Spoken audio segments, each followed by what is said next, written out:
I'm gonna go back and find the freaking VOD and like scream into the void. Hi, y'all. Deleted. Hi. No. Welcome to Morningstar and Company Incorporated, How could you, sir? a Dungeons and Dragons 5th edition actual play live broadcast. Post Curse Strahd, post Abyss, currently in the city of Doors, Sigil, in the center of the universe, in the center of the Outlands, in the domain of the Lady of Pain. Welcome, I'm DMF Saint. I'll be your Sherpa this evening. Below me are the players for this particular session. Let's go around the horn and introduce ourselves, starting with Mr. Chum. That is me, and make sure my mic is on. All right, good. We go by Termination on these internet parts, and I am playing Varys Selvarin, the High Elf Warlock. And I got my shirt on, so here we go. Ready. Eldritch Blast. Who's next? That's Mr. Joe. Hey, I'm Joe. I'm playing Breathe, the Warforged Rogue Fighter. Excited to see what happens today. Catchy?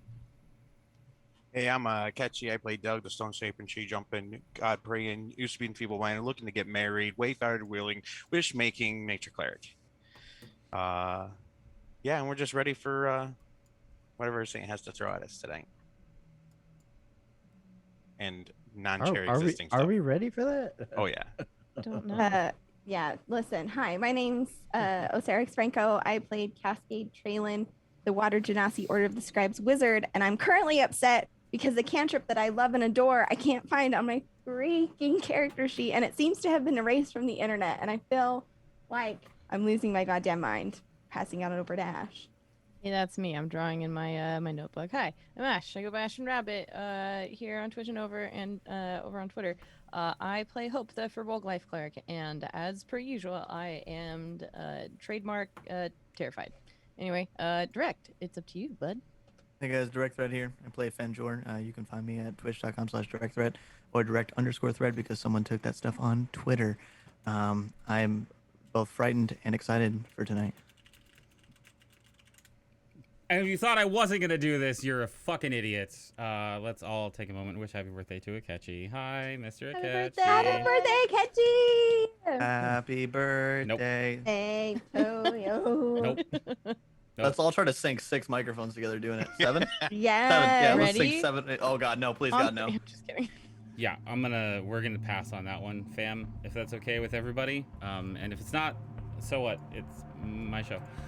Hey, last week, well, 2 weeks ago on Morningstar, the party explored Elfhold, and they discovered that the Selvarin family tomb existed within, and there was a coded journal and a locket with 2 family crests on it that was discovered within the sarcophagus of a descendant of Varys's, whose name Varys did not recognize.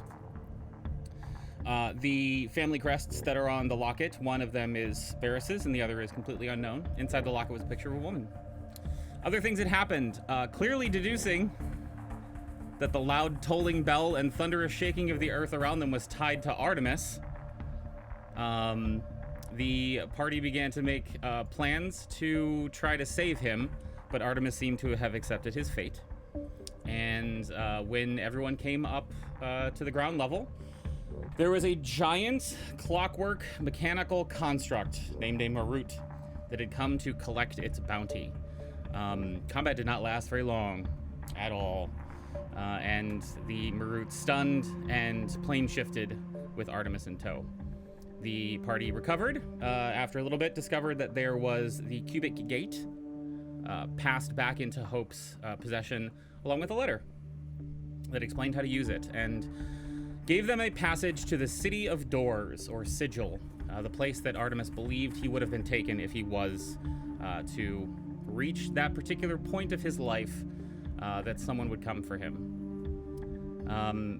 The party was immediately arrested because they teleported into the city, which is illegal, and they were then reunited with Fenjor. Welcome back, Direct, a previous cast member and character and player from the original Season 1 arc of this campaign.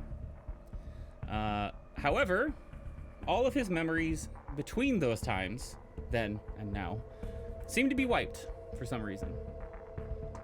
The party is released from jail after Artemis vouches for them, and they are left to find themselves on the ring of the City of Doors, feeling a little nauseous and vertigo overtaking them slightly, as the city is literally, well, it's basically inside of it's inside of a tire, I guess is a good descriptor of it, where the inside of the wall has buildings on it. So looking up at the sky, you're actually just looking up at the roof of someone else's house.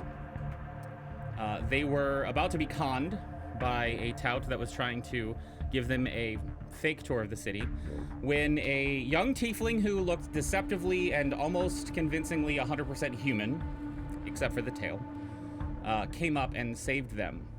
She said that she was sent by Tan, who was until very recently trapped inside a ring on Cascade's finger. The ring which does not work anymore. It is a regular old ring, and Tan is nowhere to be found. She said that Tan had established his house for them to use while they were in town, and Kylie took them to dinner at Chirpers. Nice little place with a weird skull collection, one of which is Tan's, by the way, so that's a little strange.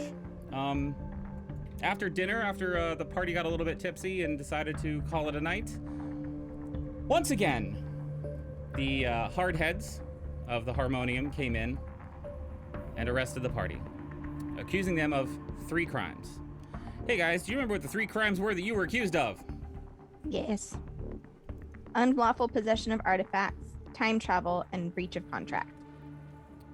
As they were perp walked out of the restaurant, and Mr. Dorian Morningstar was standing there thanking them for their assistance in cleaning up this very unfortunate matter.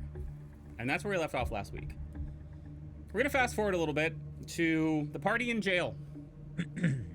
It is the exact same situation you were in before. You're all in the same cell.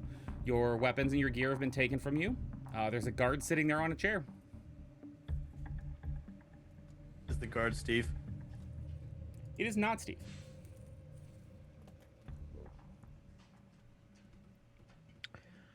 Okay, I know how this goes. Dell's just gonna sit there and wait. +1. Are we all in the same cell? You are. Does it look exactly like the last cell? It is literally the same cell you were in before. In the exact same situation where we Yeah. don't have any of our stuff. We've been stripped of our armor and weapons and shit. Okay. Last time we were technically in 2 different cells, but Technically. now we're all together. Now you're all together in the cell that, not in the cell that Fenjor was originally in. Mhm. Sorry, good catch.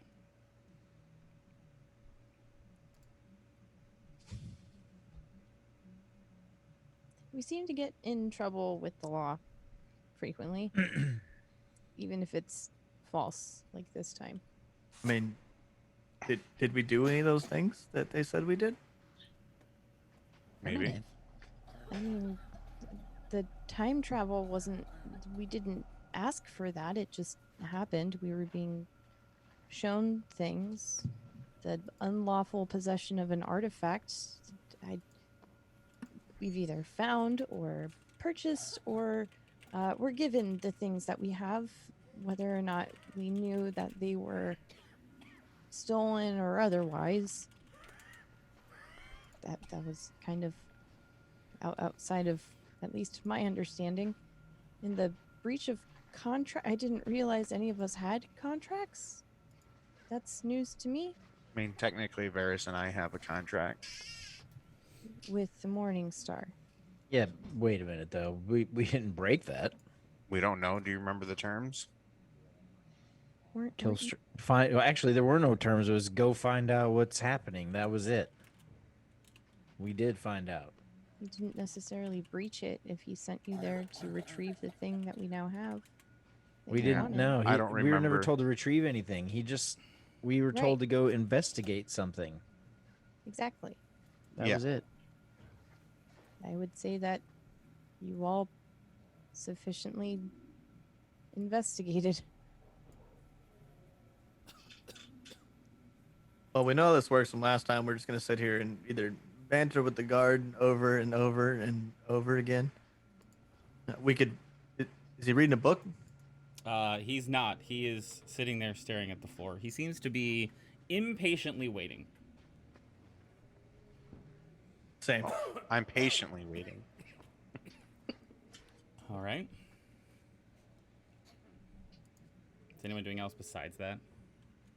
Yeah, Cascade's kind of freaking out because Tan locked Dorian away somewhere, but he's here now and the ring's not working and she doesn't know where Tan is. So I think she's trying to piece together what the fuck is going on. So, important note. The bench in this room is really only big enough for 5 people. Yeah, no, Cascade summons a fucking chair. Can you ping that in chat for me? Yeah, it's in the Discord chat. You can check it out there. Hey. So time passes, and you start to hear laughter, and like joking around, and a kind of chorus of like 4 or 5 different voices coming from behind the door where the guard is standing. And he kind of keeps looking at it, and you see him getting a little bit more impatient and a little bit more restless, and he's kind of doesn't know what to do with his hands a little bit.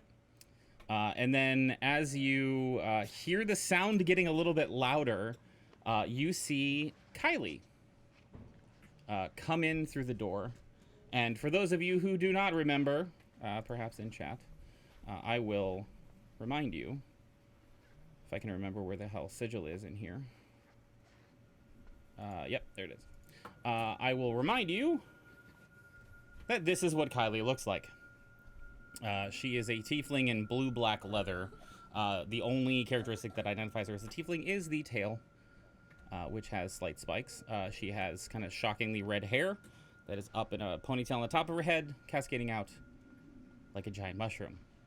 She walks in, sauntering through, smiling at all of you in the cell, and looks at the guard, who suddenly stands very much at attention, and says, Kylie says to him, "Hey, Steve, I gotta tell you again, I really appreciate you doing this for me." And he seems to get all like flustered for a second. And, listen, it's okay. You helped out the boss a little bit ago, and I figure we owe you from, well, actually we probably owe you a lot for all the stuff you've done for us. So it's really nothing. And Kylie says, no. It's something from the bottom of my heart, thanks. And she kind of goes in and gives him a kiss. And then as she pulls back, winks a little bit, and you can see him just go completely flush. And then she turns around to come towards you, and all you see is her going, and says, "Hey, Steve, can you give us a minute? I need to talk with my friends here." And he says, yeah, Kylie, no problem. Just let me know when you need me. And he heads out the room. And then Kylie turns to you as soon as she knows he's gone and says, "Well, I got bad news, and bad news." Least bad news first. We'll take the bad news first. Yes. All right, so the bad news is I found out what happened to your buddy Artemis. Okay. Which is? And then? He was brought before the judge, and he was found guilty. And I have been trying for the last 18 or so hours to figure out what happened after that, and I can't. Whatever the sentencing was, no one I know can tell me what it is. And that's... well, let's be honest, that's not really that easy to do, so... to me, that's bad news. Well, let's have the other bad news. Oh, well, Wait, I have a question. Was the guilty verdict, because you said 3 bad newses, right? So is the guilty verdict 1, and then you don't know what happened 2, or is that all 1? I kind of lumped that all up into one. Okay. Continue. So I found out who's presiding over your case at the city courts tomorrow. His name is Black. Black Augustus is his name. That's with an O, not an A. And Black is not a nickname. His parents are, well, they're horrible people, naming their son Black. He's human. So some of you have that on your side. He's from Earth. He is old. And very slow.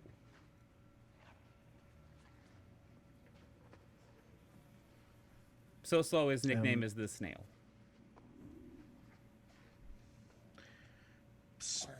Slow to do what? He's just very methodical and meticulous, which means he is very much someone who works by the letter of the law, and there is no possibility of bribing him, making a deal with him. If you broke the law, you broke the law, and he's gonna find you guilty. So that's not good. So, and then the bad news? Well, the charges mostly have to do with some sword that you apparently traveled through time and brought back.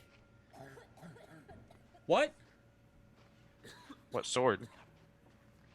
It's called Wayfinder. Yeah, I got that. Had that. What? I mean, how does someone prove that happened? Well, there's 2 of them now, apparently. Allegedly. I have a pretty good idea that they have proof there's 2. I'm more interested in how the fuck you traveled through time. Very carefully and not knowingly. Come on, that's not an answer. That's the big part. We didn't really know it was happening until it did. All right. Okay. We're gonna come back to that because that's a skill I would very much like to learn in my trade. Do you know how do they know there are 2 of them now?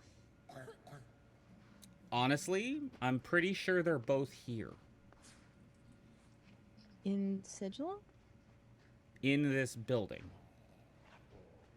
So, Because we had it on good authority that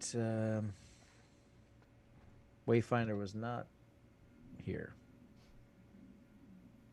I'm very particular in the people that I trust, and I trust the information they give me.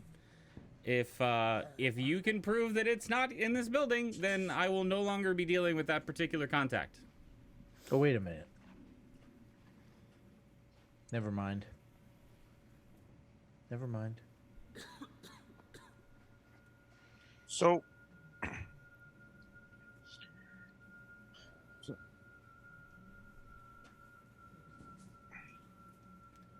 I'm just gonna lean over and whisper to Hope.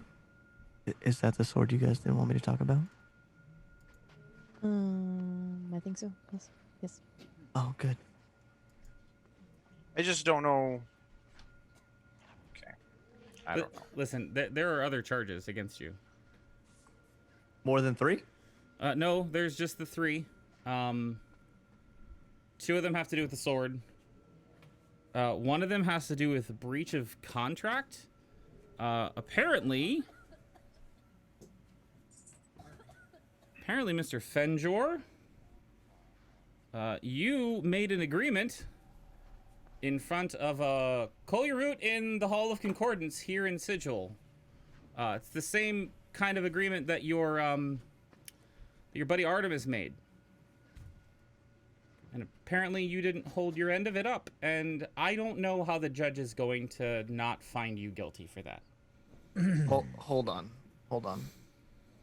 Earlier, didn't you say that there was a copy of the contract on the outside of the cell here? No, the copy of the contract is on the Marut that was part of the part of the ritual. Great. I don't remember making any sort of contract. If that helps at all. I mean, it's as good a strategy as any. If that's the one you want to go with, how good are you at lying? I mean, I'm not lying. I think they did something to me, and I was just on trial. I don't even remember what that was for. Listen, honey, they do something to a lot of people that come in here, and it's okay. It's okay that it happened. All right, so here's the best question for you. What's our options? You seem to know a good amount. Yes. Do we get some sort of court-appointed attorney or anything? Yeah. Hi, I'm Kylie. All right, so what's our options? Well, they're probably not going to be able to do much on the first 2 charges. For other reasons. You'll find out. But I really don't know how to handle the Fenjor thing. I was hoping you all had an idea. But if he really doesn't remember making it, How do we have any ideas about that? None of us knew about it. What was the contract he supposedly broke? Yeah, can you at least tell me what I did or did not do? I don't know what the contract was. Who was it with? See, we were you know that? we were getting to that bad news. And we're here now. Surprise. It was with Dorian. so you know who it was with, but you don't know what it was for or about. Correct. Can you get that information? I can try, but you're going before the judge literally within an hour or so.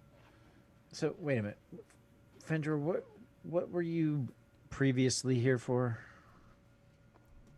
I don't know how many times I had to tell you guys this. I don't remember. Kylie, what was Fenjor previously here for?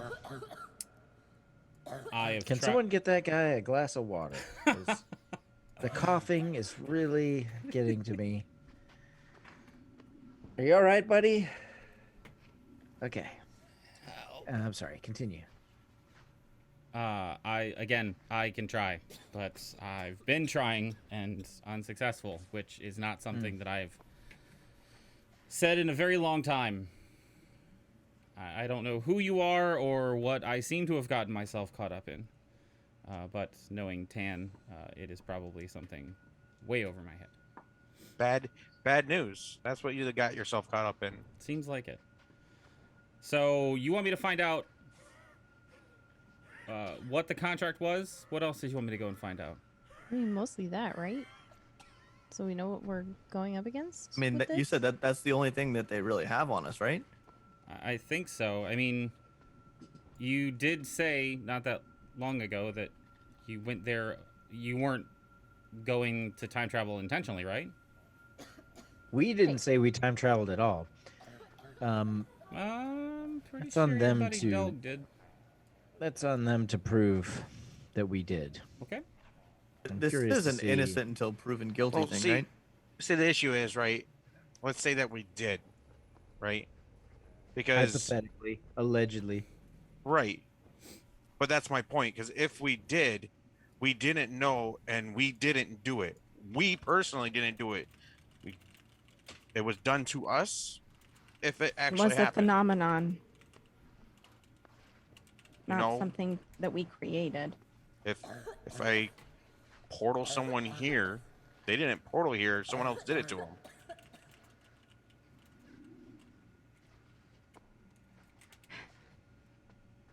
That's Fenjor. what I'm saying. It's like I'm not gonna tell you that I didn't go traveling through time, but if I did, I personally didn't do it by my own means, and I didn't know I did it.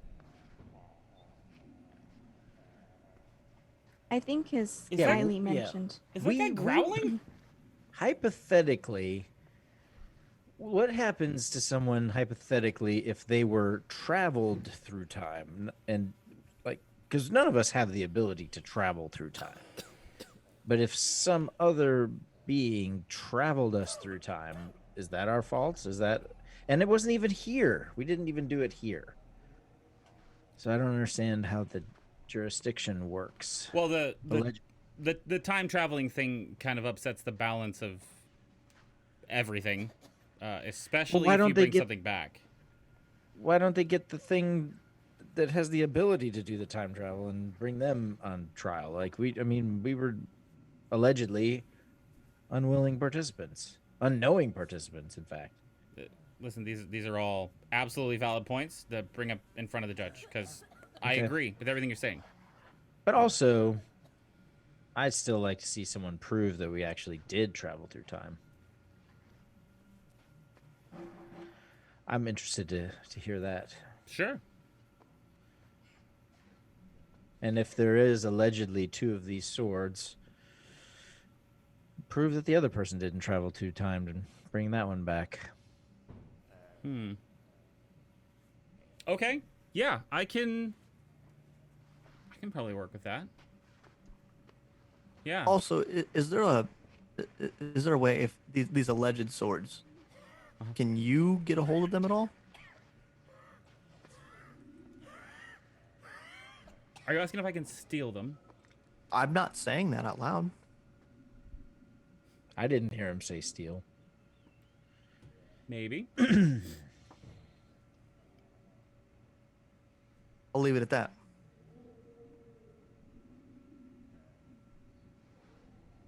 So I barely have any time to figure out the one thing you need me to figure out. So is there anything else? I mean, if you better have time, then I appreciate it. But why are you still standing here? Because you're still asking me questions.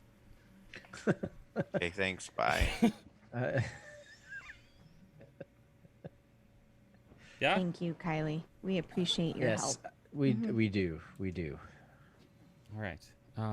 Great. So I'm going to go figure that information out. I'm going to get this guy a lozenge. I'm going to get that guy some water. Please. Steve, seriously, what are you doing to these people?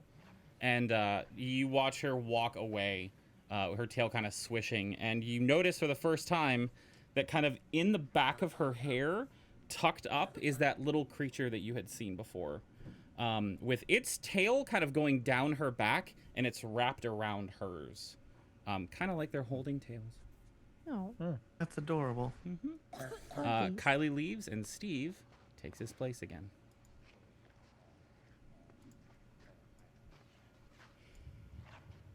It's the waiting game, I guess.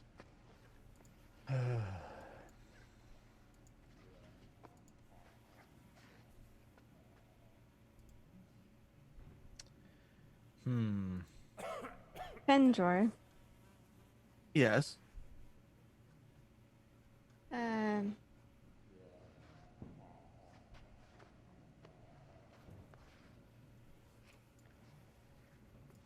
Well, no, maybe this wouldn't work.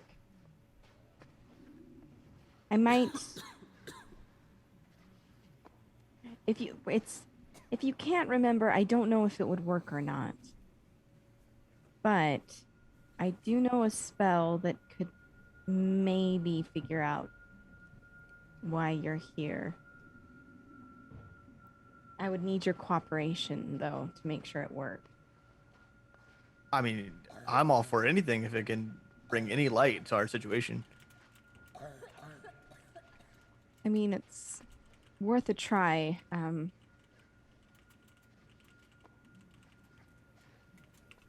I'm just not certain. Keeper or GM, sorry. She would cast light or try to like do a light cantrip to make sure that magic works in the cell at all. Does it go off or is it okay?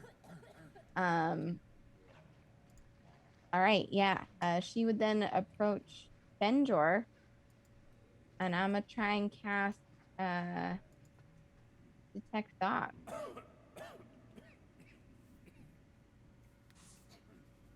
And I believe you said you're doing this willingly, correct, Fenjor? Yes. So auto fail for the DC. Oh, why did it do that? Like, so I can read the thoughts of certain creatures. I initially learned the surface thoughts as an action. I can either shift attention or probe deeper into the creature's mind. If you probe deeper, we don't have to make the wisdom saving throw. I gain insight into its reasoning, emotional state, and something that looms large in its mind. Hey, Fenjor. Yes. Can you roll a D100 for me, please? If you're not sure how to do that, I can walk you through it. Slash roll 100. Sure. D100. Space. Slash roll space 1D100. There's also a little thing on the left-hand menu bar. Solid. Damn.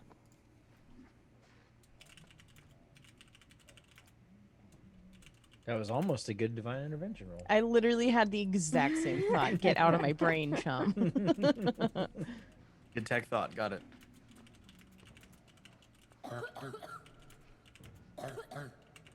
You never know. Saint might have been going for a low. You know what I mean? Yeah, Cascade's gonna focus just very intently, doing the kind of her hands not next to it, like right next to his head, but kind of around his head. And her response as she's doing it is just her eyes will widen. She'll go, "This is unfortunate," and she'll drop the spell. Fenjor, it's gonna feel like somebody was poking around in your head a little bit. Like, I don't think it hurts, but it's definitely like something was pushing like thoughts and feelings around in your head. Okay. I'm just gonna close my eyes and just try to help out as best as I can while not Yeah. also knowing. Yeah. She'll turn to the party. Well, I have bad news and I have bad news. Which would you like first? Seems to be the trend for today. Least bad, please. Fenjor doesn't know. At least not consciously. It was pretty well guarded in his mind. But the bad news, Fenjor, you were contracted to kill us. Specifically Delg. The second you were reunited with us and we were out of the courthouse. And Now you that wouldn't be failed to- possible. Come on Say now. say that again. Say that again. Fenjor was contracted to kill the party, specifically Delg, the second he met with us and we left the courthouse. She'll turn to Fenjor and say, "I'm not sure if you willingly agreed to this or were compelled to agree to this. But that's, according to your mind, that is the contract." So I'm just gonna turn to Doug and just say, I swear I have no idea what they're talking about. I would never do something like that. I mean, this wouldn't have been the first time you tried to attack me. What are you even talking about? Can Bree insight check Fenjor? Please, go right ahead. Roll an I insight mean- check. Everyone just getting in here. As Right. the sworn protector of the Delg. What are you casting staff Yeah. of power for there, chum? What's going on? I was rolling the charge recharge. Oh, got it. Cool. I got a dirty 20 insight. Woof. Bree? 22. Yeah, so, dirty, 22 and a 20. What do they get from you, Fenjor? Rolls, man. If you're trying to deceive, you get to roll a deception check against that. I'm not deceiving you Okay. guys at all. All right, there you go. I don't know this contract. I don't remember anything about a contract. Listen, I don't remember. I've Do you- done nothing but good with you guys so far. So you don't remember attacking me prior? No. Okay, so that's the issue here is that you don't remember much. So Wait, You I can- don't remember this. When? What are you talking about? right before I saved his ass and sent him back, he was charging at us to attack. No, he was not. Yeah, he Yes, he was. was. He was not himself. Maybe it wasn't his own thoughts, but same thing here. He I was don't charging to remember it that attack way. us. I mean, it's not the same thing. I mean, if I was doing it then, I'm not doing it now. Yeah, but how can we prove that you didn't make that willingly? I don't think he did. I'm not saying that he did, but I'm also saying he didn't. For the fact that, well, he didn't try to kill us, Listen, but there's no I mean, way. it's there. What we're going for is There's no my way. unwilling You can't lie about his own thoughts. They were just read. We're trying to prove my unwillingness to do this contract No. at this point. Yes, no? What was read? That was the contract, not that he wanted to do it. Takes two. That's what He I just agreed said. to the terms of the contract. He agreed, whether it was him doing it or not. That's what we got to prove. But he still agreed. Like he probably wasn't willingly trying to attack us in Castle Ravenloft. He still was doing it. Like I'm not trying to blame him, but he did agree. And now we just got to figure out how it was where he agreed and why he doesn't remember. And if we can prove that, then the contract would be null and void as well. I see where you're coming from with this. It's not accusatory. Unless he really did do it.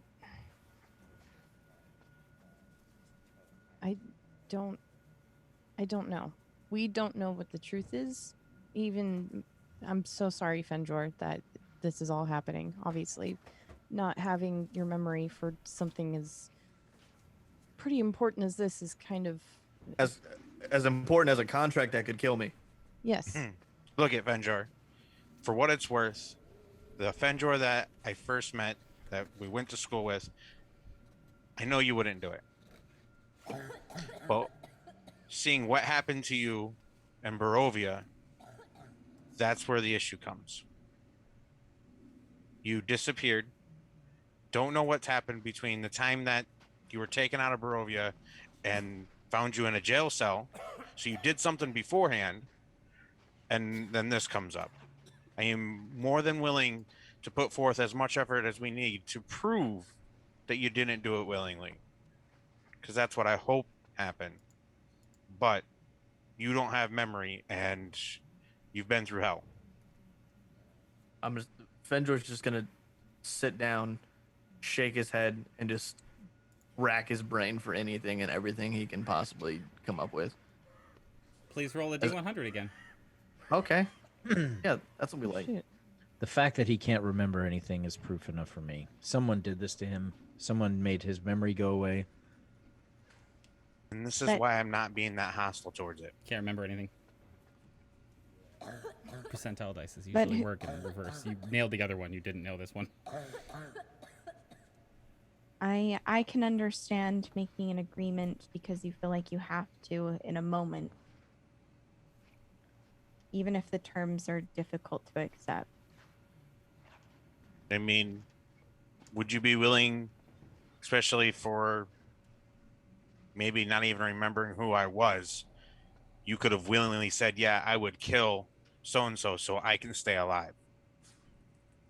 Most people value their own life over others, unless you truly cared for them. And I mean, we were never really close, so especially if you don't remember me. So the agreement could have been quite agreed upon by you. Yeah, I'll take out Del. Yeah, I don't care who he is. I'll take him out. I get to live. Do you see what I'm saying? It wasn't just you. It was also one of my best friends, Varys. What kind of contract is that? It's from Dorian. Kill this person or I kill you or you die. It's from Dorian. That's the contract. I mean, But that's what the would you piece- expect?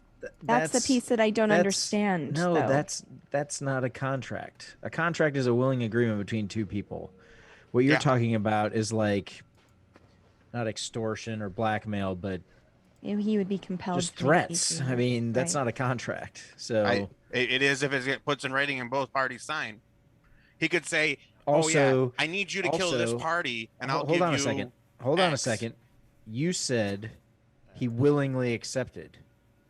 He Kill agreed this to the person or you terms. die is not a willing acceptance. That's a coerced All right. acceptance. Except it is, You kill this person and I will pay you a lump sum. That's the contract. And on the side note, I'm Dorian, and if you don't really do it, I will kill you.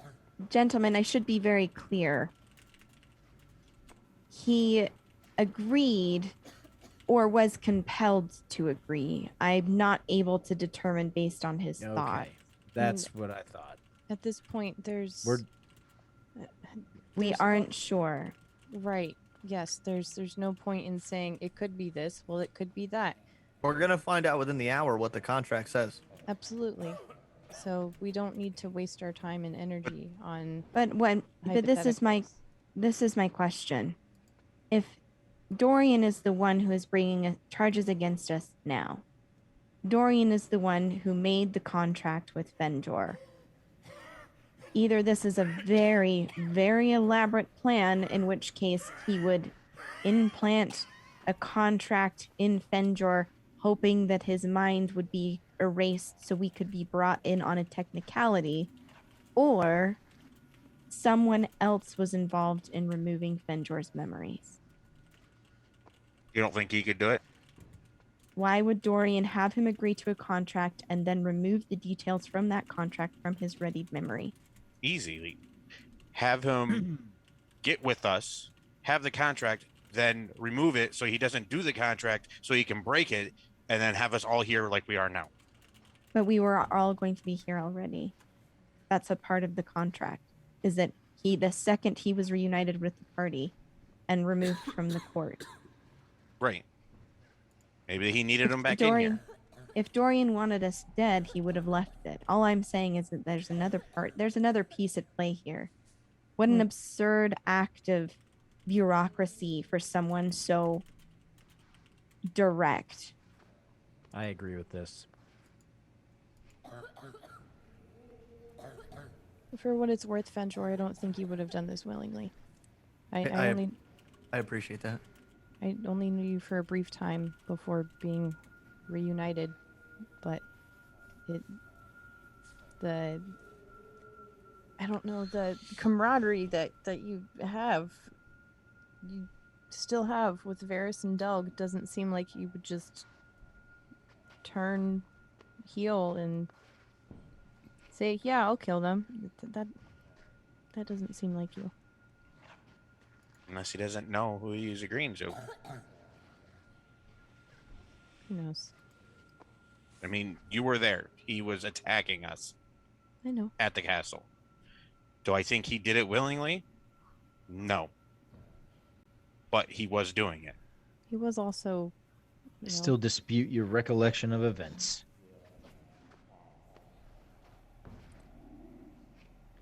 That was a different time with horrible, horrible people, Strahd in particular, who was very convincing of having people be on his side. I agree, and I feel like Dorian is a lot stronger than Strahd and can do just as much as Strahd could. That makes me feel sick. I mean, you just watched him point his finger at Varys, and Varys dropped. I know. He made me stupid out of my mind with a snap of his fingers, drop of a coin.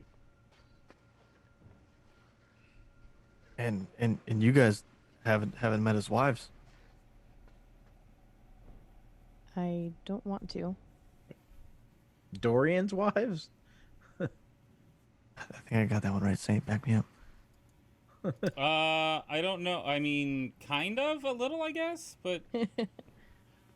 Pretty sure I got that one right. So you can remember Dorian's wives, but you can't remember if you made the contract willingly or not? You should know the things that they did to me. That they just fed and tormented on me for months. You're talking about Strahd's wives. You're talking about Strahd's wives. Yep, okay. You're Thanks. okay. Back up. Sorry. Yes, we met Strahd's wives. We're just gonna back that one up. They won't Rick. hurt anyone But still, you can anymore. remember that, but you can't remember more recent events.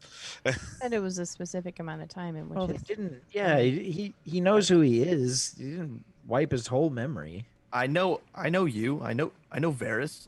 I know Hope. I know you guys. I'm not. My brain isn't wiped from birth. I remembered things that the last thing I remember is just pain.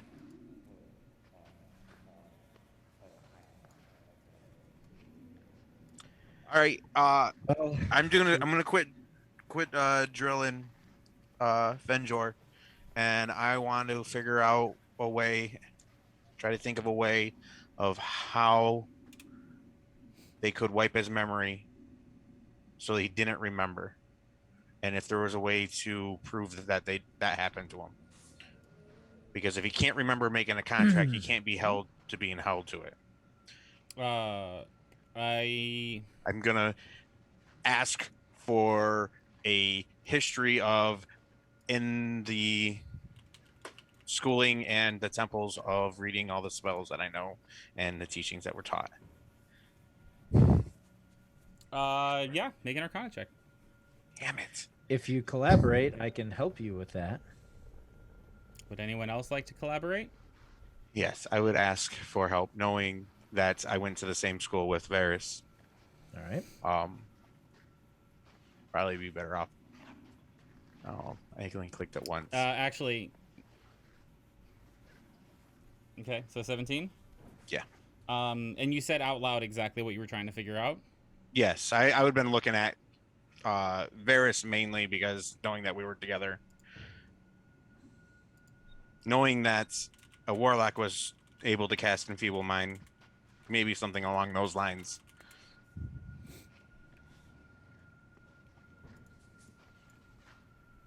Delegate was probably a modify memory spell. But can it be proven? But wouldn't that, correct me if I'm wrong, wouldn't he have a memory in place of that, not a blank slate?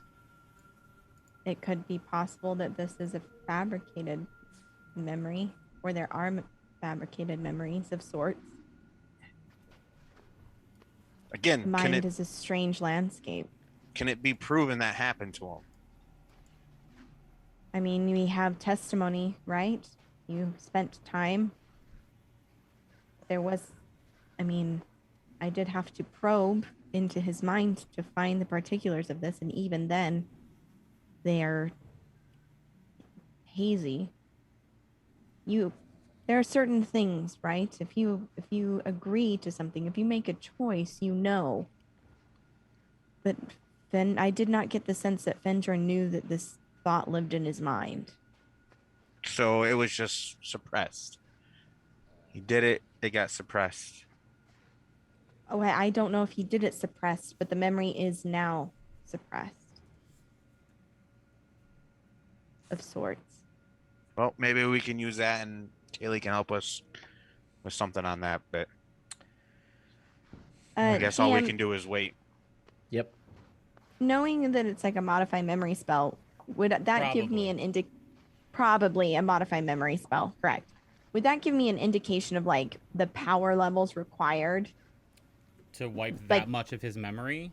Right. Like if Cascade's like, if I was gonna try, like, could Cascade, comparing it to her own capabilities, try to suss out like his power levels are over 9,000? You know what I mean? You like pushing a button on the side of the wall and then all of a sudden Cascade disappears? Like just trying to determine like an Elenox egg? Yeah. Yeah.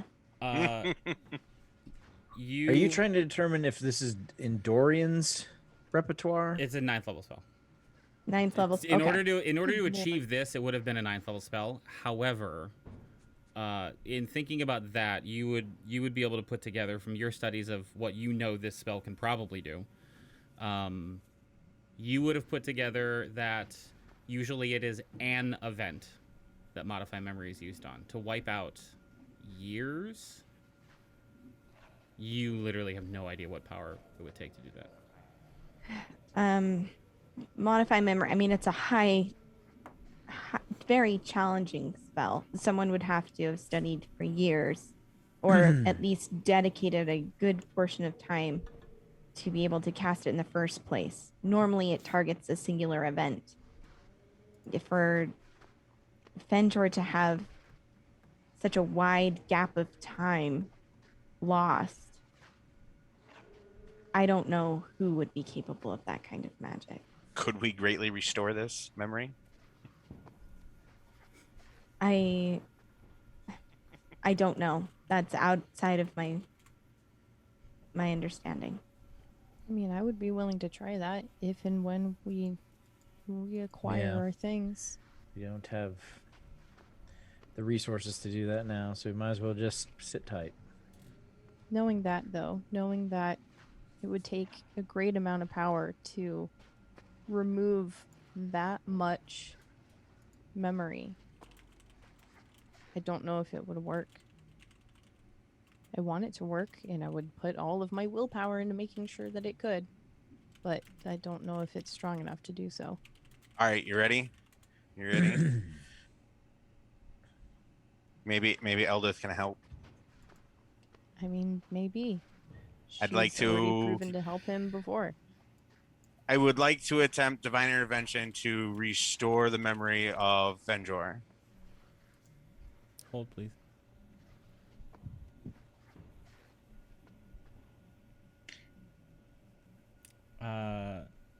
There is I have nothing. my idol on me still, I think, right? All my your stuff was necklace? taken. Oh You yeah, I last said time your you said- necklace here was with you. Yeah. Yeah. Go for it. All right.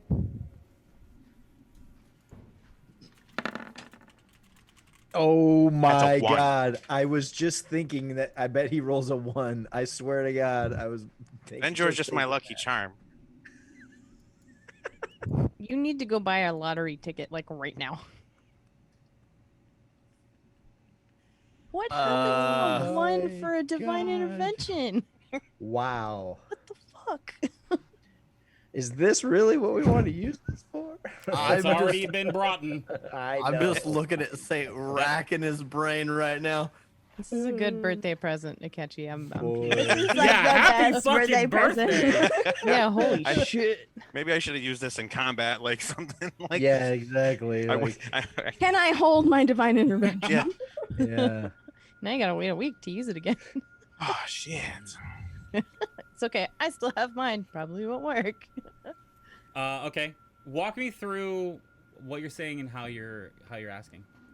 Ah. The Well, legalese.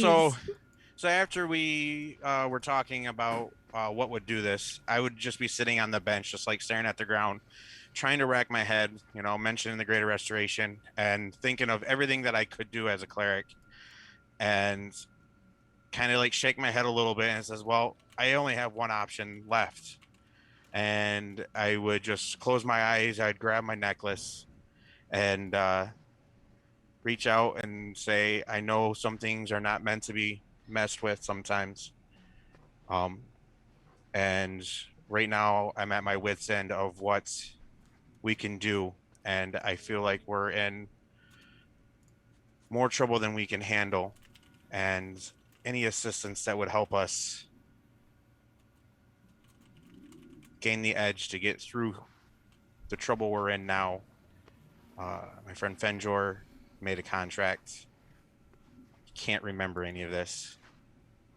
If you can grant him his lost time back, his memories, I feel like that would help us out tremendously. But I'd be saying it all basically just to her, in my head, just sitting there. Because last time I knew, Fenjor was chilling, trying to rack his brain on memories as well. Would I recognize what he's doing?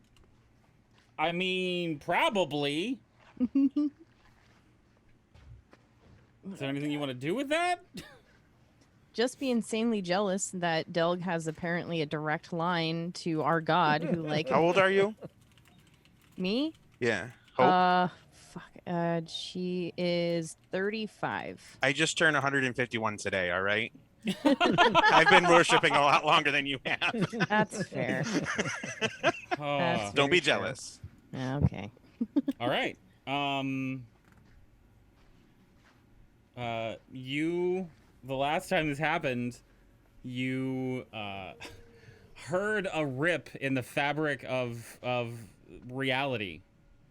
and out came people that you haven't seen in forever, who just came in and said, "We've got you. We're on our way. Come with me, Fenjor," and bamfed him out of existence, right? The room remains silent. And you can feel warmth from the idol around your neck as you pray. But there is nothing that happens in the room.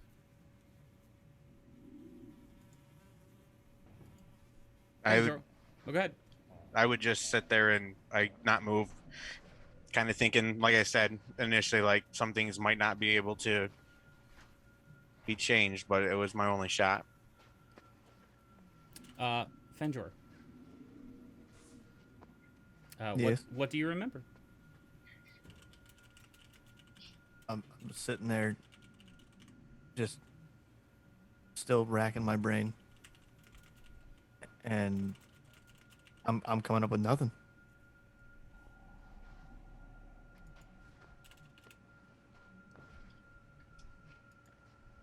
Doesn't seem to As have hard worked. as hard as I sit there and think, nothing.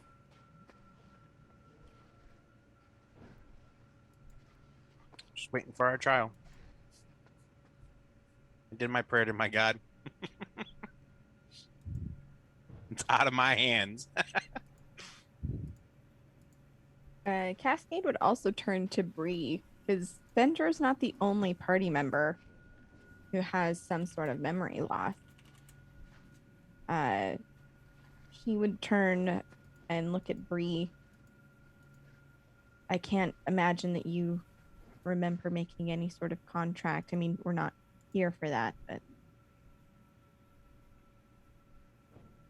does any of this feel familiar, sound familiar, tickle the back of your mind?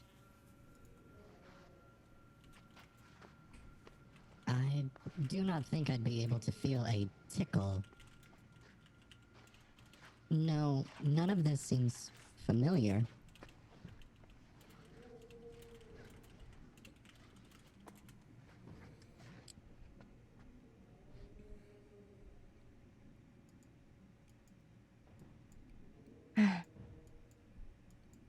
Well, I think I'm with Doug. I think all we can do is wait.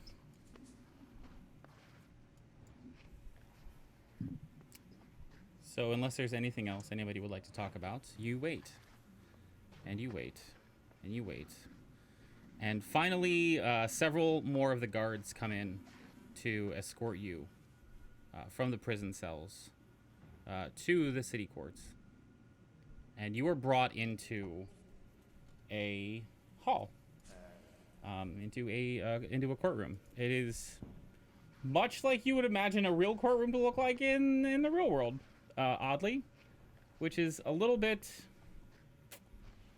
well, it's a little bit strange to see something so mundane in a place that is as crazy as this is. I did not get a chance to test this sound. I hope it works.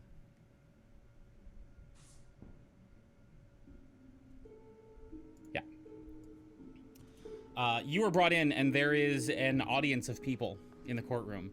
You've been waiting for Kylie to show up and talk to you before this the whole time. Kylie's been nowhere to be found. As you are brought up to the bench, there's a seat for all of you. And you all kind of sit down, looking around at the people, and the gallery is just filled with a kaleidoscope of different creatures, different races, different people, different colors. It's as if you're looking at a literal rainbow, because that is what this city is made of. It is a combination of people from quite literally everywhere. There's a din of conversation of people talking kind of hushed to themselves, and you hear the doors open And in strides Dorian Morningstar. Walks up to his table without looking at any of you and sits down with his hands folded across his chest, leaning back. You all wait for the proceedings to begin. And in comes Kylie. She pushes the doors open with a flourish and is sauntering her way down with the confidence of someone who knows exactly what she's doing and exactly how to get you all out of this mess. And she comes up to the table and looks at you and winks and says, How's it going? You doing okay? Yeah, Yes. fantastic. Fine. No. I'm about in the middle. Great.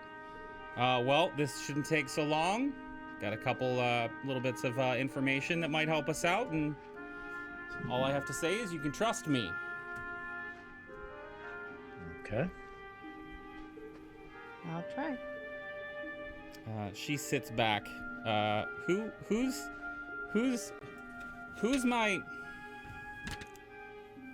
Who's my 28 passive perception? I don't know. Yeah, Oh, but- that might have been me. You can tell that she is trying to hide it, but has very nervously wiped a little bit of sweat off of her brow line. The judge comes in, and I don't know of a better descriptor to tell you than he looks like he should be from like 1940s United States in a small rural farming community judge. Slightly portly, almost a turtleish figure, glasses, bald head, shuffling his way up to the stand.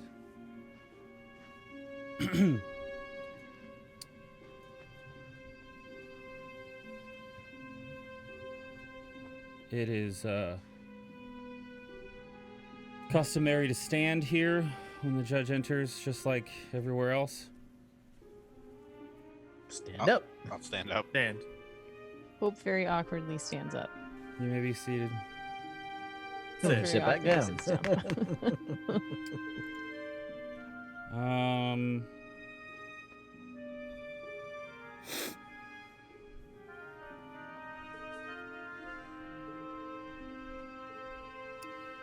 I have had a moment to speak with the accuser, one Mr. Dorian Morningstar.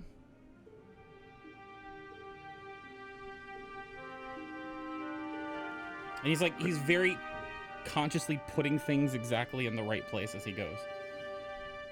And, go ahead. Dorian's horns, are they still jacked up, or? Yeah, so if you're looking at his horns, they are as jacked up as you remember them being. There's slightly more of a curl to the other one that wasn't quite as jacked up. Oh, okay. Thank you. Sorry.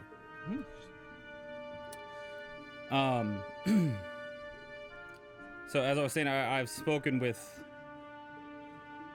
the plaintiff, Mr. Dorian Morningstar, about the charges against you. And everything seems to be in order here. So is there one of you who will speak for the party? And Kylie kind of stands up and says, Your Honor, and he says, Kylie, I'm going to need you to sit the fuck back down.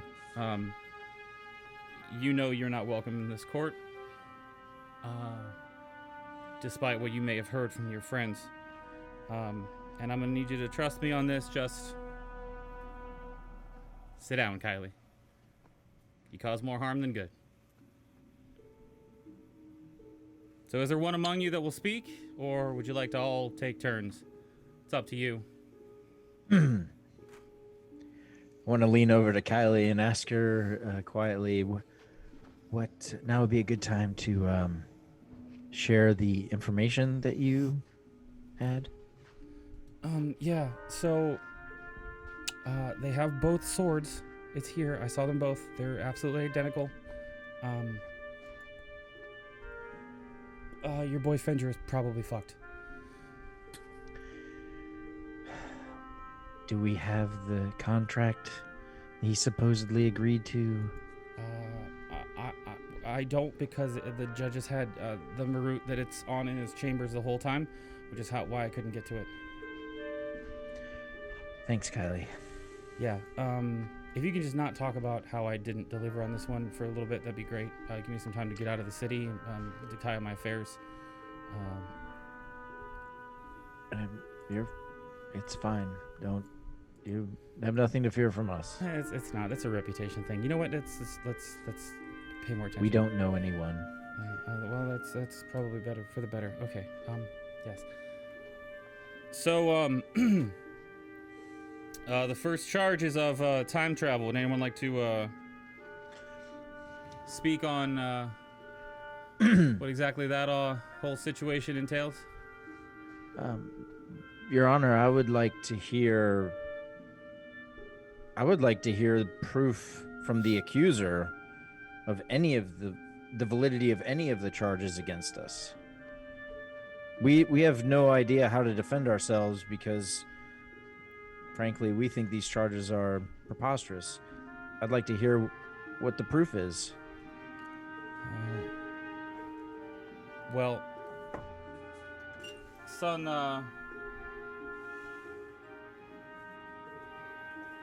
I've heard everything that Mr. Morningstar has to say. and well, as for proof of things being manipulated within the multiverse, I believe that this particular city and its denizens are in a unique position to know when things like that happen. The lady kind of knows things. But here's the thing, son. I'm really just asking you to tell me what happened. I just want to know the story. And I would like to know exactly what we're being accused of. Traveling through time.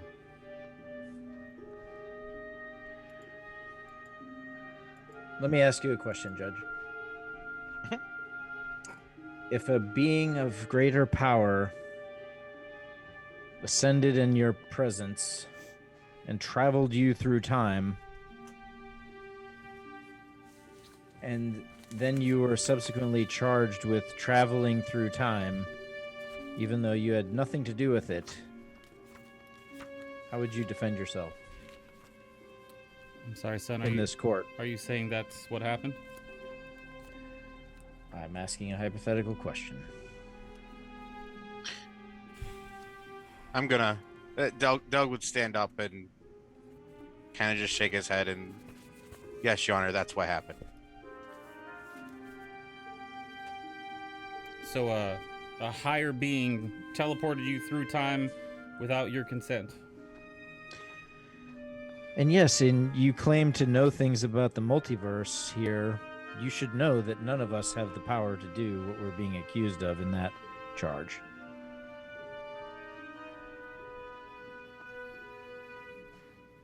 It was a yes or no question.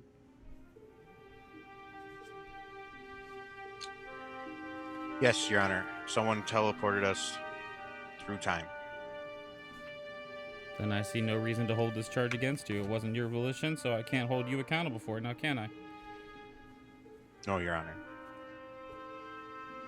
See? It's as simple as that, Varys. Trying to help you here. Who wants to talk to me about the artifacts, though?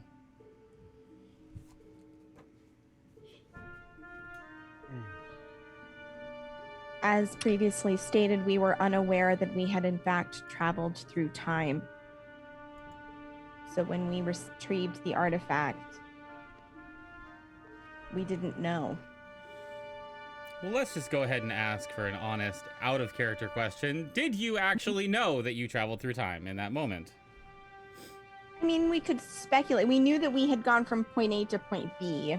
We did not know that we could actually, Delg took the sword, but we didn't know by taking the sword, we'd be transported out. Does that make sense? So traveling through time, yes, but I thought it not 100% travel through time. I thought it was more of an illusion.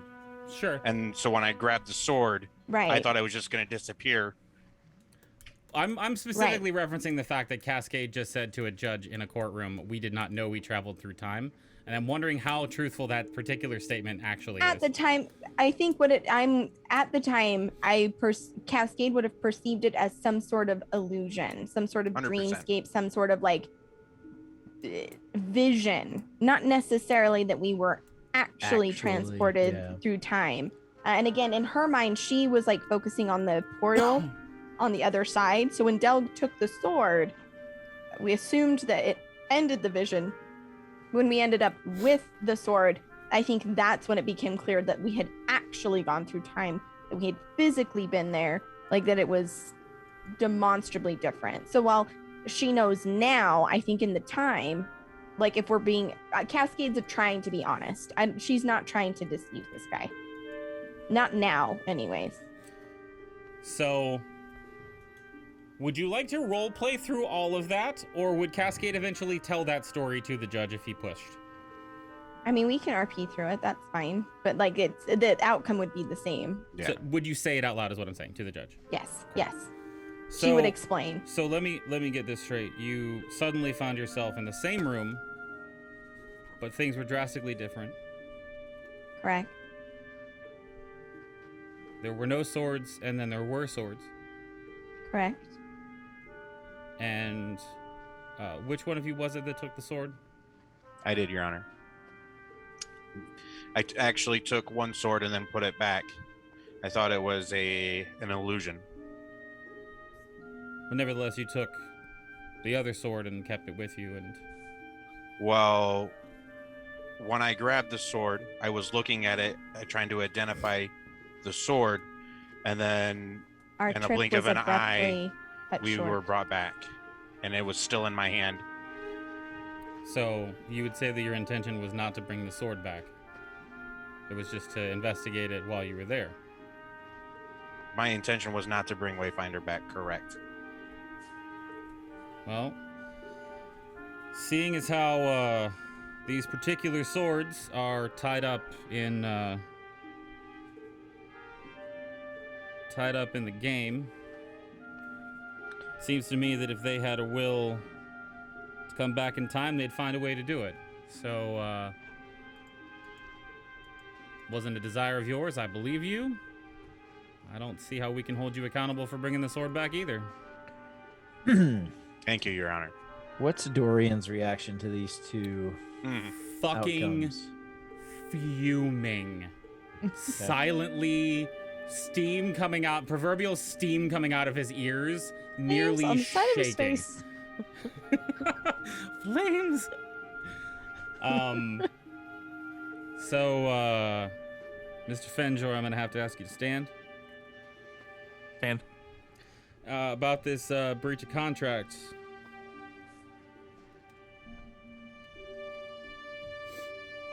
Do you have anything to say? Your Honor, I don't know what to say because, from all I understand, last time I was in this courtroom, well, maybe not you, but the court wiped my memory. About that, our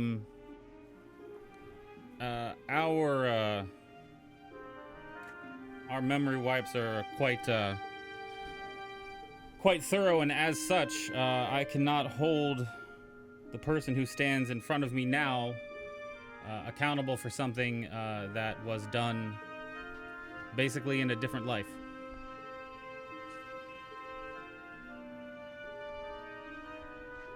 Thank you, Your Honor.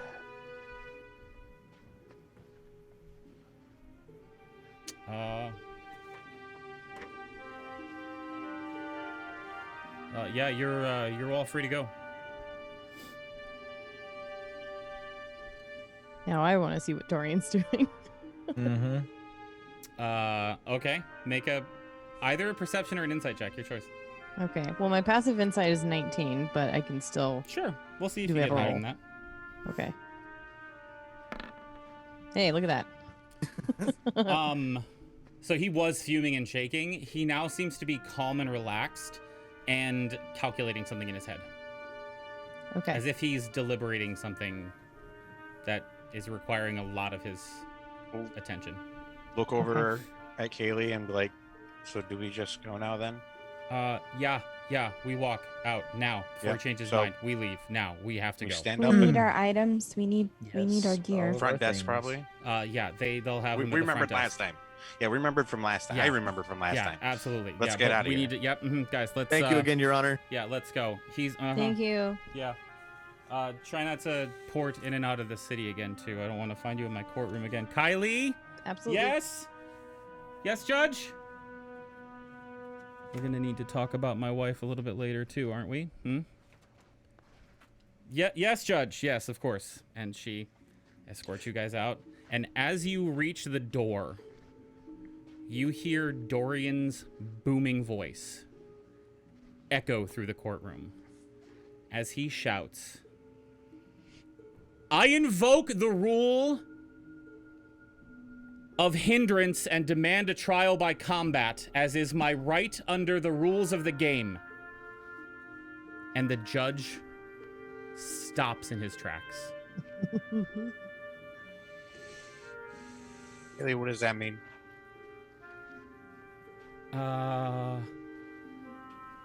That's all she says.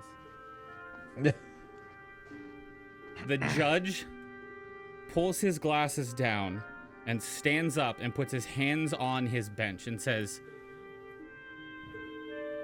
you dare invoke the rules of the game in my court? You. And Dorian, standing proudly, says, I do, Your Honor. And the judge kind of shifts uncomfortably. Well, only the Lady of Pain may rule on such a matter, and I have every reason to believe she will laugh when she hears that it is you who invoked. Nonetheless, I am required to bring it to her attention. And he turns his gaze to the rest of you for briefly and then looks down at the table. You are free to go. We will consult the Lady of Pain and make the necessary preparations. I'm sure the Dabus will be pleased. There's a chance that the modifications to the maze arena will be put to test sooner than planned. You're forbidden from leaving Sigil, and I will need you back at the courthouse. He kind of looks out the window at about 6 after peak. Looking at the judge, I'll be like, Your Honor, can I get a copy of the rules of the game, please? It turns and walks out, but really good try. Wow. Kylie comes, turns and breaks out of her stupor and ushers you out to the street. And she's just like kind of looking at the ground and is uncharacteristically not pleasantly happy, and is trying to think to herself and put information together as you are now, with your gear and everything, out on the streets in the city of Sigil. Well, what's the worst that could happen? Mm-hmm. There it is. Fight Dorian. Well, All right. tribal combat, I mean, it seems pretty self-explanatory. Right. I don't know what the rules are. You have to kill him. Dorian, Yeah. one-on-one? I think so. Like, We I have can any go- fucking idea. Okay. No, that's fine. No, you've been a good help. If she doesn't know, then there's Oh, no point I'm in not. I mean, I was talking out loud. You know, No, I like combat. understand. We could do combat. asking. Yeah. One-on-one. I mean, no offense, but he can take out people with just looking at him. Oof. Right. Like,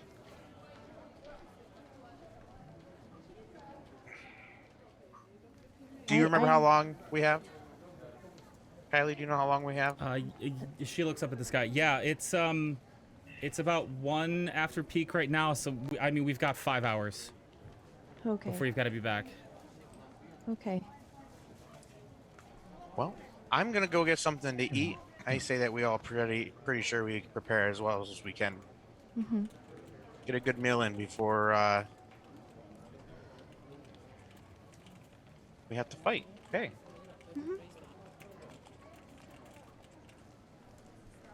I need better armor, and Hope just like starts fumbling around looking for shops.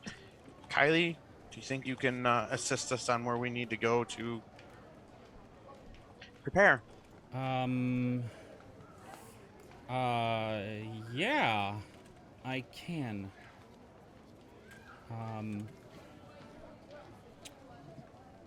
Yeah, I can. And you see her kind of looking around, and you kind of see her wave to someone in the crowd, and she's like, yeah, no, where do you need to go? Well, there's a few places I like to stop by just for pleasure, just in case this doesn't end my way. Okay. Well, and as she's starting to like point out directions to you, you see this bird screech through the sky and land on her shoulder. And while she's talking to you, she just hands the bird a little piece of paper, and it just shoots off into the sky again. Yeah, so yeah, I can take you to the market district and get you all whatever you need. Right, I guess we're off then. Right? Okay, let's do this. Let's do this. And Kylie leads you through the streets. Chat, we have done this particular shopping session beforehand. So they have already done their shopping. Would anyone care to share with me what you've purchased? Or do you guys want to surprise me? Can I make an adjustment based on the information that we have? Absolutely, 100%. Thank you. Okay, great. And here's the thing, I assumed you would. So Yeah. Thank you. I need to confirm DM because I didn't see it listed like in the place that I think I would find it. Mm-hmm. Your girl's trying to find a sunstone pendant that's worth at least 100 GP. You would need to go to the jeweler for it, but you could find one. Excellent. The greater healing potion that we're buying from this shop, is there a batch associated to it? There is not. I'm actually gonna move us away from that. Okay. Okay, And there is kind of a reason for it, so. that's fair. Okay. So Yeah, you'll roll whenever you. I bought 2 of those Cool. Okay. for 750 gold. Total or each? 375 each. Okay. Yeah, I only bought one of them. I bought normal healing potions because I'm a broke bitch. I would have assisted. Yeah. No. Yeah, we would have. You didn't get Okay. normal. You got greater. Yeah. And if We've you got want the money. to, I'll You were buy part the of- second one. You were part of the original band, so you have your share of money from us. All right, we're gonna move some things around. How many are you getting? I had 2 normal healing potions. All right, I'll pay for one if Chum you want to pay for the other. Yeah, I got the other one. Okay. And there were 2 greater healing potions. Did you find that oil in D&D Beyond? Yeah, I just pulled it up and Okay. yeah, I got it. You're gonna wanna put that on your sword before we go do our thing. I gotta read it. It's pretty good. Let me double check the rules really quick. Oh See what I- yeah, it is. Anything else we need to adjust for your shopping trips before we head into the next phase of our wonderful adventure? Oh god, that's not what I wanted to do. Sorry. That'd have been nice.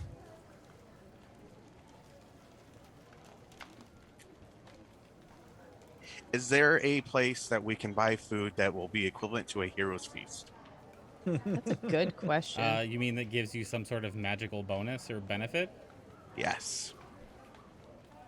On 5 hours notice, most of those places would not have an opening for a random group of adventurers in their reservation. Wait, we have book. 5 hours. Couldn't you do a hero's feast? It is If you get the not materials not and not stuff. prepped, but Ah, we're willing. I'll We sweat. could be willing to pay a little extra to maybe jump a line. I think that between all of us, we might be able to I pitch in. feel like Maybe double the price.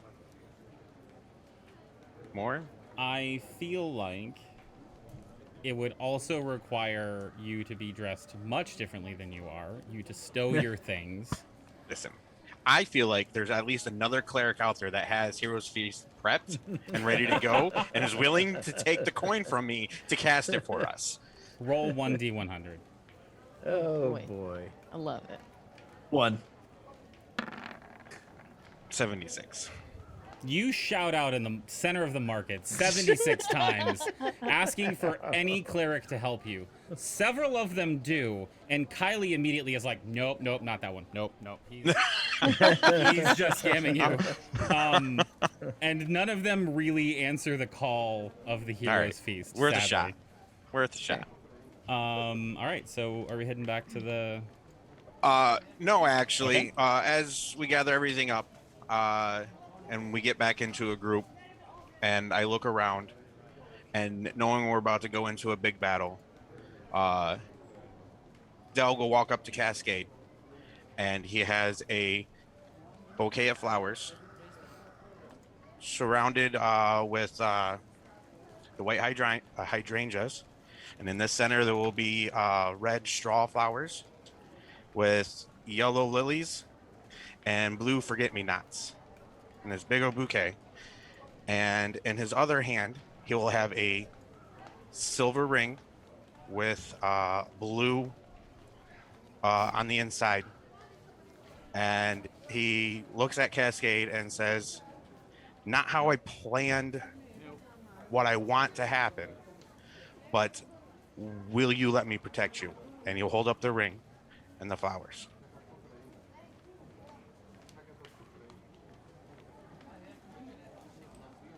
What is this, Delg?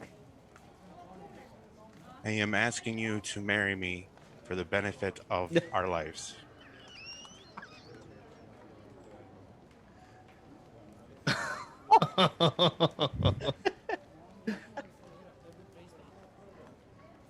So good. So good.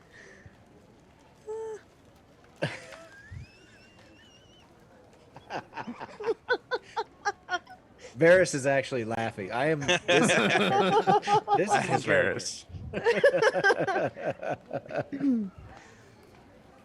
Delg, I think you know me enough by now to know that I'm not an overly sentimental person.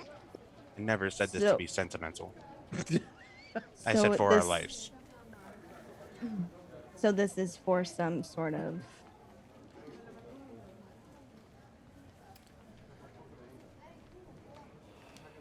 Delg, I'm afraid I don't understand. Is this for some sort of strange cleric ritual? I mean, Yes. It is to. It is beneficial for both of us. And it'll make us harder to hit while we're in each do I other's have presence. to actually marry you, Delg? Yes. Now you can cancel it afterwards. You can go on your merry way. Won't hurt my feelings nonetheless. I volunteer as tribute.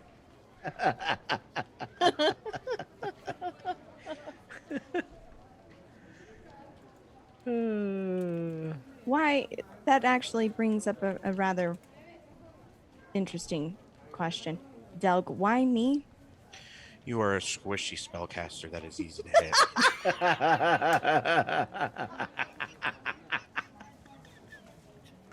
I have thought this Romance is through. Dead. Fucking great.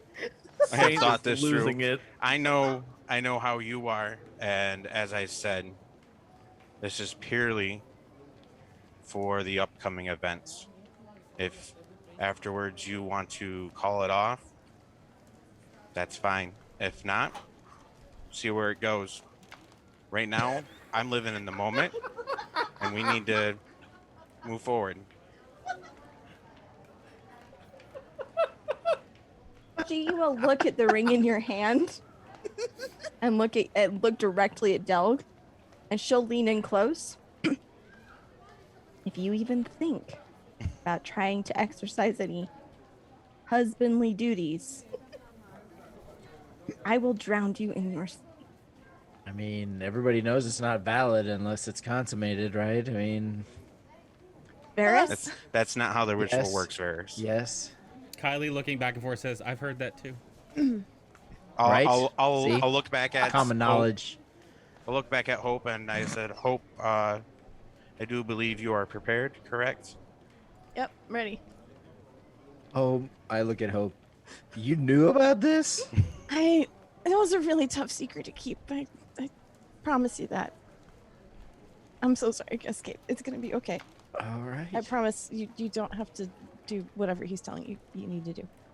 Just go through with it and you'll Do be we safe. have time? Do we have time for the bachelor party? I mean, no. Okay. I can make a. There's arrangement no if we need. do.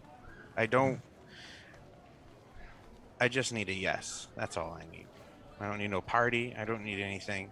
It is nothing like that. True Purely. Delg fashion. I mean, I'll look back at my Cascade and I'll be like, am I the one to invoke husband? I don't know the first thing. I'm here. I was still told to protect her. At the time, I didn't think of which her it was. Hope is being watched over by Varys and Bree. You're the only her left, and I'm doing what I can to protect. Oh, that's very sweet in a Delg way. I'm proud of you, buddy. I clap him on the shoulders.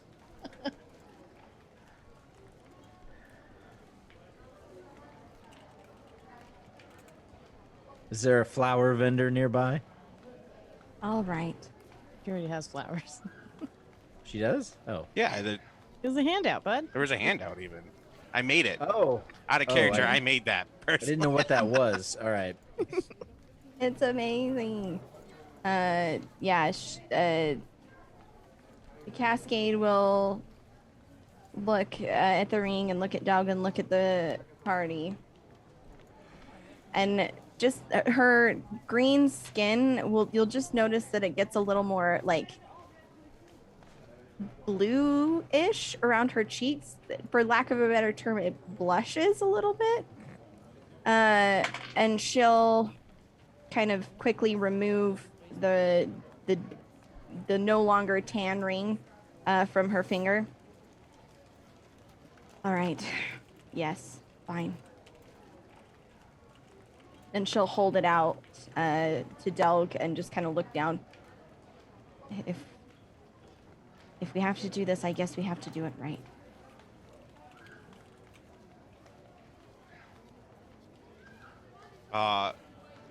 I will give her the ring, which is actually a ring of water walking. Oh, you hand me a ring of water walking? Yes. Oh, she sees that and goes, oh, never mind. And she'll slip the tan ring back on and she will exchange her own ring of water walking. Oh. Oh, you guys have matching rings? It's so sweet. Varys, there is a space in your chest that I can fill with water instantly. You should check yourself. Like to see you try. Now we both can walk on it with that gets being a solid.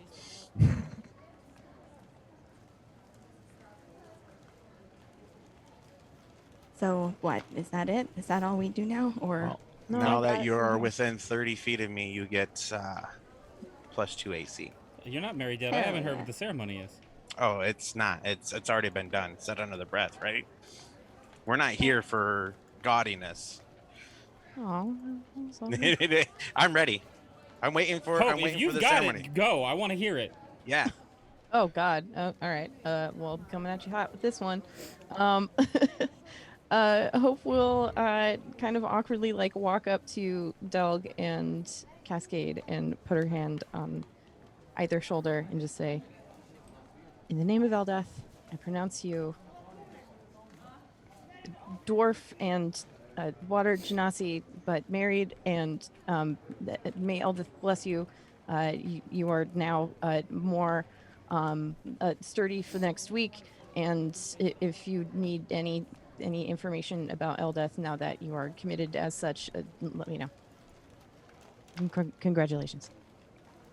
Cascade will hold her hand out to shake her hand as like a seal the deal kind of deal. Does Doug shake her hand? Yes, of course. Great. You may kiss the bride.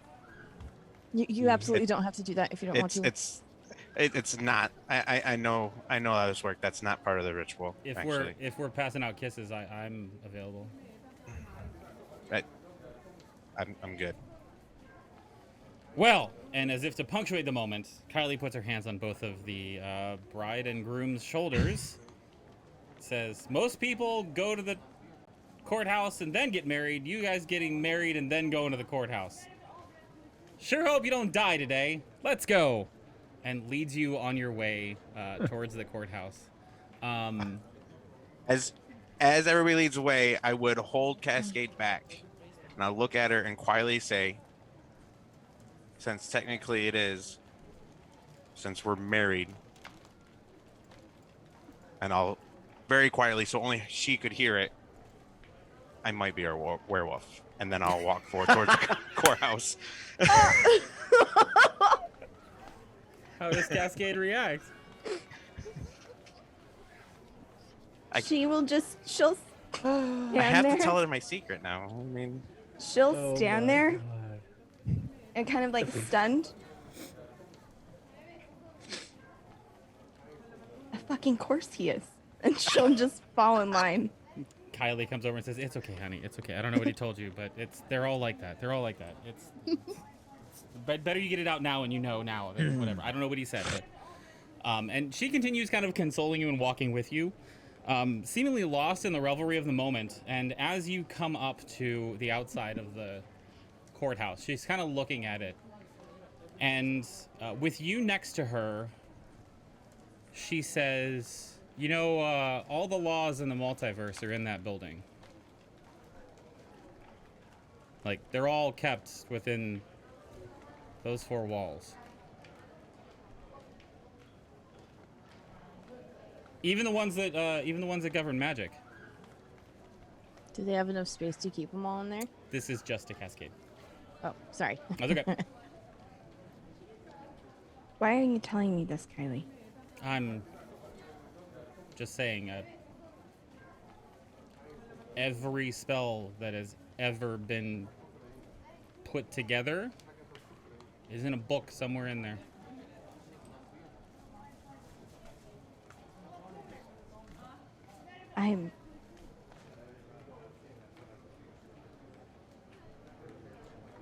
In another life, I would have very much liked to have spent a lot of time there. And while I understand you're hinting that perhaps there's something that... Just sitting on a shelf.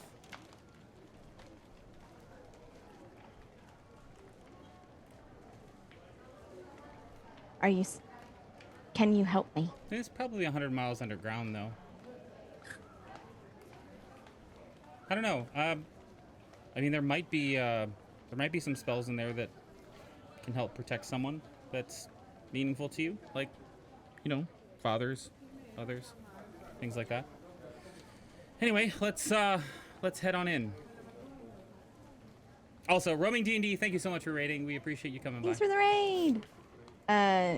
Cascade will kind of flash an eye to Kylie at the mention of parents. She winks over her shoulder. This is... And, like, she'll seem, like, visibly, like, just unkept. Like, her hair that naturally moves with water, it will look like there's the current that is moving through her hair has increased, kind of a deal, for a moment, and then it will calm.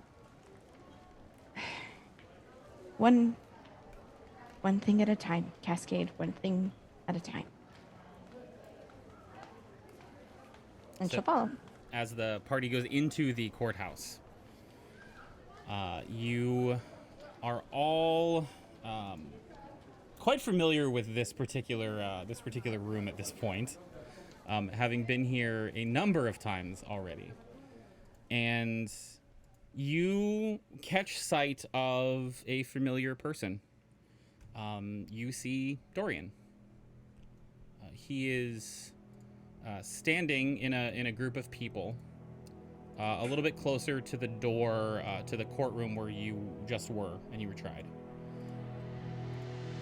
And as you catch sight of him, you kind of see him laughing, and he looks back at you and he winks. And you take in the party that's around him, and you notice that he's with his father, Angelo, who seems to be having a very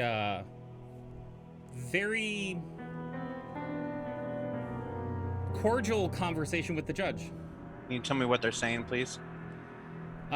It's pleasantries. I mean, it's like, how's your wife? Is everything going okay? Like, they're catching up as if they're old friends.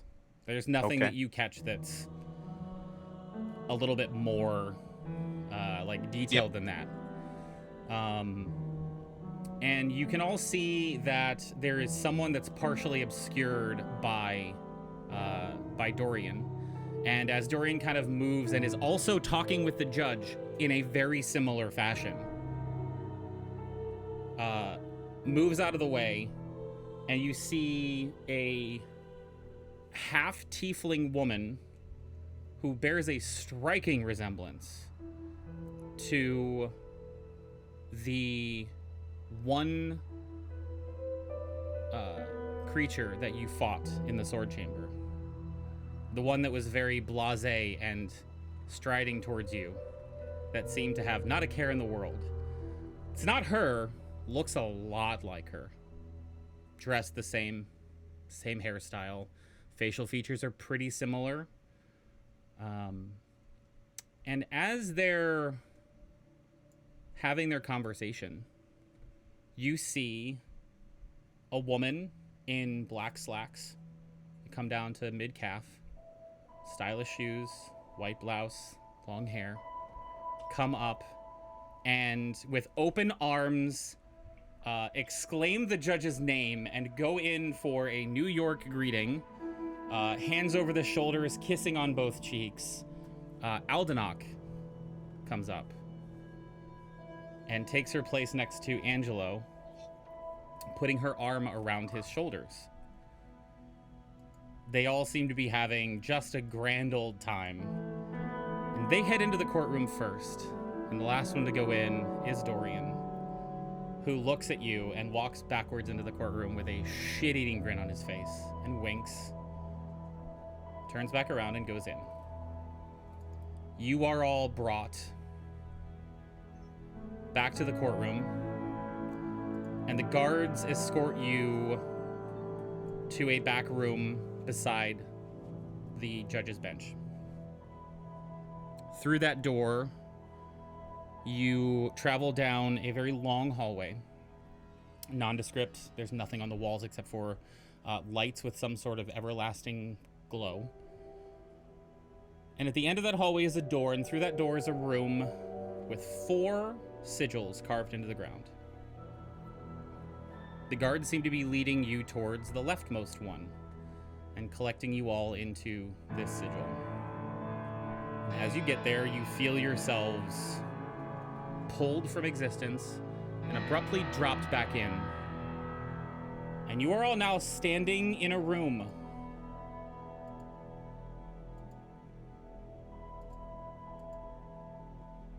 It is just the 6 of you.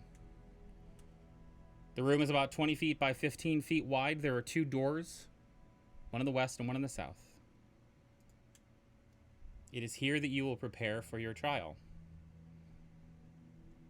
You can see through the door in the south. There's bars on the window, on the door, and you can see through into what is basically a pit below you.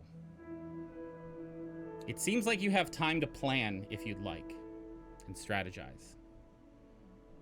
And so I'm going to give that to you. Do we see anything in the pit?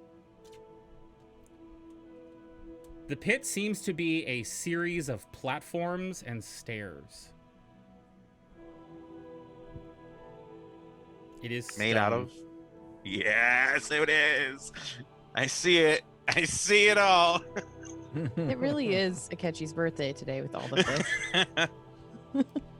this. Cascade would just put a hand to her chest and cast a mage armor, and it would look like there's a rippling of water just like a half an inch away from the surface of her body. For a split second, it would just look like she's encased in like a rippling pool, and then it would kind of slowly fade. And she would go to Bree, rummaging in her pack, and pull out a small potion and holding it out to Bree, and will say, given what we're about to face, I think you're the best to have this. And she will offer out a potion of growth. Amazing. Okay. Out of character, Dale cries because he's the shortest of all of us and he wants to go. I thought about it. Important notes about the battlefield for you guys. This room that you are in right here has a staircase that goes down to the lowest most platform. There is a 15 foot on top, 10 foot on this side, 5 foot on this side, and this side. You're pinging. I don't see anything. Oh shit, I'm in the wrong Yeah, fucking you're in thing. the wrong lane. So this bottom area here is 13 feet or 15 feet here, Okay. 10 feet here, 5 feet here, 5 feet here, 15 feet here. There is nothing that goes between here. That is a platform. Okay. The next square is 5 feet higher. And if you trace the stairs that come down from the outside, the next platform is 5 feet higher. The next platform is 5 feet higher. This little 10-foot square right here is the highest platform on the battlefield. It's not clear from the map. That's why I'm telling you. It's all good. Thank you. These 5 feet can be used for cover easily and can block line of sight and will potentially block area of effect spells too. Cool. I am literally, as a DM, giving you time to plan how you would like to approach this. And if you She's need encouraging cover, friends. me to take my headset off, I will. Problem is we don't know what we're doing. Before we started playing, I could use a little boys break real fast. Yeah, we can do that. We can do that Yeah. right now. We're gonna have to break it in another hour though, too. So Yeah. That's fine. cool. So yeah, we'll break now. We'll talk about this a little bit and chat when we come back. I guess the battle will commence. Hang tight, y'all. Get a drink, get a stretch, get a little bit of snackies, and come back soon.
and we're back.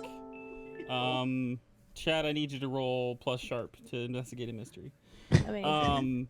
So the party has there was a lot of strategery and strategizing and things like that. So we had a little bit longer break than we expected to, but we're back. Hopefully we haven't lost all of you. But I'm going to give a little bit of time for y'all to come back now that you can hear my voice from the other room and you can hurriedly finish up eating your queso and grabbing your chips and whatnot. Oh shit. Like I need to go grab them. They are Yeah. right here. 24/7. Let's go. Yeah. Let's go. So. We are here now, and I want to make sure that I have all of the overlays like situated and ready to go for this so that I'm not like floundering. Let's get the turn order in the screen so that everyone can see. Frightened and scared.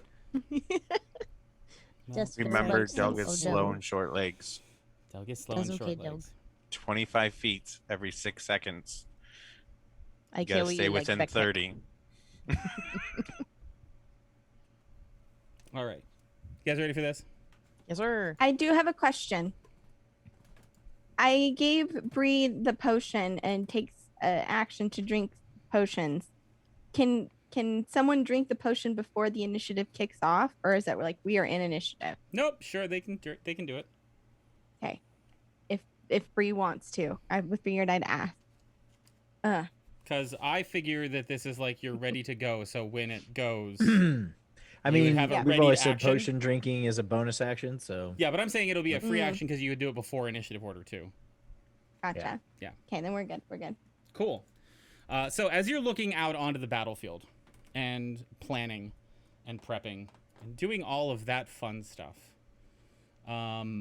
you see that the giant maroots that are looking over this area are unwavering and unmoving.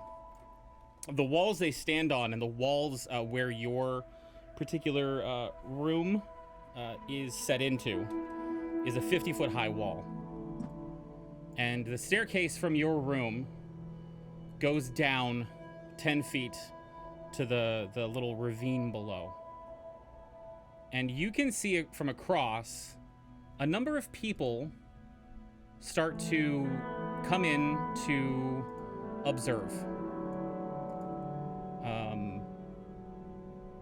You see the judge, who is standing there as an officiant in the dead center. He is looking over the arena very cautiously and meticulously, approving of the work that was done to change it. Kylie would have told you before she left your side, before you were brought into this room, that the Dabos that redid this chamber are known for sporadically and for no reason just deciding to move things around. And they're known for changing the colors of buildings and the size of houses, even with occupants still in it. Behind the judge, you see a number of these Dabus who you had seen in the streets before. These kind of like floating Susian creatures. And they're all encircled around someone you saw when you first came out to the streets.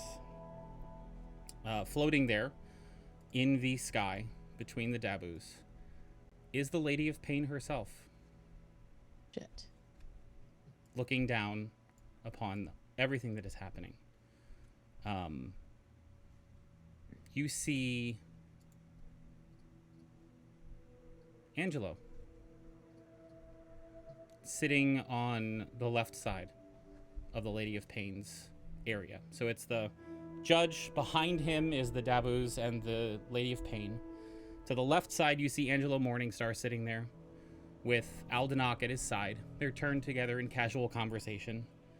A couple seats down, you see the woman that Dorian had his arm around, with her arms draped around the two chairs next to her, leaning back casually with a very slight smile on her face. And two chairs down from that, you see Kylie, mimicking the exact same posture and demeanor, And the more observant of you would see her at one point look over, and the body language screams, "What? Is there anything wrong?" And then Kylie seems kind of sure of herself and pleased that she is at least a little bit getting under the other woman's skin. Then, behind the Lady of Pain, you see a procession of humanoid figures walking in, all dressed in black cloaks with hoods pulled up. One by one, they come behind the Lady of Pain and line themselves up along the right side to look on. There are 7 of them.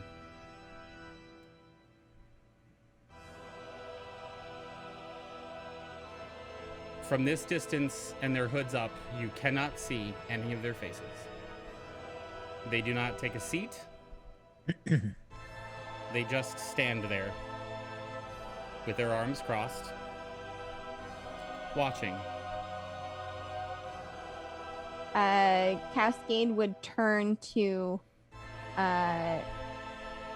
Hope, who she knows has the sending spell. Is one of them Max? I'm gonna find out. I'll cast sending towards Max. Okay, what do you say? I can't tell if that's you. But are you here to watch us? If not, then I'm sorry to bother. You feel like your message was received, but it was not responded to. I don't know, Cascade.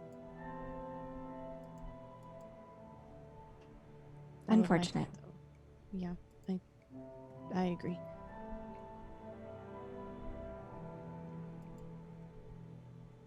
Without fanfare, announcement, warning, or any sort of indication, the door to your chamber opens. Fenjor, you're up.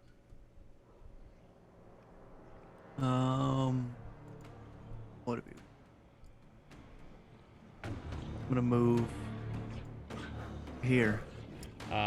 For this particular part of the combat, we will assume that your movement starts at the doorway.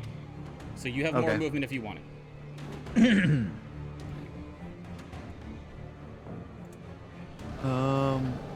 Move here. Okay. That's your move. And Is there anything else? I'm just gonna try to scan the battlefield and see if I can see anything. Make a perception check. This will be your action.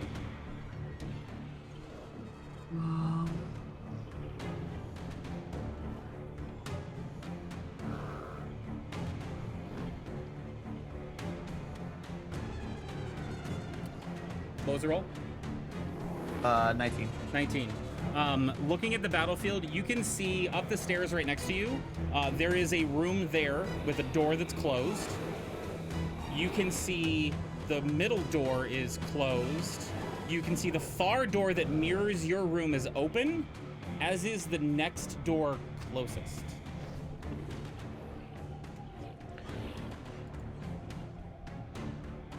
So, can you ping which ones are open? I know That I can't see this right now. but I can. Okay. This one and this one. those There's two. a 2 on the other side of the That's wall. what I thought. Okay. Anything else? I think you still have a bonus action.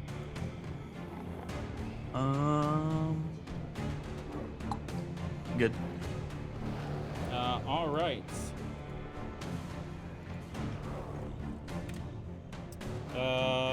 Varys, you are up.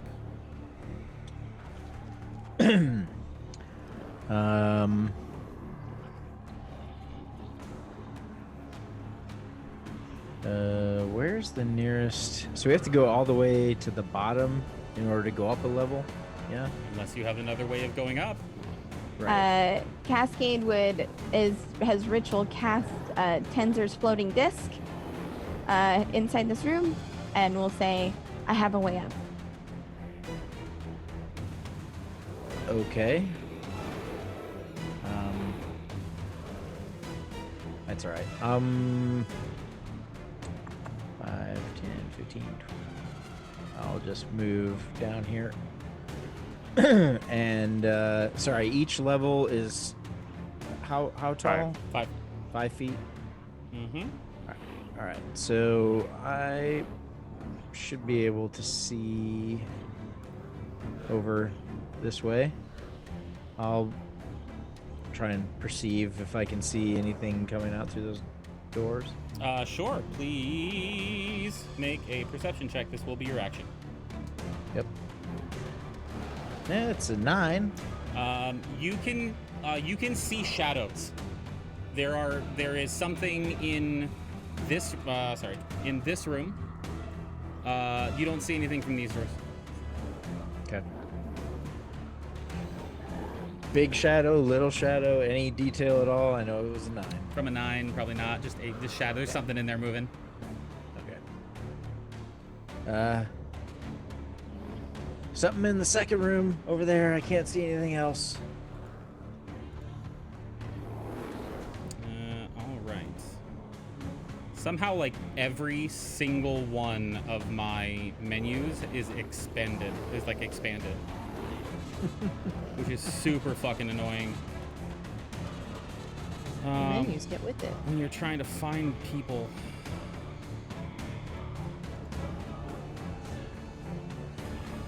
Dorian, where the fuck are you?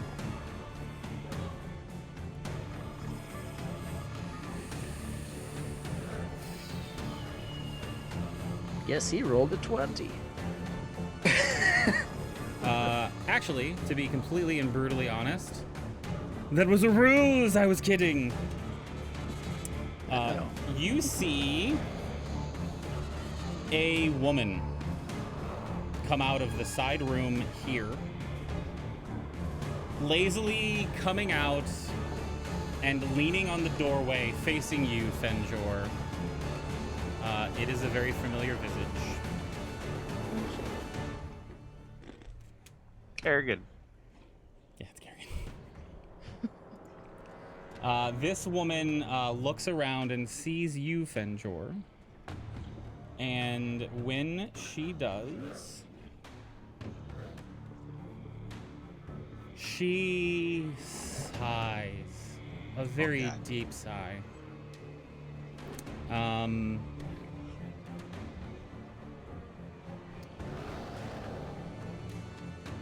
Both Varys and Fenjor, I need you to make a Constitution saving throw, please. Oh no. 21. That resilient feat, though, 24. Nice. So both of you succeed in your.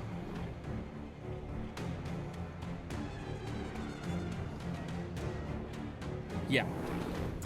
Both of you succeed your saving throw. And as this kind of weight of the world and everything that has led up to this moment and what you have to do now sets on you, you feel this sharp stinging in your head. That is 13 points of psychic damage to both of you. Ooh. 13 psychic, you say? She's immune, but She's yes, immune, but psychic. yes. Oh. You have it though, right? Still? I have that, yeah. I'm resistant to psychic. Nope. So 6 or 6? 7. Is it rounded down? 13 divided by 2, 6.5. Yep. Round down? Round down, yeah. Yeah, round down. Everything rounds down. 6. Can I uncanny dodge that or no? It's psychic damage, so no. I think it has to be an attack, and that isn't an attack. Does uncanny dodge say you can dodge an attack? Stand by.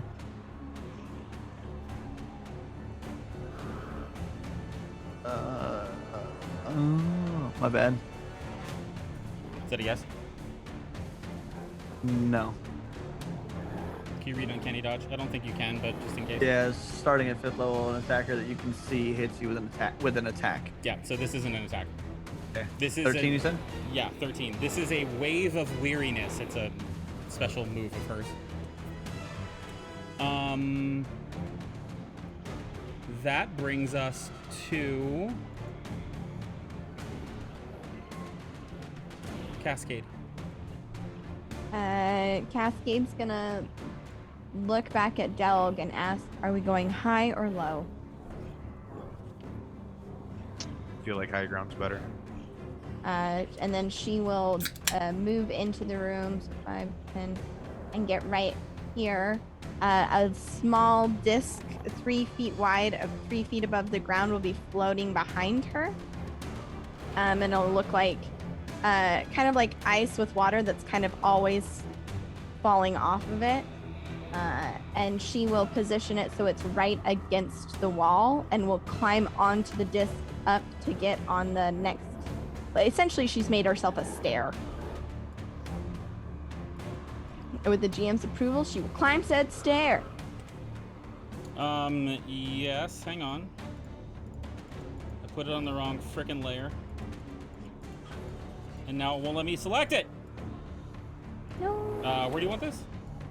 And it should just be 1 square diameter. It's small. But right where she's standing, so right here. Did you know that I can't move this now that I put? Oh, now I can. Right there. Right here. Lives Sorry, I there moved forever. her. That's okay. Pew pew. This one right at the end of the stairs. Perfect. Got it. And she would use that, so that's 5, 10, 15, 20, 25, 30, and then she would use her action to manifest her mind right here. Boop, at the tippy top. Sorry, I missed the thing. I just moved it right here. Okay. And I think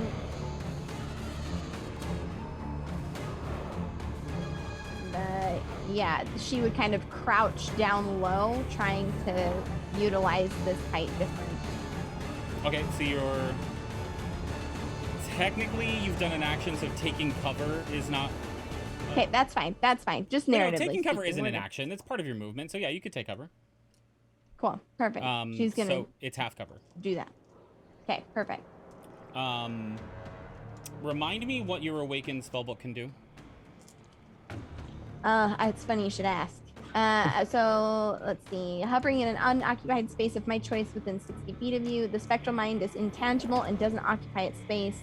While manifested, the spectral mind can hear and see. It has dark vision with a range of 60 feet, and the mind can telepathically share with you what it sees and hears. However, I can also use its senses to cast spells from its location. So if it can see something, I can see it and cast at it. Okay, so I guess here's some other questions. What kind of vision does it have?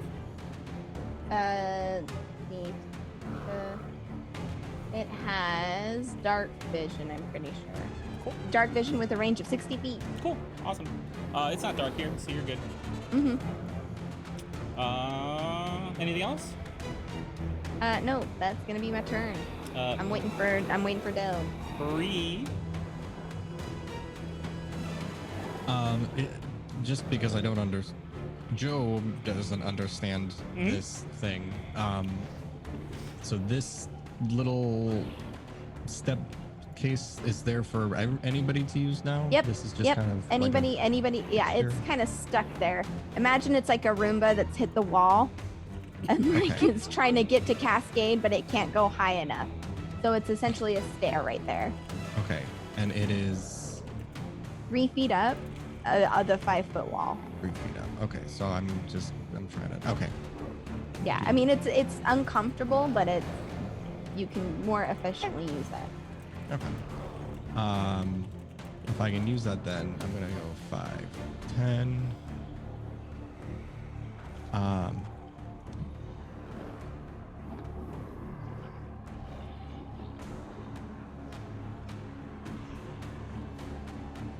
that doesn't really work for me. I'm gonna do.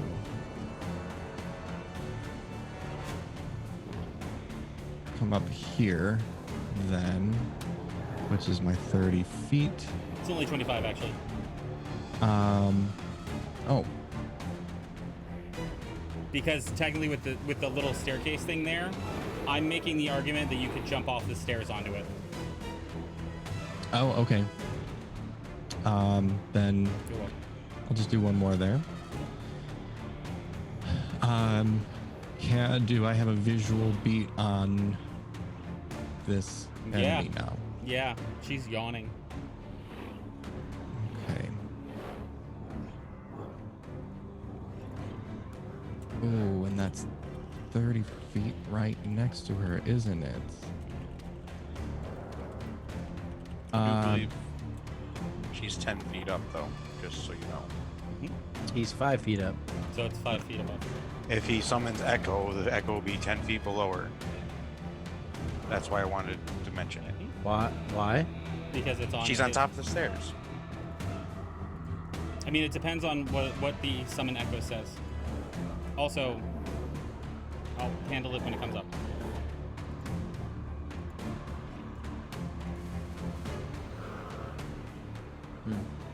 I see the 30 feet now.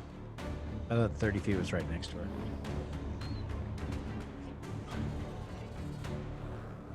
All right, I'm done. Okay. To no one's surprise, there are more of these things coming out. One of the bald-headed fighters with the whip-like chain, which I will show you as well. Why do I keep missing this?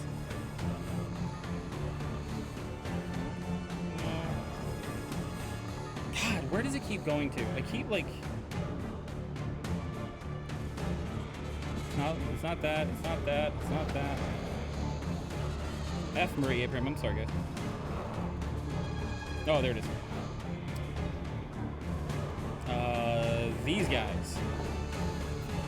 One of them comes out and sprints down the staircase and around the corner.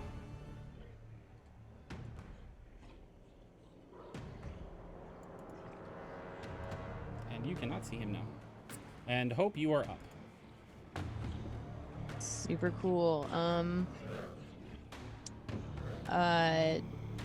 Probably would have been using this time to like put on my cool new armor.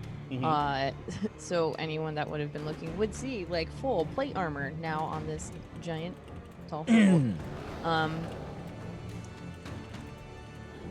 Which sucks because now my walking speed is very slow. So I'm gonna use my full movement to go here. Actually, could I get like to the top of the stairs and jump down so I don't have to We're use... counting movement from the door in. Fuck yeah, I forgot about that. Okay, so 5, 10, 15, 20. I'm gonna hang out by Fenjor. Hey, buddy. Yeah. Hey, what's going on? I am going to pretty much just chill, but I would like to, as a bonus action, cast my spiritual weapon. Okay, where you want it?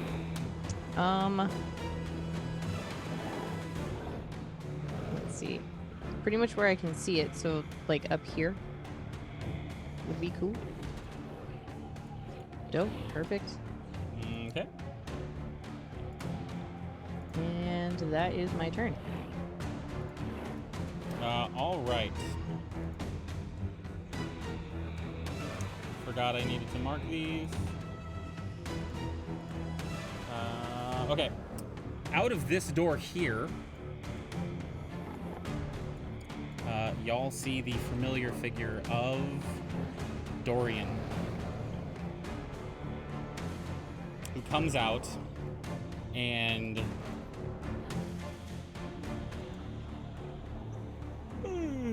stretches a little bit, pats himself down, looks over at all of you on the side and says, "Did they not tell you you could bring friends?" I guess not, the door's closed. And then he saunters down the staircase. And as he does, around the corner to where you no longer can see him, 2 more of the ones who have the whips begin sprinting out as well and follow right behind him. You cannot see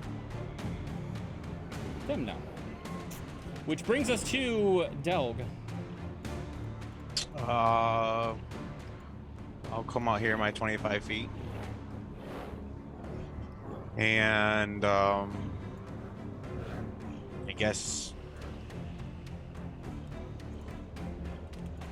ask how many they are. I'll ask Cascade, because I believe since she can see out of her book, she can actually still see everybody.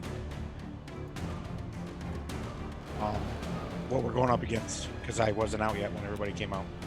I would very much argue that your book does not have line of sight down that little tunnel. See, that's where Well, I'm it's confused only at, because 5 you said it's feet, I only guess. So, 5 yeah. feet, So so I like guess a it would. 6-foot person would have their whole head Okay. exposed. So here, I'll leave them since we do have the book there for line of sight purposes. Yeah, and Cascade would be calling it out. There you go. Great. Yeah, she would point just directionally 3 dancers, dipshit, towards Dorian.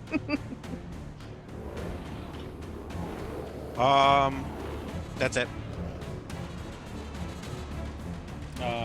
Would Mistral like a turn? Of course. She is going to come out. We start at the door. Hold on. And she's going to fly 30 feet to me and then fly 30 feet straight up above me in orbit. So she is 30 feet above you now? Yep.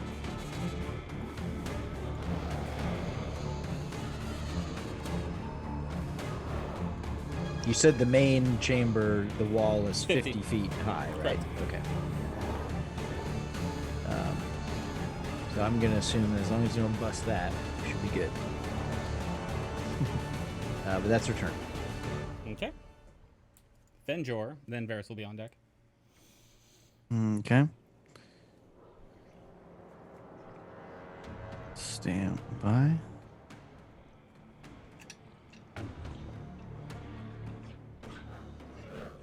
I'm gonna move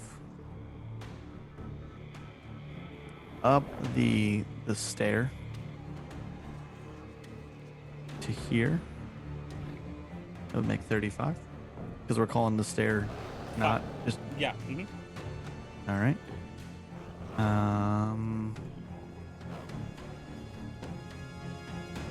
And I'm gonna ready an attack in case someone comes around here towards me From what direction? from here. Okay. So if something comes around there that is an enemy, I'm assuming, you will attack it. Correct. Cool. Anything else? And that'll be the end of that one. Wonderful. Mr. Varys. Okay.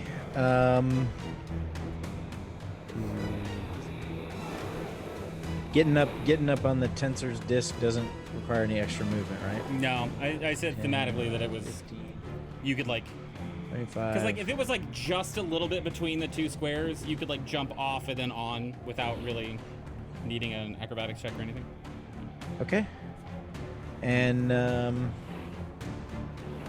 point I choose within range. All right. Well, I'll kick this sucker off.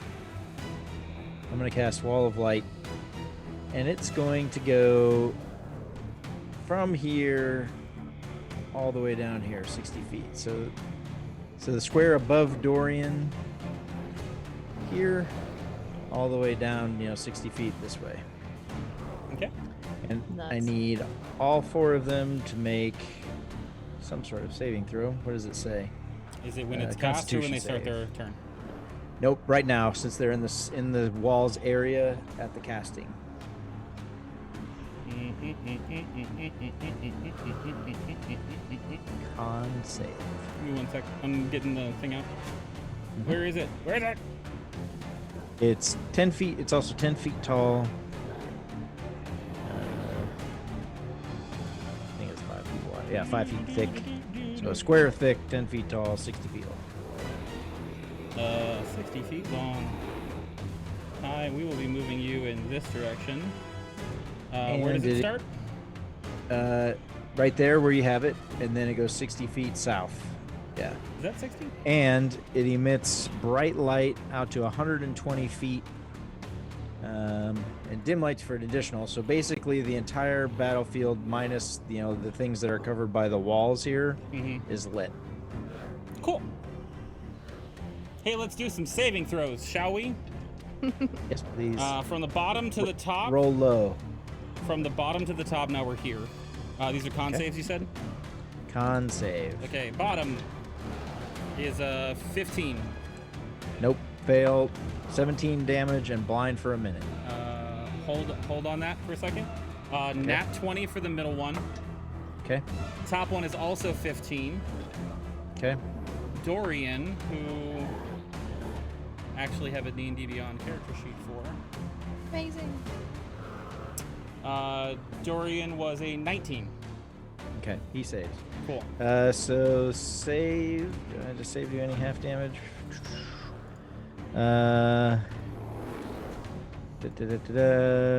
Failed save. Yep, and successful save half damage. So the half damage is 8. 2 that saved, the other 2 17 and blinded for a minute. Cool. So first one failed, and you said 17, correct? Yeah. I think red and green failed, blue and Dorian saved. Red and green failed. And those two are blind currently? Yes, red and green are blind. Oh my god, there's so many elevation markers. Oh my god, and they're just all right there. Oh, You did it. So I did do it. I'm sorry.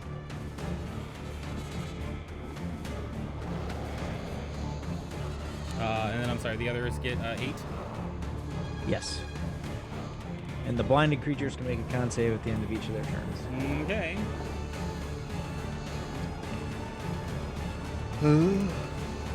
Okay. And that's my turn. Cool. It is now this woman's turn. And what is she gonna do? Sigh and yawn. No, but thank you for reminding me that I get to possibly recharge that. Oh, you're welcome. And I rolled a 6. 10, 20, 30. Yeah. So she reaches both of her hands behind her back and in a fluid motion releases am I gonna do this? Releases a single dagger towards you, Bree. Because why not? You're the closest. Ish. That's 18 plus... It's a 25 to hit. Yes. It does some damage.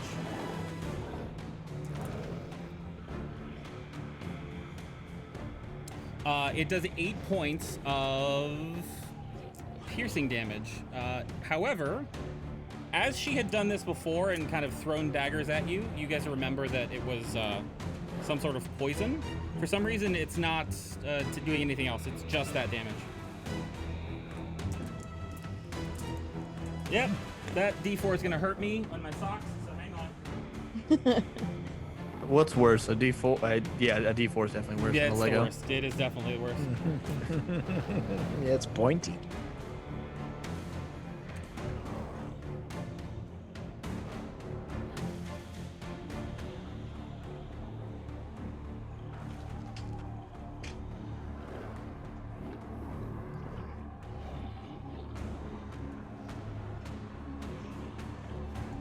Okay, it is Cascade's turn. Bree is on deck. Cascade will reach in her pouch and pull out the potion of fire breath that she's had for a while, and she'll down that, and then like quickly down that with her book in her other hand, and she'll start casting. Let me double check and make sure, but she's gonna start casting Dawn, utilizing the spellbook's line of sight. So a 30-foot radius, 40-foot high cylinder. She's gonna center it so it's 60 feet across. She's gonna try and center it so it's like the bulk of it is in this area. Probably centered on that guy. You said a sphere, right? Yeah, it's a 30-foot radius. Goodness. Yep. Does it stay? And I can move it. I mean, am I putting it on the map layer, or is this for sight? No, Yeah. it stays. It stays. She can maintain concentration. And just as a heads up, if I'm within 60 feet of the cylinder, I can move it up to 60 feet as a bonus action on my turn. Okay. So I need them to all make Constitution saving throws, please. Cool. Trying to get all of the little markers on your head, huh? That wasn't me. I didn't do that. Okay, well, starting from the bottom, now we're here. We're gonna go red. That is a 15. Nope. Blue, 5, no. Nope. Top one is 12, no. And Dorian is a 16. Meets it, beats it. So he'll take 11 radiant damage. The others will take 22. And they must make a saving throw whenever they end their turn within the sphere. Okay. You said 22. Yes, 22 if they failed. And then she is going to move over to this wall and kind of crouch down behind it, huddled, to stay within direction of Delg, but also block line of sight, hopefully. And that's her turn. Cool. Half cover step. Is there anything else besides the radiant damage? It's basically a circular wall of light is what you cast, yeah? That I can move. Yeah. Yep. Cool. But it doesn't do blinding. Cool.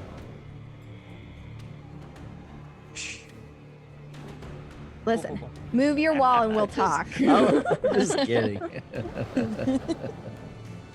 Okay, Bree, you are up. Hope, you will be up after Blue.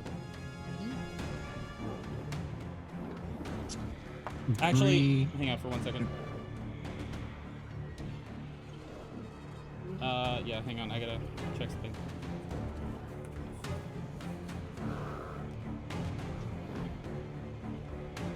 Not to be a downer, but is your disc concentration? It is not. Sweet. Just a little pet. Okay, go ahead. Double check. Yeah, it was a ritual cast, not concentration. Well, wait. Ritual casting. There's nothing. Aren't- Yeah, there's no indication that it is concentration, Cool. is what I'm saying. I ritual cast it, and there's no indication of concentration. Okay, bye. Bree, what's up? Right. Gonna move 10, 15, 20. Get up closer to the border there. As a bonus action, I'm taking a sword out from my hilt, and I'm going to say sword. The sword is going to fly right next to this one on the staircase Okay. and make an attack. Great. Shit, the sword stays here, doesn't it? Yes. I don't have a sword token, I'm sorry. That's okay. don't know if it'll actually be of much use. 22. 22 hits.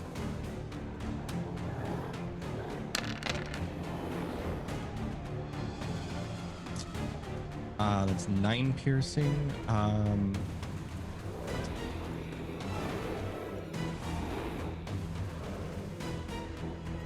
And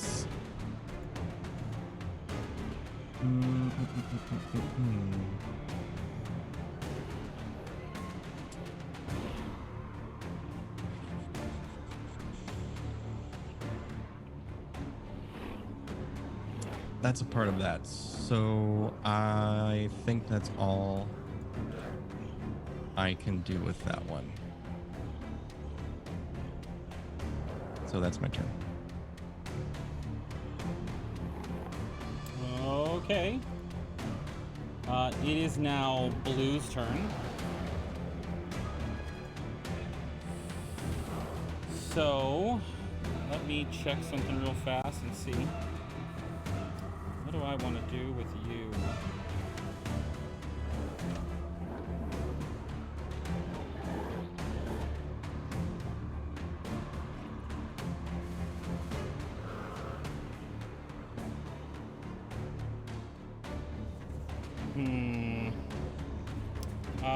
Yeah. So Blue is going to shadow jump.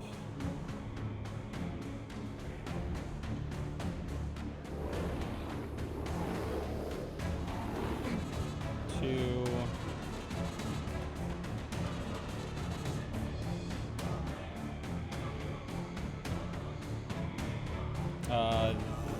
there, because it can't get any further.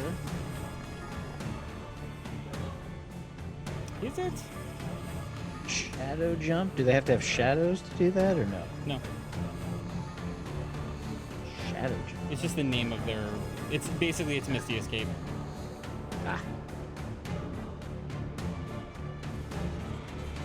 Yeah. So he's gonna go there. Ends in that, so he has to make a save again, right? Yep. Make the con save. 17? Yep, that beats it. So it'll take half. Sorry, let me double check, make sure. Because I still think he'll take damage, but let me double check.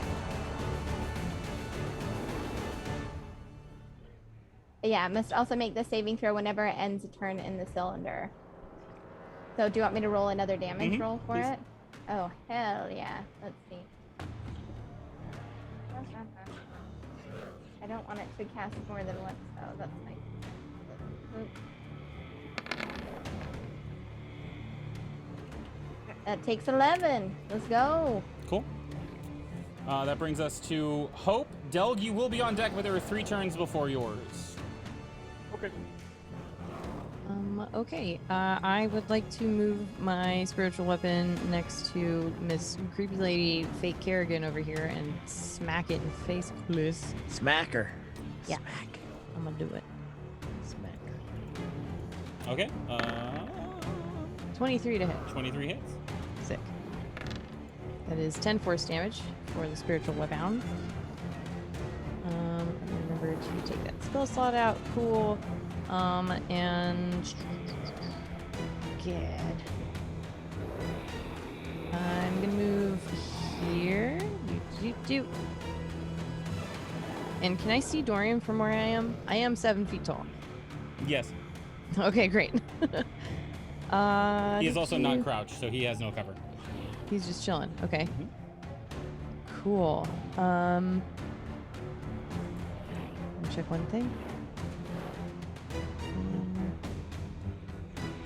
Range. Okay. So technically he's in the wall of light, which blocks line of sight, That's I fine. forgot about that, yeah. unfortunately. For That's now. okay. Backup plan. I am going to cast Aid and grant 25 temporary hit points to Fenjor, Cascade, and Bree. Repeat how many? 25. 25 temporary hit points. Mm-hmm. Woo! And Total, that's not spread out. That's 25 each. 25 each. Here you go if you want to see it. No, I just was confirming. I thought you did that in the Hell room, to be yeah. honest. Oh, no, I didn't do that earlier. If only. It's not a ritual cast. That's my turn. Cool. It is Dorian's turn.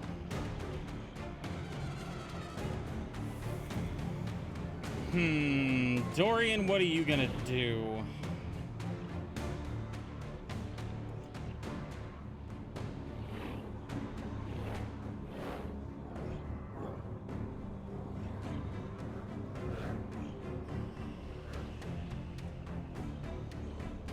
So he's seeing you kind of move up a little bit closer and seeing the wall that is around him and the cylinder of light. He kind of squints up a little bit. Well, this won't do. And kind of hoists himself up onto here.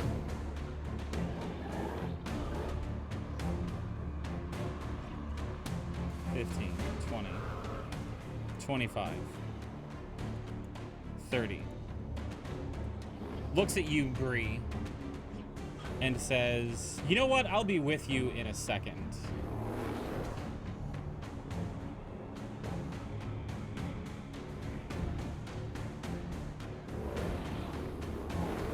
Blinks out of your sight and appears 10 feet from you, Delg, standing over, looking.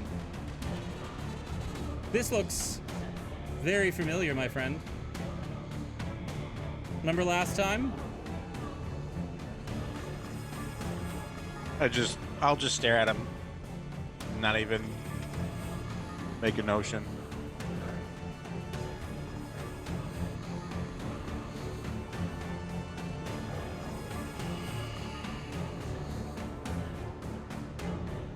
You start to feel, as you're looking back at him, like he is peering into the depths of your soul. And just as you feel these kind of icy tendrils start to like sink in, I need you, sir, to make an intelligence saving throw. Oh no. Oh no. Please. 16. You start to blink your eyes, and as you do, you kind of look around, and reaching your hands out, in front of you and on every side of you, there seems to be a literal wall of bacon. And as you press on it, it doesn't seem like you can push your hand through it. He cast Mental Prison. He cast Wall of Bacon.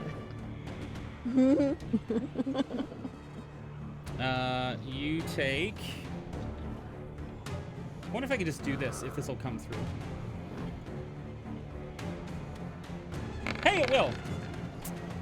24 points of psychic damage.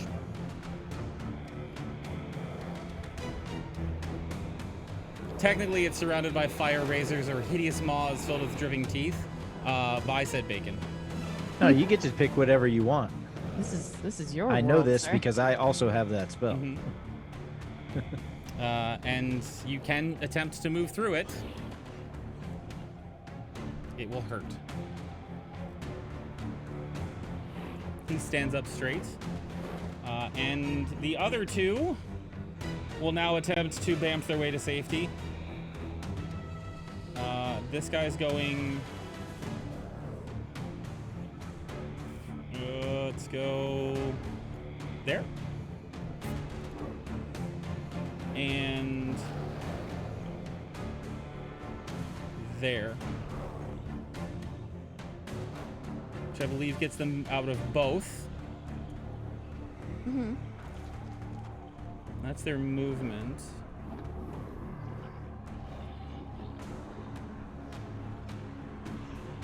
bonus action shadow jump to there. And the same here. 10, 15, 20. One's gonna go there.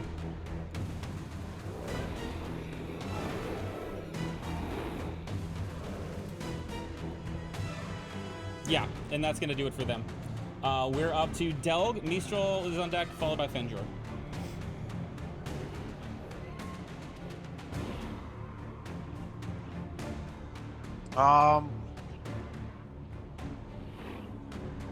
And it's all around me, top, bottom. Yeah, you perceive yourself to be in a cage of bacon.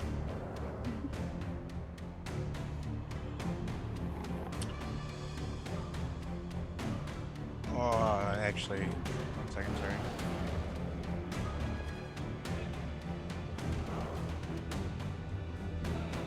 You want to be able to say something?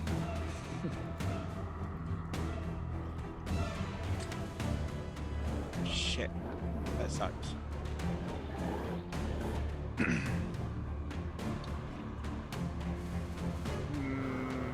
I guess in character, would have a slight idea what this is, because I did watch Varys cast it on somebody. Was that the same So- thing? Was that the same? Yeah. Have I cast this? I'm pretty sure you cast it on somebody. Didn't you cast like Force Cage or something like that? Well, he's done that No, one I too. have Mental Prison. That's my 6th level Yeah. spell. I just didn't know if I had used it yet. I feel like if you have that as an ability, you would have talked about it in your pre-war session as something you could Yeah. help with And being a combat. warlock and all, yeah. Yeah. Yeah, So sure, you know what this is. I would definitely recognize that spell. Yeah. And if we had talked about it, I would tell you, don't try to move out of it. Yeah, but I know. I'm just trying to figure out what I can do inside of it. So, with that being said, he just teleports. I'm just gonna sit tight. Okay.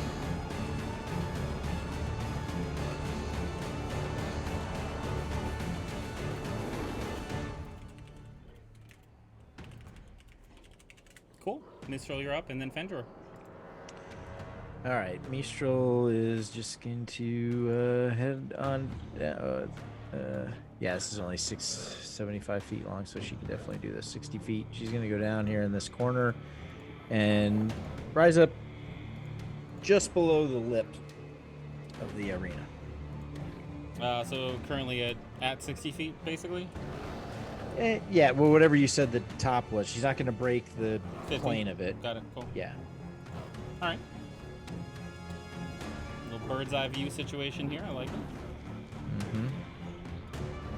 There's a lot going on with this combat. I've overwhelmed myself. Doing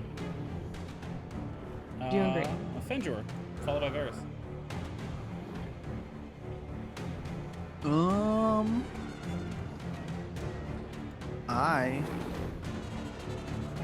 This would be from wrong thing. From here to here would be 10, correct? Yes.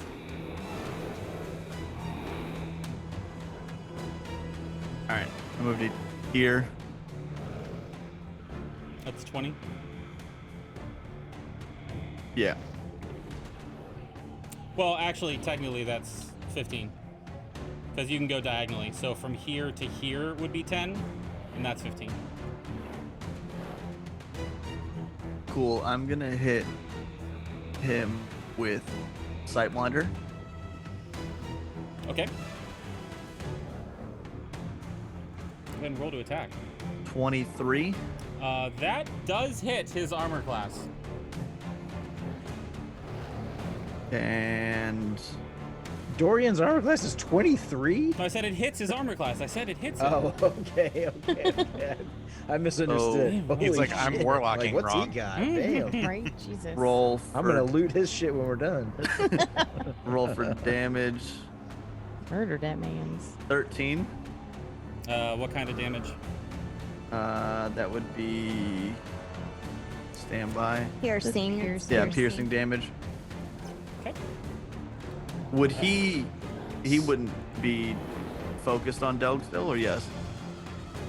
I mean, he has currently done something to Delg, so yes, this would count for sneak attack damage if he wanted it. All He's right. concentrating on me, on the spell at least. All right. So sneak attack as well. So we got 13 so far. Mm-hmm.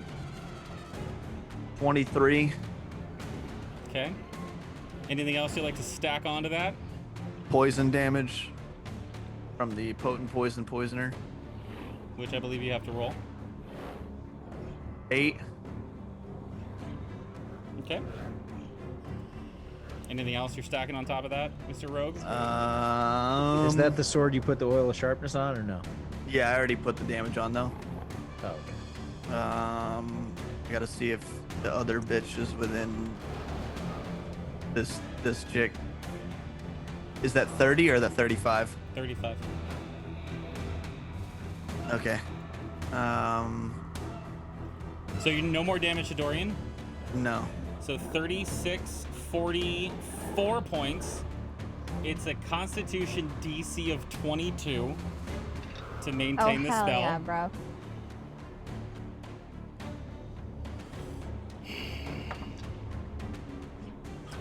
Delg, you watch as the bacon melts and sizzles around you.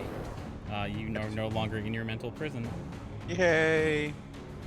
And then as the bonus action, I'm gonna disengage, Okay? and then I still get what, 15 more feet, correct? Move Yes. to here. Okay. Will that do it for your turn? That is going to end my turn. Varys. Okay. Which one of these is it blue and red that are blinded? Is that the symbols? Yeah, hang on.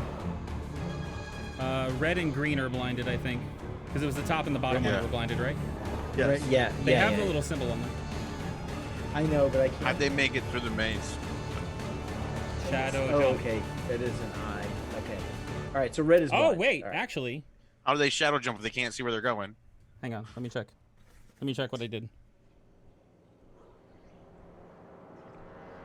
Yep. They're fine. Sweet. Okay. All right. Well, I'll just step back here. Double check my line. Familiar sight to those who've seen it before is Varys holds up the staff.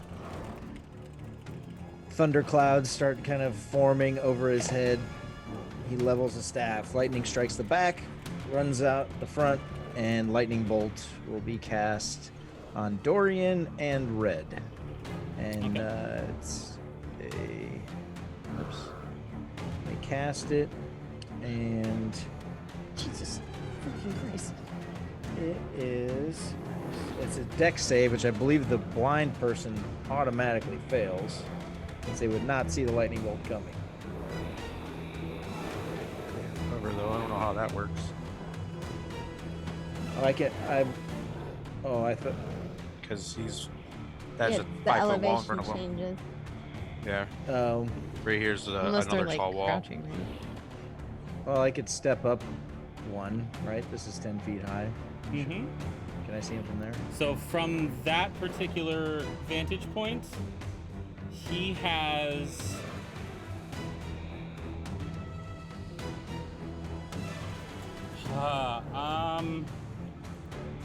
hang on. Elevation never again. I mean, how does cover play in a dex save spell? Dex saves are at advantage when you have cover. But a blind creature automatically fails saving throws requiring sight. I'm Ooh, aware. that's tricky. Yeah, it is tricky because he doesn't see it coming, but you also can't see him very well. He's just relying on the cover.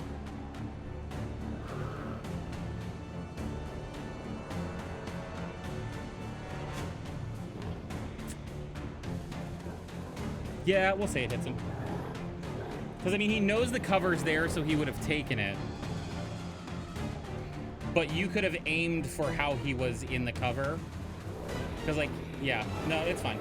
Yeah, it still hits him. Well, okay. Well, I was gonna say I can solve this. I can just move south of Delg and go with green, and actually, No, it's fine. If you want to hit play, red, it's then fine. I could've Actually, got that the would be better. Soulmonger in there too. Can you hit 3 people? I can hit everybody in the line up to 100 feet away. I was gonna say, because you could probably get green and the chick as well. Yeah, it's all right. I already decided to target them. I haven't to the rolled south, the so- saves yet, so you can switch. It's fine. Oh, okay. But Ferris would have made the more people damage option. Much more calculated. One more south, maybe. I don't know if I can get them all. I don't want to hit Cascade. isn't it like 5 feet wide? Yeah, Yeah, you can get them. It's I mean, like it touches snapping all their weird, too. squares. You could. I will argue that you could angle it so that as you're passing the squares, you can shoot It's it right lightning. between them. Okay, so deck saves from Dorian and So, keep losing his fucking sheet here. Okay. Deck save from Dorian is not good. That's a big old 12 there, buddy. Oh, nice. all right. Deck save from Green. 13, also not good. Deck save from the Soulmonger. 22. Yep. That one passes. I think it's half damage on that one. Let's see. Half as much. Yep. So 20 points for the success and 40 points of lightning damage to the other two. Okay.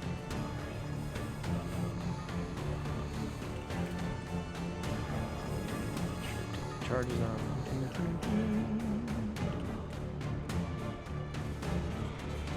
Let's see. I was here. 1, 2, 3. I'm gonna continue to move south. There. And that's my turn. Cool. It is now the Soulmonger's turn.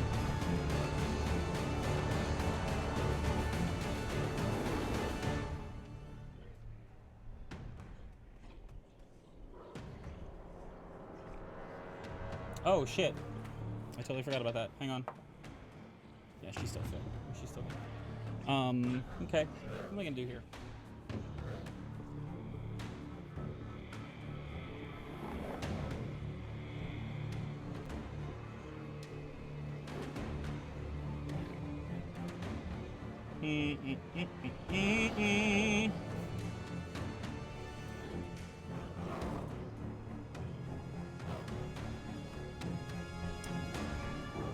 Does not have sight there.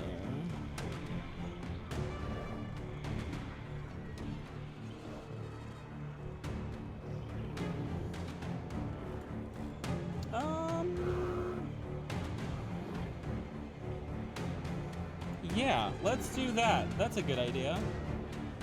So she is going to start walking down the stairs. Spiritual weapon, if you'd like to take a shot. Hey, I do. Wouldn't you know? Where is it? Where you go? Where? There you are. Hello. 19 to hit. That does hit. Okay. That is 12 force damage. Very, very good. Okay. I'll take that. Whack. Good job. Good job, little weapon. icicle. I'm proud of you, Will. There you go, bonking again.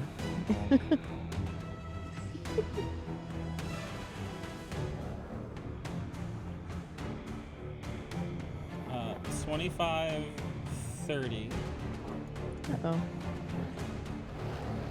And she's gonna lean over and from her pocket she's gonna sprinkle out this green dust that looks like it has a cloud around the particulates. I need a Constitution saving throw from you. For me? Okay. Mm-hmm. Oh, Lord. I'll take a 23. Very good. 23 saves. And you just kind of sneeze a little bit, and you're fine. Ugh, allergies, man. The amulet, yeah.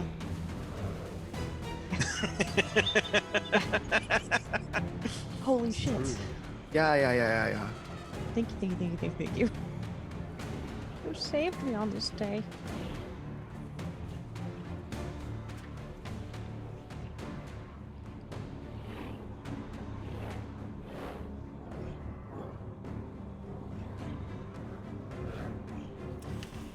Am I?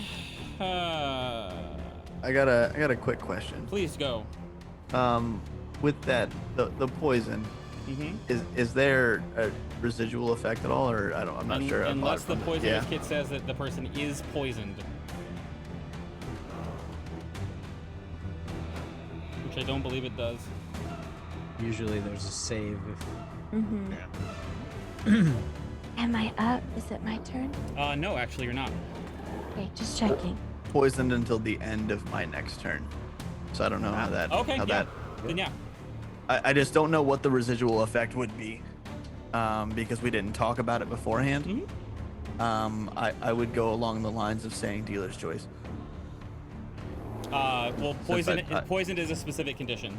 So Okay. poison means that they have disadvantage on attack and ability checks. Okay. The end of my next turn. Yep.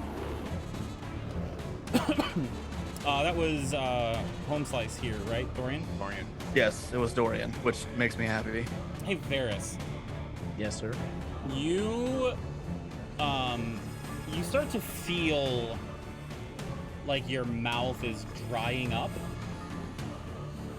and like your lips start to like smack a little bit, and your tongue is sticking to the roof of your mouth, and you kind of like try to figure out what's going on, and as you move your fingers, you feel your skin starting to like crack and break a little bit as you bend your knuckles. I need, sir, from you, a Constitution saving throw.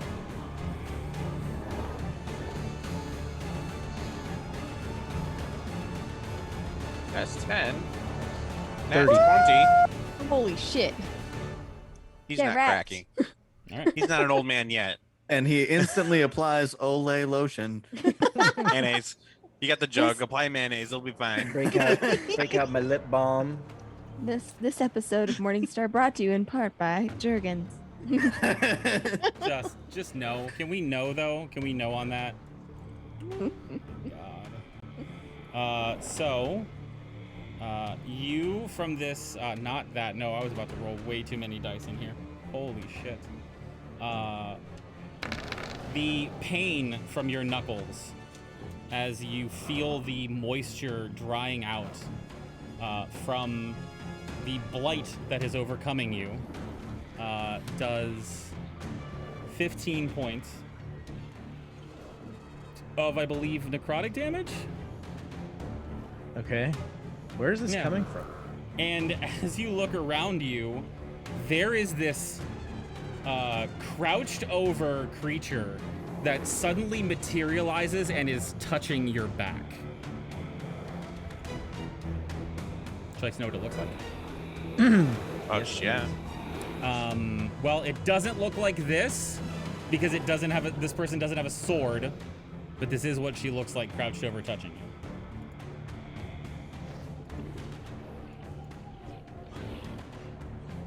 Okay. Okay. So Xena. Got it. Basically, yeah. We got Kerrigan and we got Xena. Yep. Yep. Cascade, it is now your turn. Awesome. She's going to kind of squint really hard, and I would like to move my Dawn circle, Mhm. positioning it so I'm basically trying to put it between blue and red and like us, if that makes sense. Like if they want to get to us, let's see, what's the best way to demonstrate that? Time out. Like if this is the back edge, I guess like putting it in this corner, huh? To try and like, but so like the back rim of it is in the corner. You have to walk through it. Yeah. Maybe a little bit closer to us. Might be able I to don't get the wanna new hit- person in. Yeah, that's my thing. Like I don't want it to hit us. Can we go 2 squares to the left? Or 1 square to the right. Yeah. Perfect. Like that? Yeah. So she strains to do that, and then she is going to.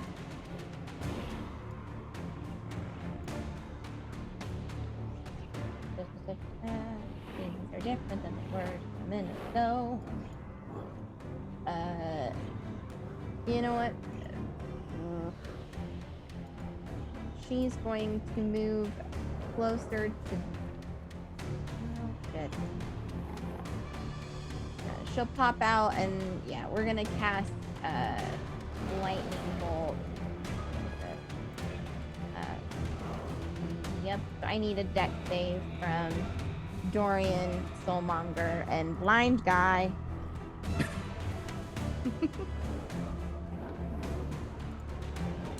Deck save from Dorian.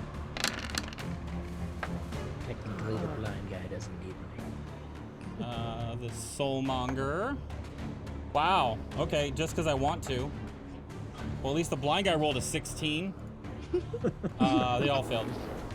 Yeah, I'll take, and I'm gonna swap it out and keep it radiant damage. Okay.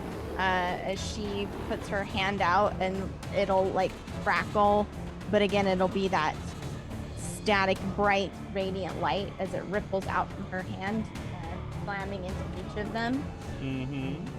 And then at this point, she'll turn around and see Home Skillet all up in Varys's business, and she'll again duck back against the wall to crouch down low, knowing that freaking Dorian can see her. But that is going to be my turn. Cool. Hey, Varys, we forgot this. You took damage, sir. Fuel con save, please. Your DC is 10. Got it. Plus 10. 12. Yeah, I'm Yeah. pretty sure Yeah. you're fine because of that fucking plus 10. Yep. So let me have my rolls, people. I also have advantage on con saves and make concentration, but I made it. I'm with it. I get you. Does that end your turn, Cascade, though? Completely? Yes. Yeah. Bree, you're up. Hope you will be on deck. Okay. As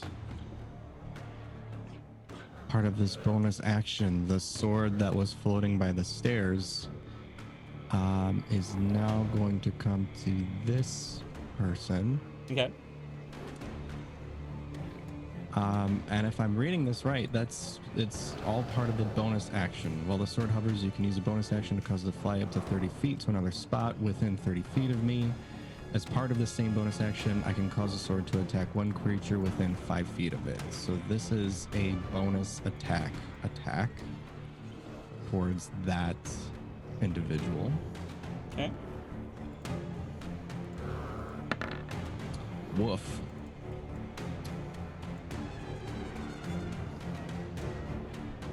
Bothers me that I can't move this. What'd you roll? It was a nat 1 for a 10. Okay. Yeah, that definitely misses. Yep. So, swing and miss on that one, but I am going to take out my other sword and take a couple swipes at this person as my Okay. action.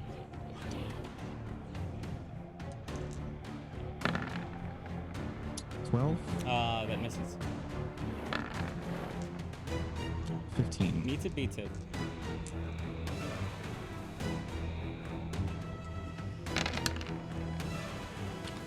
So that's 12 piercing.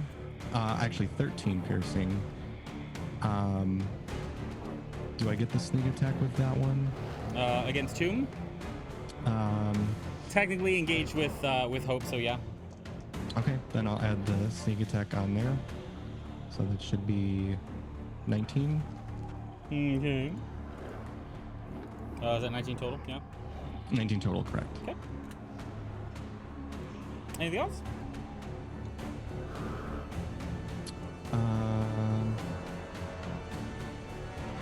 No, I think that'll do it for me.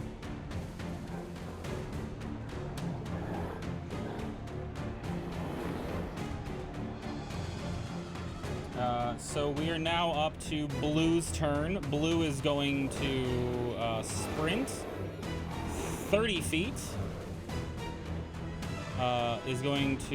He is not blind. Not that it matters.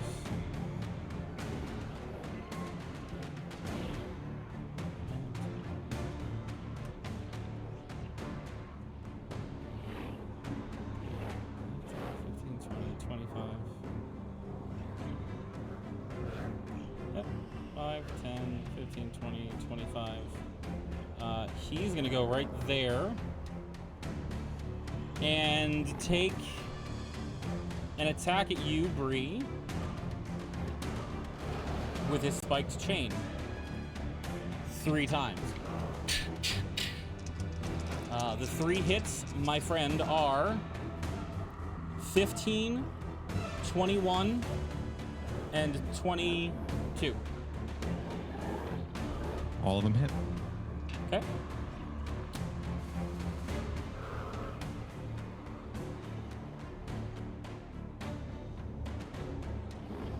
If all 3 hit, then I need 3 dexterity saving throws from you.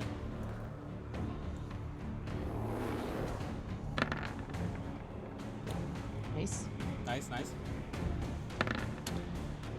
So, Nat 20 for a 26, an 18, and a Nat 1 for a 7.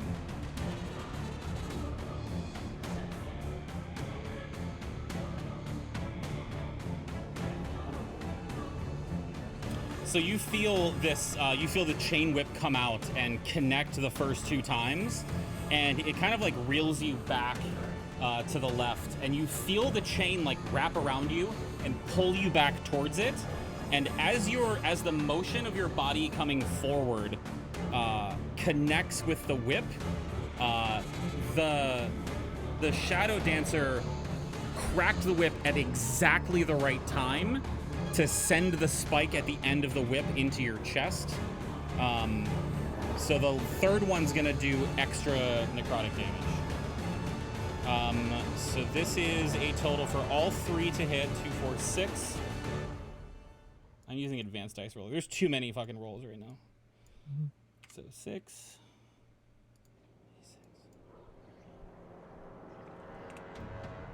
So this is the regular damage from the 3 hits. Total of 23. Okay. And then the necrotic damage from the last one sinking in a little too deep is an additional 26 for a total of 51. No, 49. And that is that Shadow Dancer's turn. Hope, you're up. Then Dorian and the other 2 Shadow Dancers. Okay. Hope is going to kind of flick her hand out, and a bit of flame starts to erupt from her fingertips, and she's just going to look at the 3 people kind of within her view and just kind of like snap her fingers. And within that 10-foot radius of those 3 people, will cast Flame Strike on the 3 of them. Okay. It is a DC 17 Dexterity saving throw. That is 2 Shadow Dancers and 1 Soulmonger. Okay. You said Dex? Correct. Is the one still blind? It is. Yep.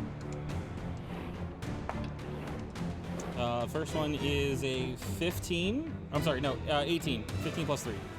Okay. So that one succeeds. This is for the Soulmonger. Dex save, that's an 11, so that one fails. And the other one, just because I want to roll it. Fucking 19. So the Soulmonger succeeded, the other 2 did not. Is that right? Okay, the one, yeah, that sounds right. The one that succeeds takes half damage. Which was a total of... Total of 22, so 11 for them. Cool. So 11 for the Soulmonger and 22 for the other two.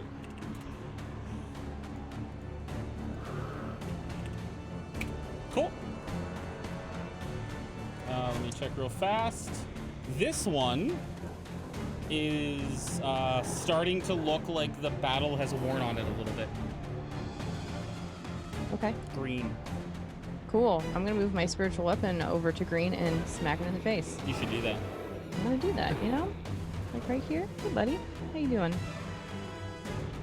Where's the thing? God damn it. Where's the thing? There it is. Actually, that's all the way on the ground. Well, it's only an 11 to hit, so I don't think it does. It does not. Okay.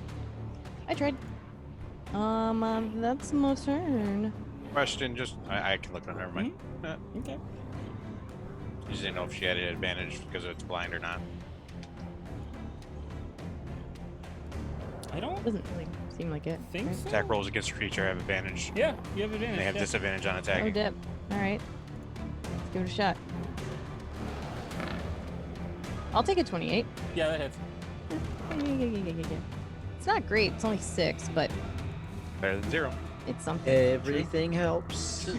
I will Keep say, chipping away at the total. somebody correct me if I'm wrong. I don't think I rolled the save at the end of their last turn. I don't think so. At If you did, you didn't Yeah. announce it. Okay. I didn't. I thought this was their next turn. I've been trying to keep track, but I think I Right. missed it. This is currently Hope's turn. Green was It's coming up. blind. I made that save. Moved to here. I did not make the save for that turn. That's the turn I was talking about. Got it. Okay. I don't think so, anyway. No, Literally, you didn't. if I didn't, then correct me, please. I don't recall it, but that's also just my Neither brain. green, say green or red didn't make the Okay. save. So I'll Yeah. quickly make the rolls then. The one definitely didn't. The other one, it was a dex save. Can't remember, or con No, save. it's con save 17. It's the 17. 16. 16 plus a 1 is 17. Yep. We'll say since we just gave advantage to green that it was red that made their save. Okay. Red's not blinded. I mean, red's kind of fucked right now anyway, but red's not blind about it. Red at least sees the Yeah, fuckery sees that's that about it's to fucked. happen. It's not just like the bright yellow on the back of your eyelids. TPK roleplay, what's up? Hello. Hi, friend. Hey. Give me the raid. They do say the peen is mightier. I mean, what? What? Hope, anything else you'd like to do besides your flame strike of wonderful power and your donkey donk of your spiritual weapon? I feel like that's really all I want to do. I want to try and move, but I also don't want the opportunity attack. So I'm gonna chill here. Okay. That's my turn. Hey, it's Dorian's turn. I can't wait to go no. back through the chat and look at all the messages y'all are sending back and forth. Nothing. I have been good. I have not looked. I have not It's something about cheeseburgers. Absolutely.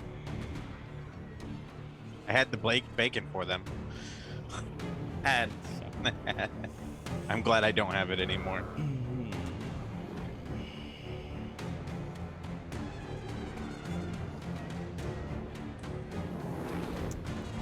Let us see what we want to do.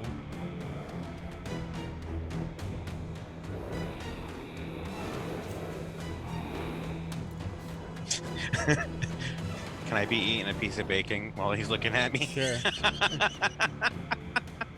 So he takes a step closer to you. You're back to the drop-off behind you. And you watch as he reaches towards his belt. And you see a familiar-looking sword come out from his belt.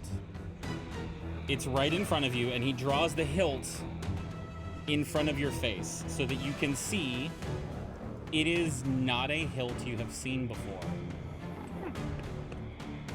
I see what symbol's on it. As a matter of fact, I only have a little bit of perception. you can't. So as the sword gets pulled back, you see. I gotta look at actually what actual actual symbols on this sword. Sorry. Scroll way the F down to the GM only notes that y'all don't get to see. Just make them public. You're good.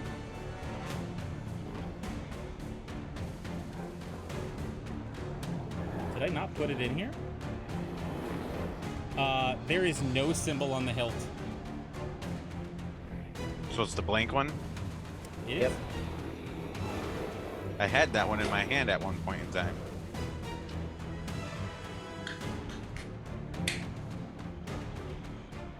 As you watch the sword come out from his belt, looking into his eyes, you see the corners and his brow and everything like tense for a second, like he's gritting back against some sort of pain.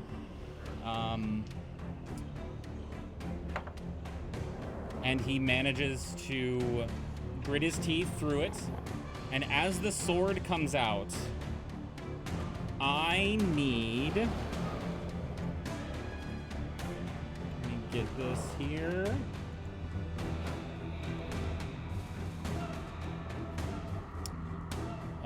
Cascade. I need everyone. I need everyone to make, my friends, a wisdom saving throw. I'm just gonna ask. That was at disadvantage What was it, disadvantage? because he's currently poisoned. Mm-hmm. Okay. I mean, he hasn't attacked yet, so it will be He a hasn't done it. disadvantage. All he did is draw the sword. Okay. Are we all doing this? Everyone. Yep. Okay. Fucking solid.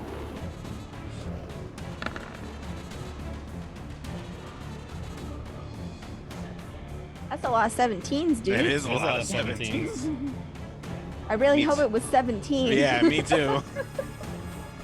Or less. I mean, I'd be okay. I mean, I kind of hope I'd it was be okay 4. with it being. I kind of hope it was 4 too, but I have a feeling.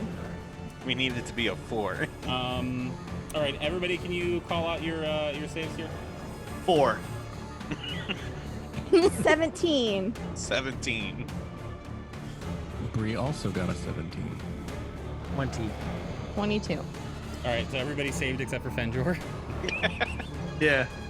All right, buddy. Sure it wasn't a 4. Seeing this sword come out, you get this overwhelming sense of despair and dread. Kind of similar to what you had felt before when that thing came out, when that woman came out. But this feels much weightier, and you are lost in the thought of just how much of your life did you lose when you lost your memory. You do not have a next turn. You are lost in existential dread. Excuse me? Sick. He's now going to attack you with the sword, though.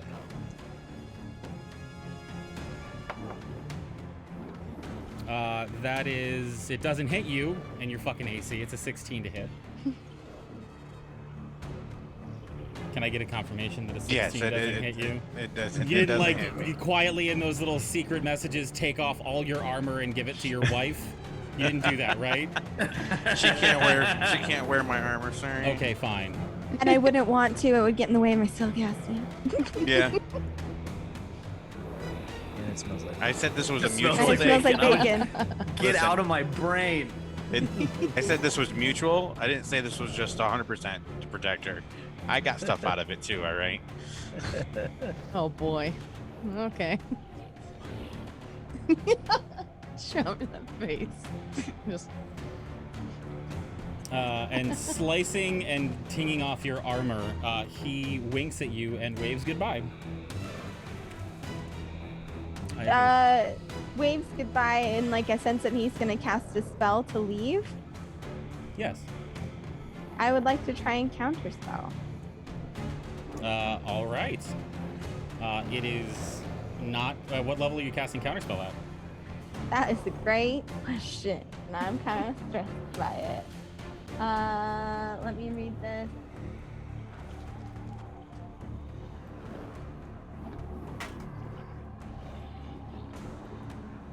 I don't like. I'm gonna cast it at.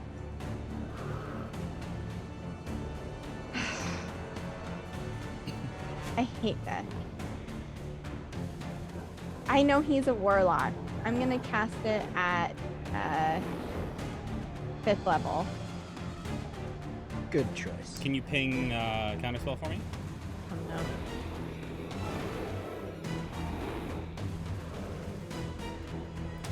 He looks confused when it doesn't work.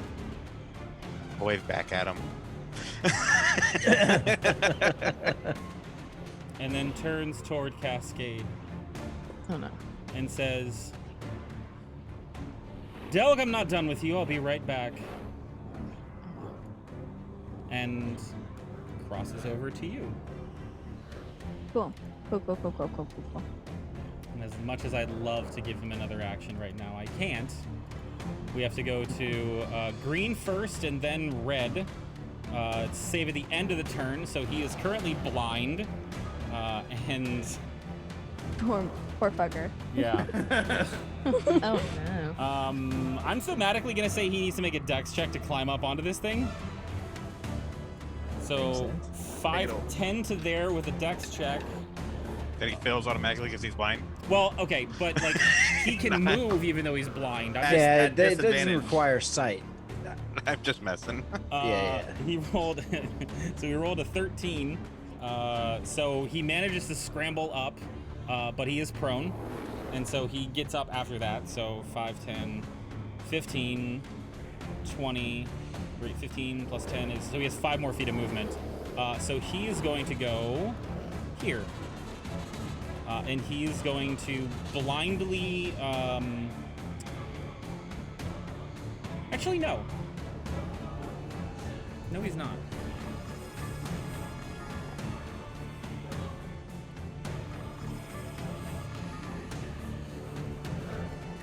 He jumps over there with Shadow Jump. Red needs to get the fuck out of this thing, so Best of luck to him.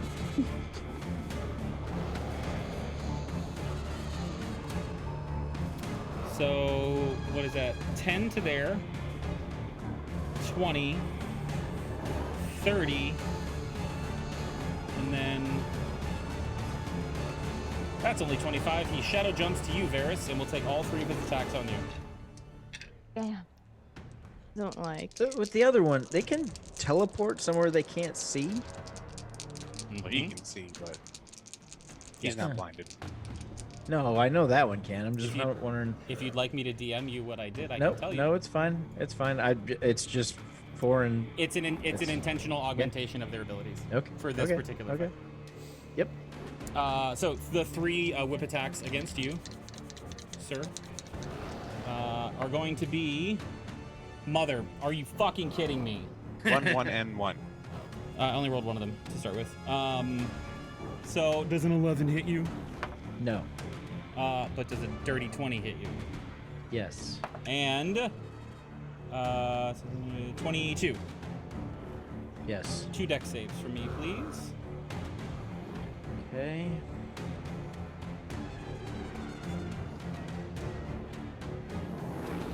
(21 to 23). Yeah, both succeed. So you do not have any extra effects applied to you. But you do take 4d6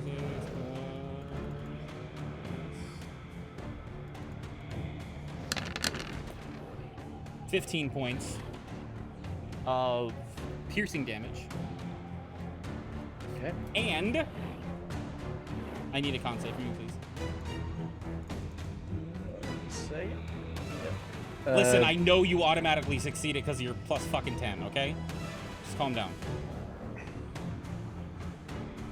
I mean, it's 20, so a 30. Is that the second 30 you've got today? Yeah. Yeah, on the con save. What the hell was I just looking up? I don't know. Oh, I was trying to change my hit points on freaking Roll20 because D&D Beyond's not updating it so people can see my health bar. All right. So that ends his turn.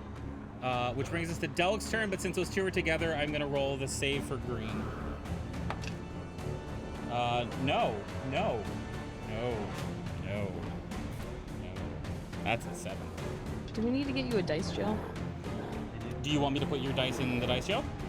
I'm sad now, so no. That's what I thought. I will Delg and Miss. Yes.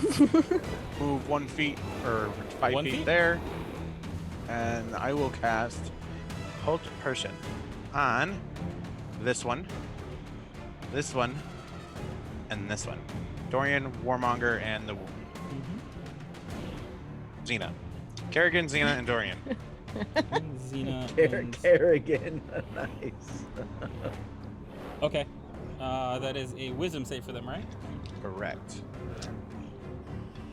So we'll do Kerrigan first. That's a 5 for Kerrigan. That's a 5. Xena is a 13, Thank you. and Dorian is an 18. My luck blade says you has to reroll. Yeah. It's a 0. All 3 of Or them no. are held. It's an 8. Sorry. They're still held. Okay. So I walk up behind Dorian, and I'll put my hand on his back, and I'll whisper in his ear. It says, "No one said I was done with you." And all 3 are held persons, and that will be my turn. Paralyzed. After I whisper that, I'll look over to Bree and be like, maximum damage.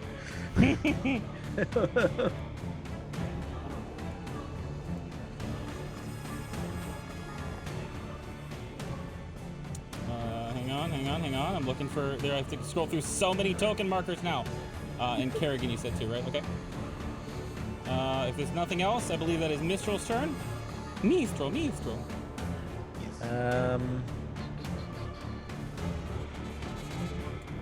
Wait, time out. What? When did this chick show up? That's what Last did. round. She Okay, just so bamfed she in has next to me. Okay, she hasn't ended another turn Oh, there that's right. yet. Oh, no, You she just did end moved a turn it. there. I mean, she I ended know. her turn. Yeah, correct. So you moved it. She hasn't ended yet. Yeah. Yeah, Perfect. she has Oh, to I take I see. was, Sure. for the After record, I move. was rolling for her while she was going through it. Behind the scenes. Perfect. I totally believe you. You're good. Were you taking half damage if she succeeded? Sick. Yeah. Mistral is just gonna let's see, 60. Yeah, she can get just outside the. Oh wait, No, It's she a can't. sphere, so she could be above it still. How tall is 30-foot 30 feet. radius? Yeah, so it's Is it on the Well, ground? Currently, no. So currently it's currently be 35 feet off the ground. Okay, so she's 50 feet, so she's fine. All right, so she's gonna move over here. Okay.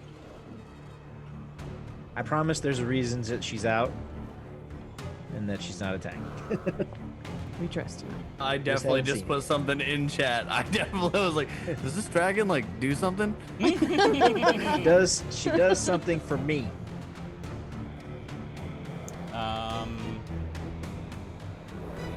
Okay. Fenjor, you're up versus next. Oh, I get a turn? Yeah. no, Once every round. no. He's You dread. said Oh, he my fault. loses his turn. Oh, There's That's mean. Y'all are wrecking some bitches up in here. I can be a little mean. That's fair. Yeah. that was just a tease. A little bit. My turn, huh? Let's see.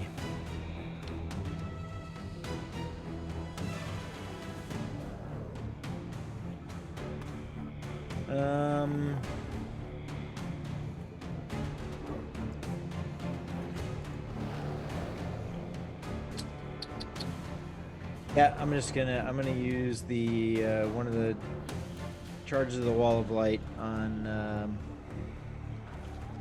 The paralyzed one in front of me. Okay. Reduces So- it 10 feet, correct? Why? Okay, I rolled the attack, and it did the beast. Oh, there it is. All right, 25 to hit. Reduces it 10 feet as well, correct? 10 feet, yeah. 25 to hit, yeah, it does. All Does- right. Huh? Nothing. It's not a melee attack. But Yeah, yeah, it's no. not true. No, I was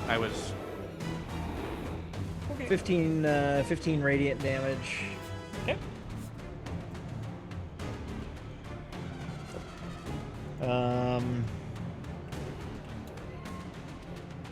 Let's see here. 1 second. Yeah, bonus action. I'm gonna down one of my greater healing potions, Okay. and now you'll understand that whenever I'm within 100 feet of my familiar and I roll dice to heal, I get maximum performance. So I get 20 hit points back since I get automatic 4s on all the dice plus 4. So yes, it's very nice. And that will be my turn. Cool. And I'll like to the one that just hit me. I'll just do a little toast to them and down the potion. The DC for hold is 17? 17. 17. Correct. And this is for Kerrigan, who is the Soulmonger. 16. It's Wisdom, right? Yes. 19. She is not held anymore. That's right, she's not held anymore. And as luck would have it, the next turn is also the other held thing. Let's try that again. Green, you're doing good for me so far. Motherfucker. You had to say something. Also ends its turn in the dawn. Yep. So. Isn't paralyzed? Would you? Or I guess it's con It's save. Dex It's and a Strength, con, yeah. It's a con save, yeah. So it doesn't matter. It failed, so. Sick. Oh, take 12 radiant damage. Ba-dum-ba-dum. So good. Okay. That brings us to Cascade. Bree will be on deck.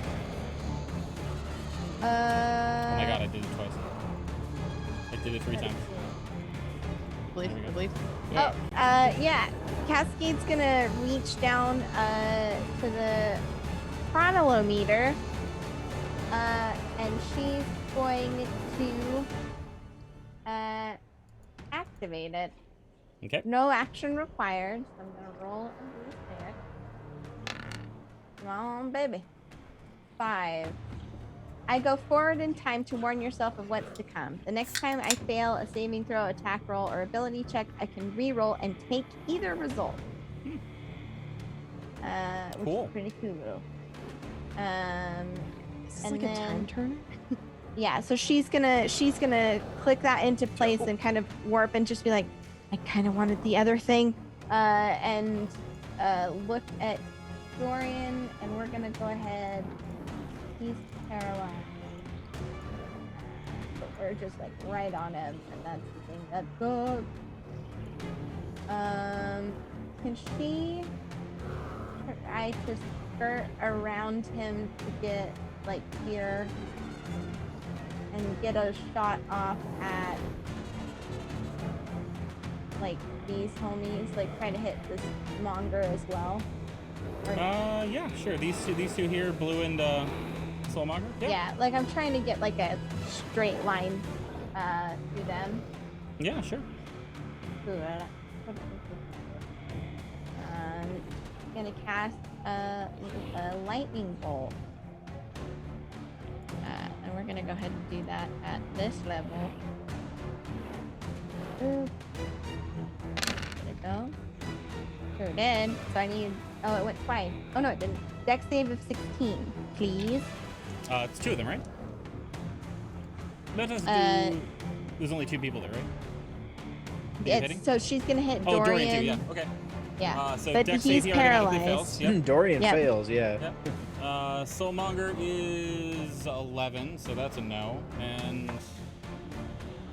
The other one is a shadow dancer, so that is 15. They both fail. Yeah, they are all gonna take 36 lightning damage, please. I don't know.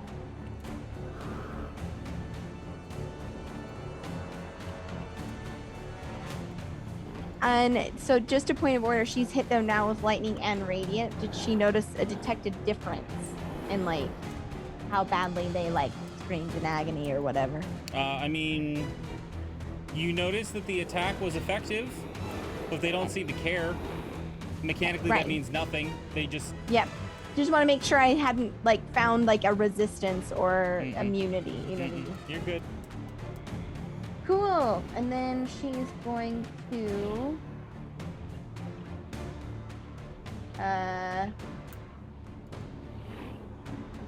she's gonna call out to everyone. How can I do this? How can I do this? 'Cause I want to move it to hit all the guys, but I don't want to hit us, but I don't know how much choice I have.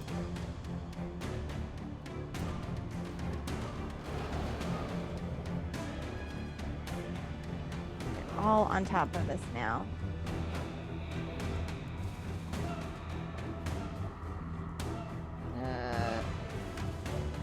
I would like to move the Dawn. She's gonna call. Yeah, here's what we're gonna do.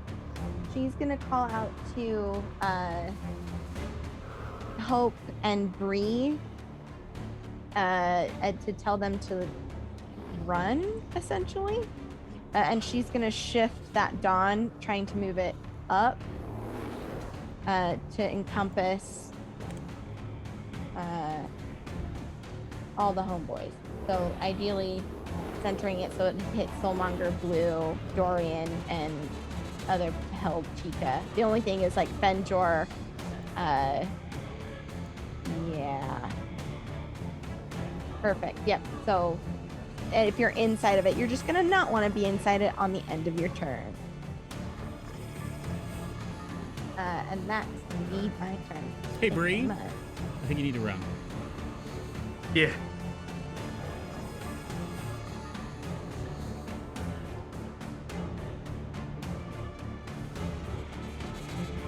What is this that I'm missing? It's Bree's sword. Okay. Yeah. I've got a floaty sword.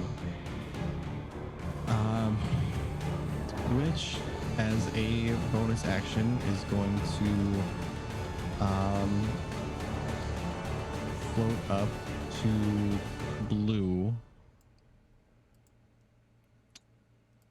and assuming, do. Yeah, either way, as long as it's. This gives you advantage. I mean, it's floating. It's just gonna be floating as long as it's within 5 feet of Blue. And that's number 3. That'll be important later. But we're gonna do that attack as part of that. 28. It's at advantage.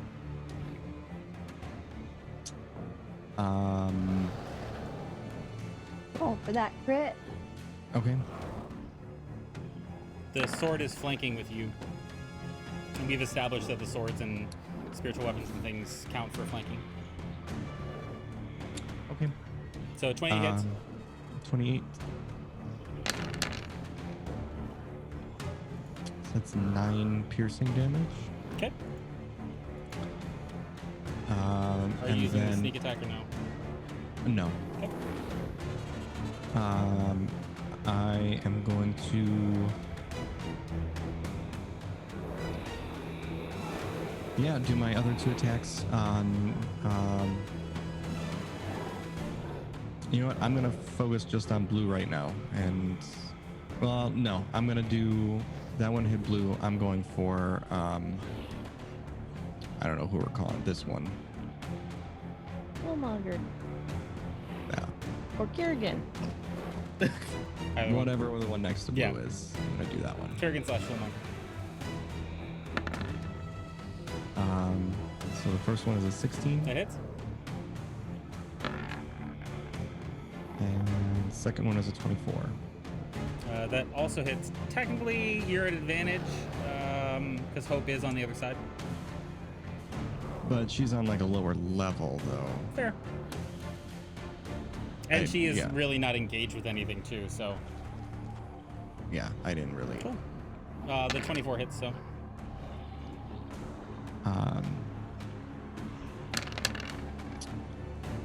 So that's.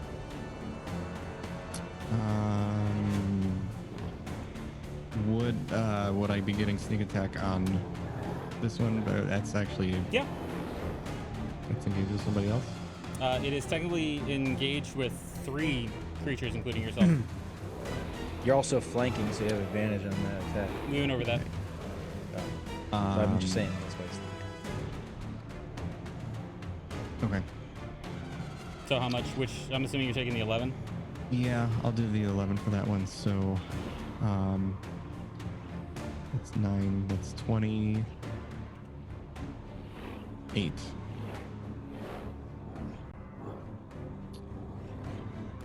Yep. And this is probably gonna hurt, but I am going to.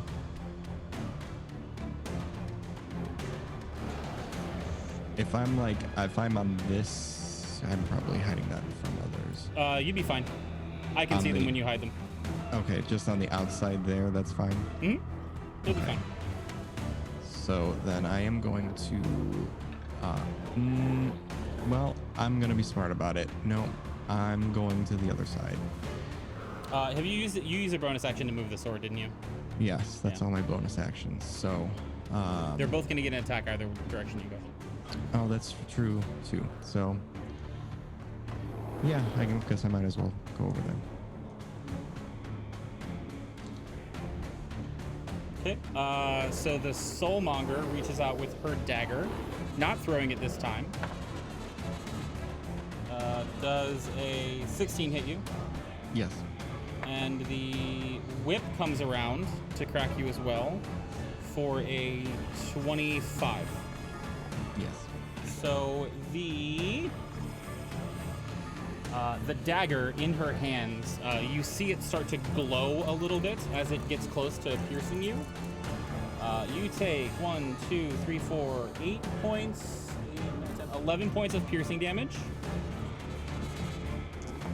And as the blade sinks in, you feel it like grip something inside your innards, and you also take 20 points of necrotic damage. Wow, dude. And you have disadvantage on your any saving throws until the start of the Soulmonger's next turn. Sorry, what was that second damage number? 20.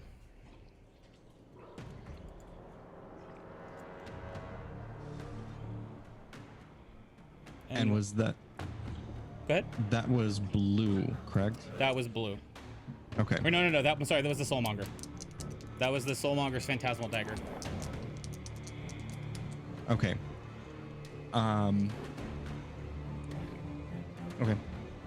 And the damage from the whip is 5, 6, 7, 8 points of piercing damage. And a dexterity saving throw at disadvantage.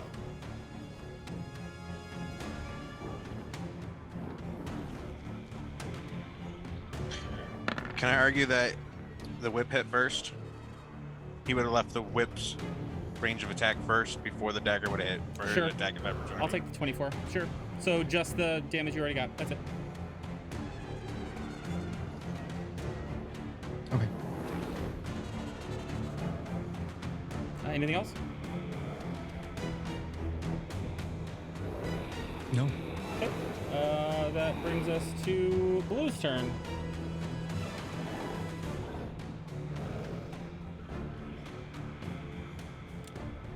Blue is going to push past the Soulmonger out of the light, jump down, and go to the other side of Hope.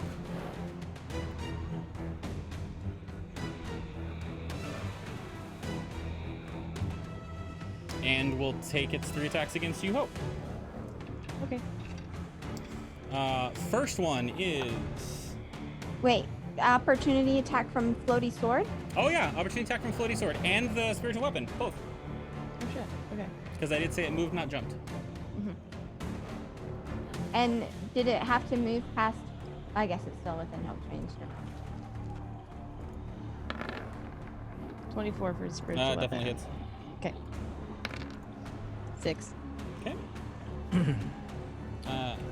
Breeze sword your does damage or attacks you. I need to check something on that first. Okay.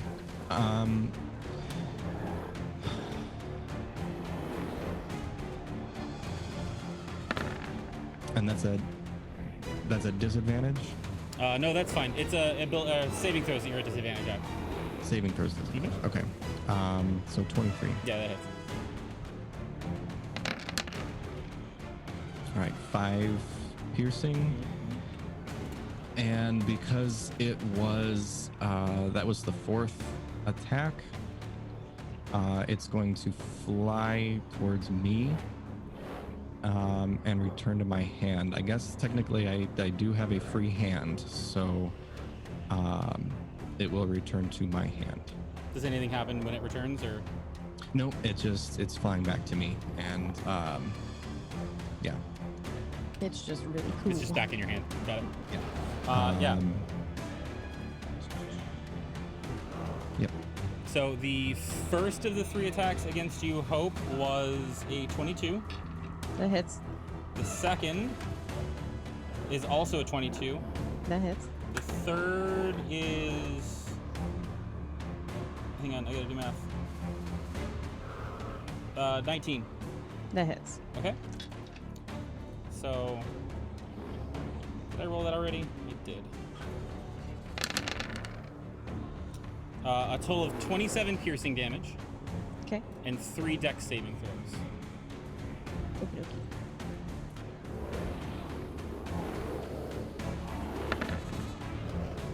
Okay.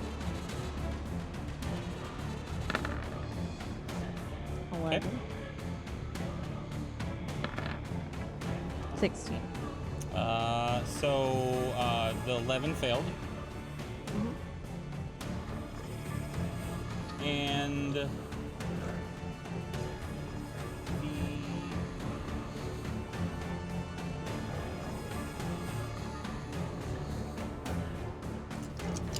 the spiked blades on the whip sink in just a little bit deeper for 22 points of necrotic damage. And that's its turn. Hope, it is now your turn, followed by Dorian.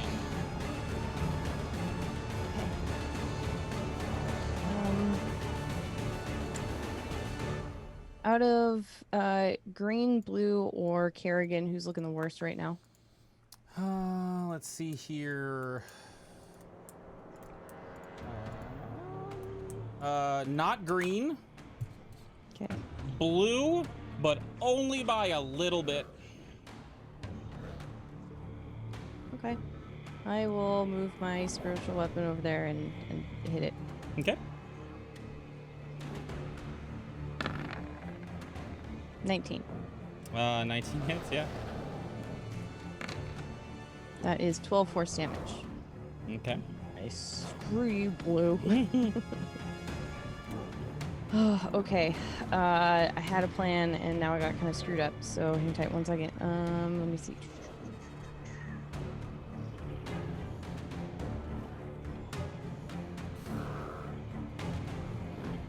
Heck, shoot, darn.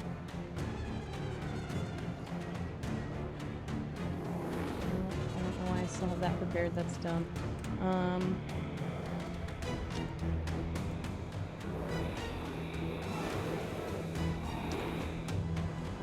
I need to move, so I'm going to move, and I know it's probably gonna proc an opportunity from her, so let me just move out of the way and see what happens. Is that still in ring or not? It won't. It is. proc. I'm just seeing if Kerrigan is doing anything. She can't. She already used She her already action. taken a reaction. Oh, okay. Fuck yeah. Okay, great. Both of them have, technically. You can keep Yep. going, girl. Yeah, so you don't even have Okay. to worry about blue. Okay, so let's see. 5, 10, 15, 20. That's as far as I can go. Check. Cool.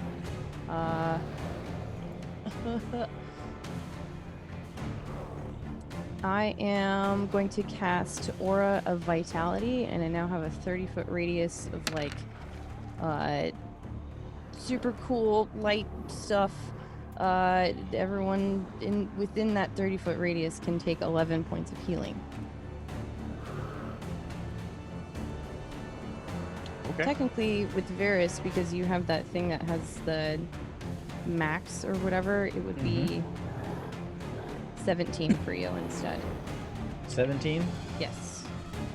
What did you say the first time? Because I already had 11. So I- 6 more. Yeah.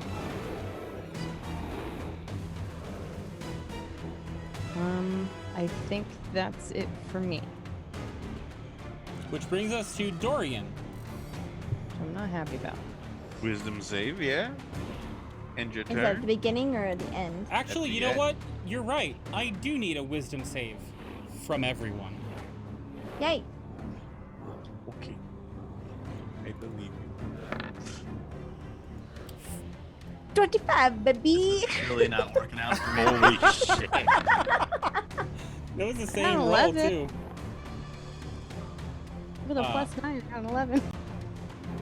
Just the fact that this sword is out and in the presence of all of you is giving you this sense of just despair at the world and what you're up against. It is still gripped tight in his hand, invisible, and both Fenjor and Hope lose their next turn. But wisdom save for him to break out of the hold.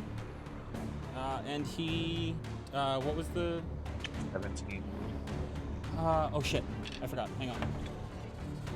Motherfucker. Yep, Excellent. he made it. I forgot it was at disadvantage.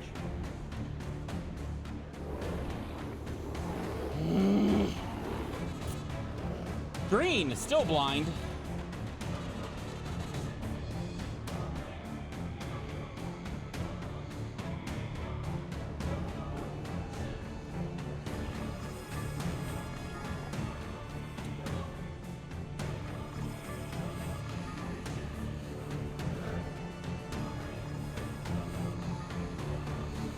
So he blinks out of existence and goes to the edge of this and is teetering off the edge.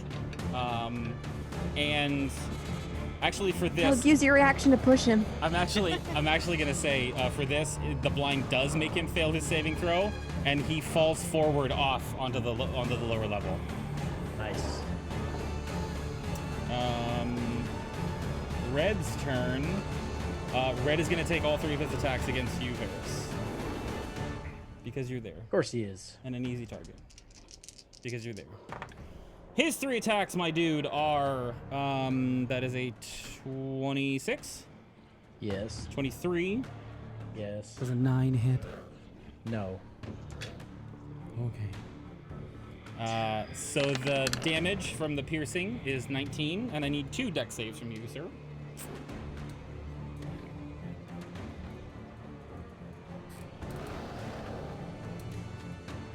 Mm-hmm. 21 and a 20. You take 19 points of damage. Please roll a con save for me. 27. You motherfuckers.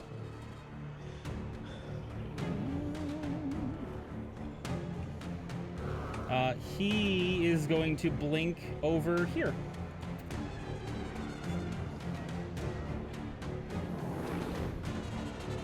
Doug, you're up, and then Mistral.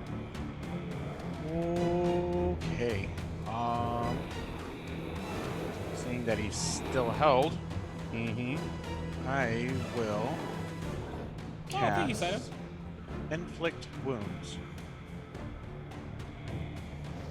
Yeah, you will. at advantage. Automatic crit because it's within 5. Mhm. So I roll another 8d6, 10. It's 86 for the thing. Then yeah, it's another 86. So I did 60 damage initially. So then I need to roll another 8d6. Wait, why is it 86 and not 1810? Oh, d10. Sorry, you're right. I was just looking at it. Mhm. So then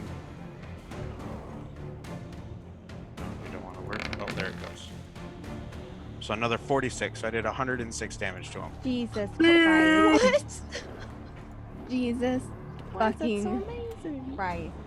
This is inflict wounds at 6th level. At 6th level. Yeah. It was automatic crit, so I couldn't pass that up. Incredible. He looks like he is in unbelievable, excruciating pain, and basically on death's door.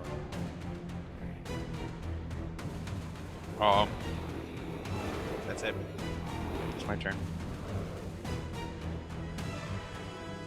Oh, timeout. Okay.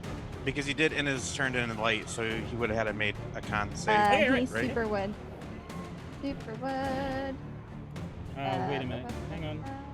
Was there someone I was... Oh, it was the end of that blind guy's turn, too. Hang on.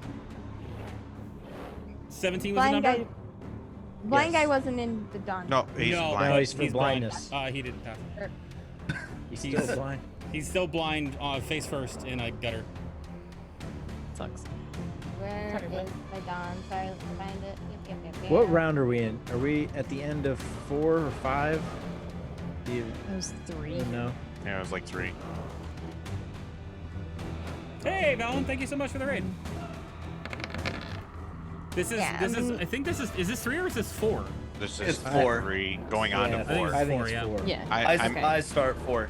yeah, except you don't get Oh, to you start. start 4. Mhm. Okay. Yeah. Yeah, for sure. Taking naps. Fenjor's here for decoration at this point. Did Dorian make his con save? My dude. No, he did not. He takes 20 radiant damage. Okay.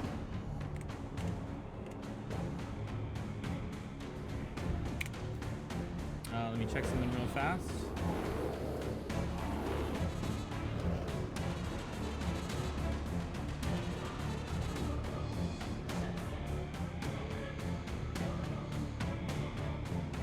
Hold, please. That's what Dorian's doing. Yeah.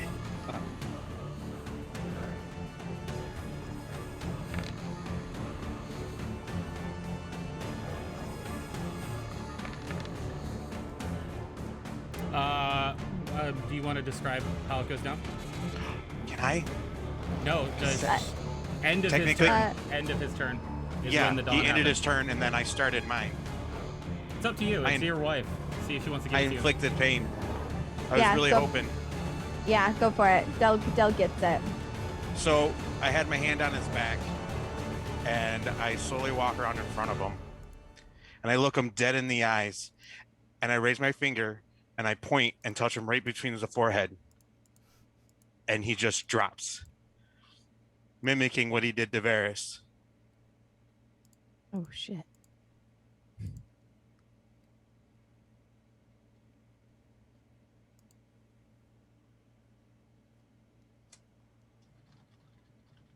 Mistral, you're up.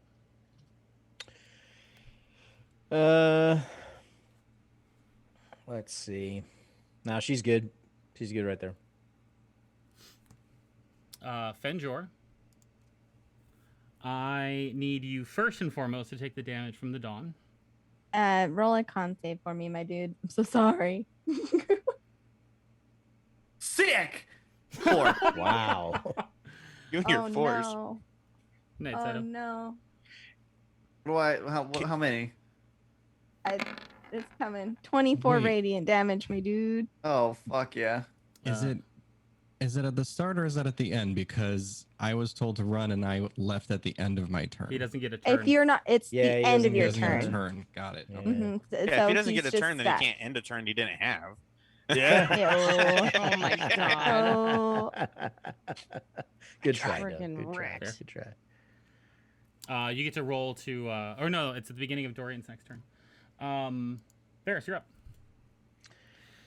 Okay. All right. So Dorian is dead. Yes. You can check. No, I'm not wasting my turn on that. Okay.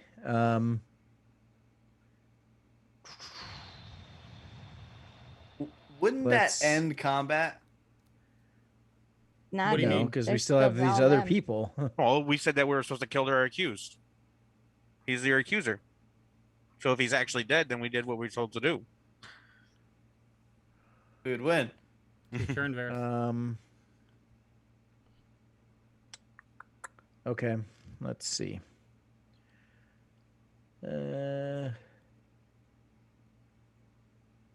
Tido, shit. Thank you. My God. I'm gonna move 5, 10, 15. 20. You want to make it 20, don't you? I actually have a thing if he is 20. dead, though. Just throwing it out there. Mm-hmm. I know. And I'm gonna cast another lightning bolt on these 3. Okay.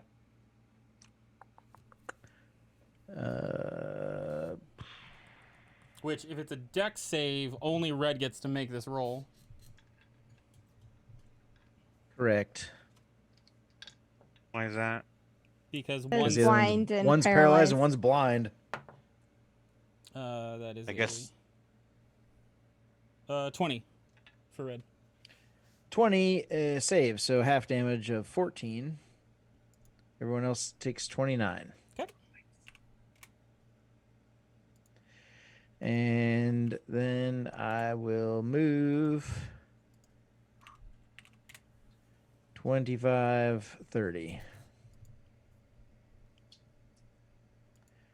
And that's my turn. The Kerrigan, it's her turn now. She is going to lazily walk her way forward. 5, 10, 15, 20. We're going to go 25, 30. No, I can't go past you, can I? She's just going to go right there. That's fine. And she is going to sigh because she hasn't used it again. Everyone needs a Constitution saving throw, please. Dungeon Run! Holy crap! Thank you so much. Welcome. Hello, everybody. Excellent. Welcome in. We just murdered a really bad guy. Maybe. We sure did. Did we? I mean, Tried our No. best. I'd fucking Oh, hate God. everything. Oh, buddy. Your saves are having a hard Wait. time tonight. We're all doing con saves? Okay. Oh, God. Yep, I got everybody con distracted. saves. 9. It's okay. I beat you 8. Wow. So- I got a 9. I'm at disadvantage still, correct? You are, yes. I thought you said until the start of her next turn. Oh, yeah, start of her next turn. No, so you're not at a disadvantage anymore. You're right. Yep. Okay. So, 20 or 22 for me. Fenjor, Cascade, and Adele. Mm-hmm. Yes. This is only for the 3 of you. Okay? Only the 3 of you. Okay.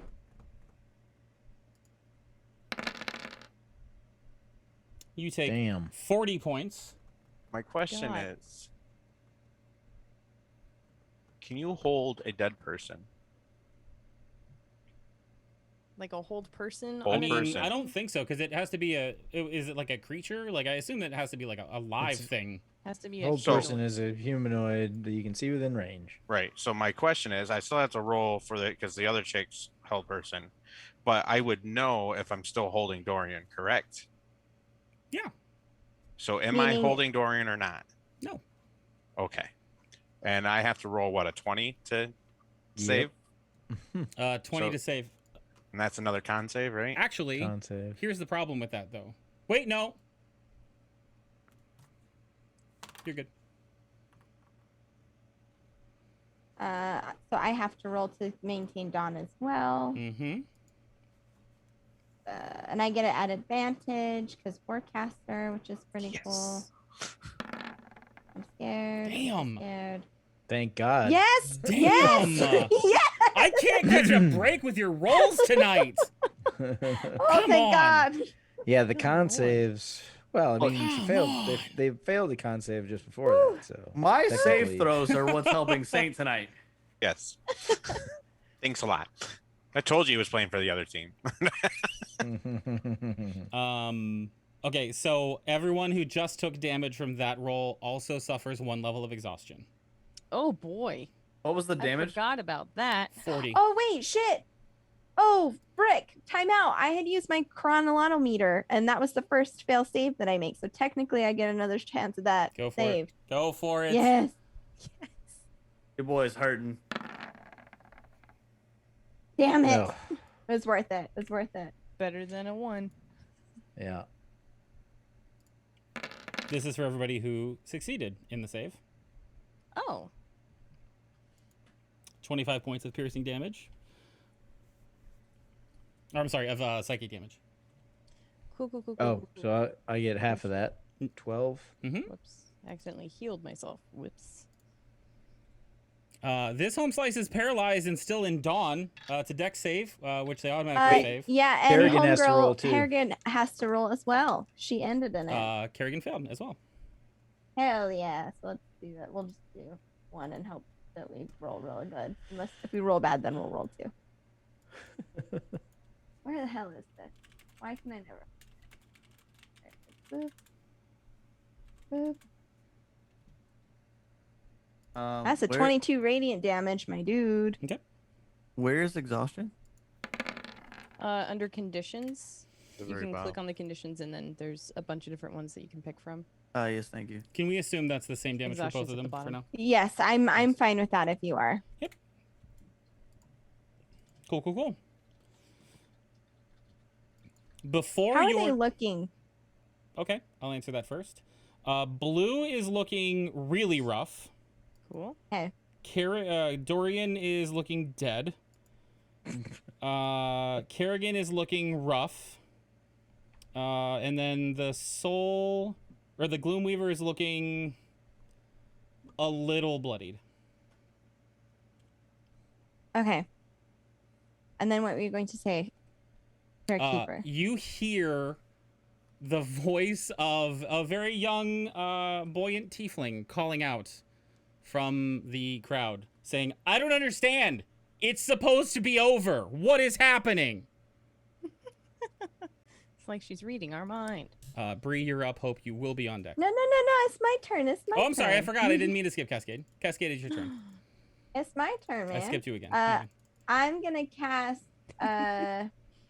She's gonna like look around and watching Dorian's body fall. She's gonna try and end this as quick as possible. So she's gonna turn and see that the gloom chick is still held and cast chain lightning on her, which means she automatically hits. Dip. Let's see. And then 3 bolts then leap from that target to as many as 3 others. I'm gonna pick it's gonna be red, green, and the soulmonger. So I need deck saves from them. Cool. Here is from red and green. First one for red. Well, green is still blind, right? Green is still blind. Yeah, so that's for red. Yes. Deck save, that's a 20, dirty 20. Okay. The soulmonger is paralyzed. Or the Gloomweaver's paralyzed, and the soulmonger is 14, 15. Where are you? 14, there you are. That's a 17.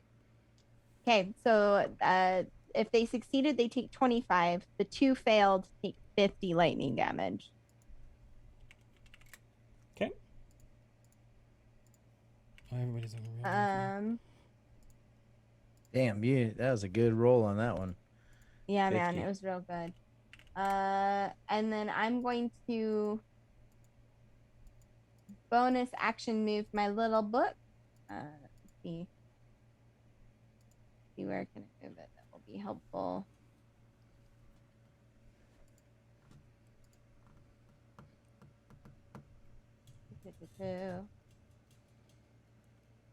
To right here on the stairs. Boop. Okay. And that's my turn. Thank you. Now it's Bree's turn. Followed by Blue and then Hope.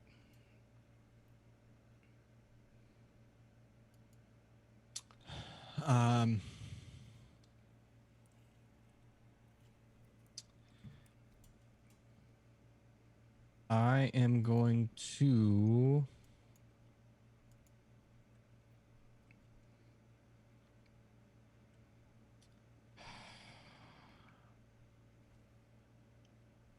mean, I might as well. I'm gonna use my second wind as my bonus action.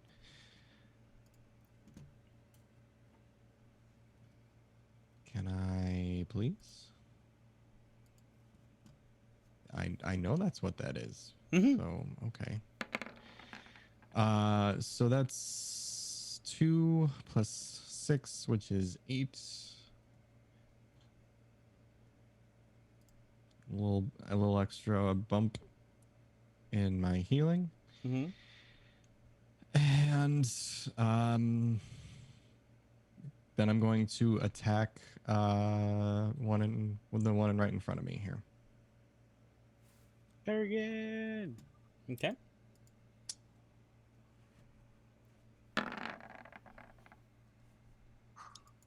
All right. Brett. First one's a Nat 20 Okay. for 29. Yeah. Yeah, that hits.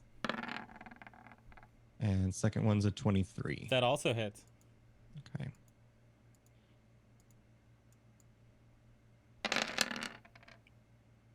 That's a lot of damage. 90. Oh, Lord. Okay. I missed it when D&D Beyond did all of it for me. I know, right? Mhm. Am I able to do the sneak attack on Yeah, pick which one. them?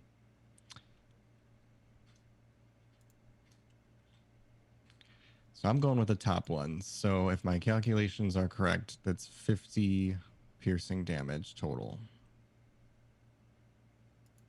Yeah, so Blase, Ms. Kerrigan, Snake Noodle Hairface, would you like to describe how she goes down?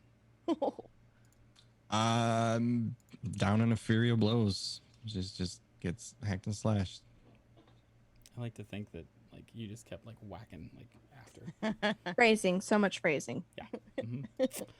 Cool. Anything else you want to do? Nothing else I can do, so that's me. Cool. It is Blue's turn.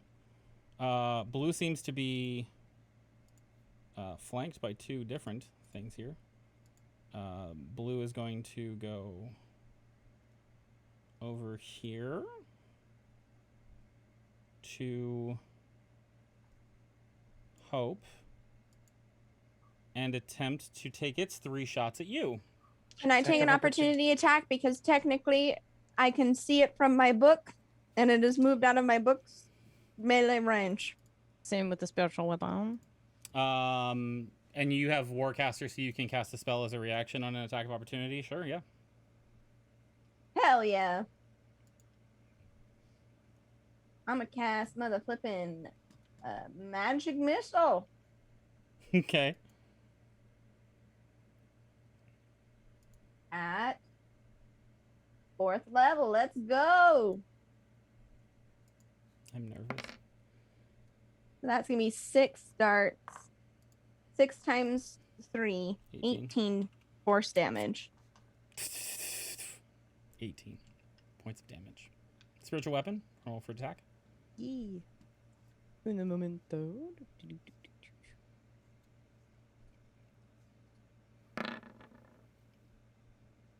20. Yeah. Cool. 9 force damage. 9 force damage. Okay. Real freaking rough. Sick. Real freaking rough. But he is going to take his 3 attacks at you. Because he is still up and alive. First attack is a 16. Nope. That's what I thought. Oh my god! Dice, come back. Do you want me to take what's on the floor? No. Okay. Well, that one's a nat 1. That one freaking misses. I mean, yes, we do. No, the nat 1 was on the board. The one on the ground was a 19. But the then reroll is 23. Yes, that does hit. Cool. So if you can give me a dexterity saving throw as the spiked chain whips out across your ankles, because this guy's technically below you. 8. Dang it. This is 6, 7, 8, 9, 10 points of piercing damage as you get knocked down, flat on your face and prone. Is the bonus action he is taking. So you are now prone. And that ends his turn. That brings us to Dorian's turn. The sword is still out. I need a wisdom saving throw from everyone. Quick question. Mhm. Does Hope's aura heal at the end of her turn? It's a bonus action for me, so no. Okay. That's what I was wondering. Wisdom saving is what you said? That is what Here I we said. go. And if you're exhausted, it's at disadvantage. Nope. Right? Nope. No. Okay. It's ability 19. check- it's Finally. ability check. Jesus. Fuck. Oh no, this is not great. I failed. It was sad. Oh my 29. God. 3 out of 5. So everyone that failed their wisdom saving throw, which I believe is Bree and Cascade only, the two, yeah? You are stuck in ennui and a overwhelming sense of existential dread and are stunned through your next turn. Cannot take your next turn.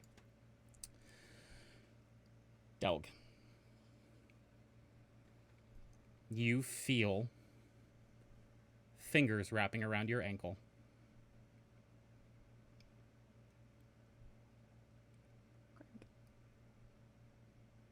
How many hit points do you have? I have a total of 66. Delg drops dead. As you see Dorian start to pick himself up. Whew. That was a fun little adventure. What did I miss? That's his turn. He's gonna get donned in the face. He is. Get domed, sucker. He failed too. Nice. Take 27 radiant, you son of a bitch. Nobody kills my husband. Sounds like you're getting a little sentimental over God. there. All right. So Dorian, as he stands up, you see that the eyes that were once this kind of bluish hue to them. Is it me? Oh, I did, because I didn't. I'm sorry. I forgot to stop the other music. That were once this kind of like bluish hue to them.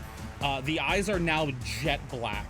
Varys, this is a very similar vision to what you had happened to you within the Amber Temple before. Okay. As he's kind of looking around, as he gazes at all of you, like you see the pupils and like the black of his eyes swirling like there's liquid behind it. The horns that are on his head that you've seen kind of growing and disfiguring, one of them has now grown back around into his skull. And you can see blood pouring down from where it is penetrating him. The hand that's around the hilt of the sword seems to be gripping it like white knuckle, almost as if he can't let it go. And he looks relatively fine.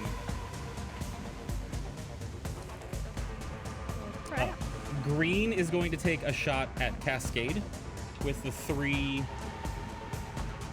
whips. At disadvantage? Because he's blind, yeah. First one is... Gets to stand up.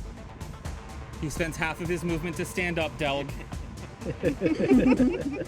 From the grave, Delg comes through with words of wisdom for the party. Let it be. What is that? 17? Here's my question to you, sir. I have answered. I lost my turn, but can I still take a reaction? You are effectively like lost. Like you cannot do anything until the beginning of his next turn. Okay, so yeah, 17 will hit. Okay. Second one at disadvantage is definitely missing you. Third one at disadvantage is 23. That will hit. Roll a 17 and an 18. So the total piercing damage from the blades is 10, 17, 18, 23.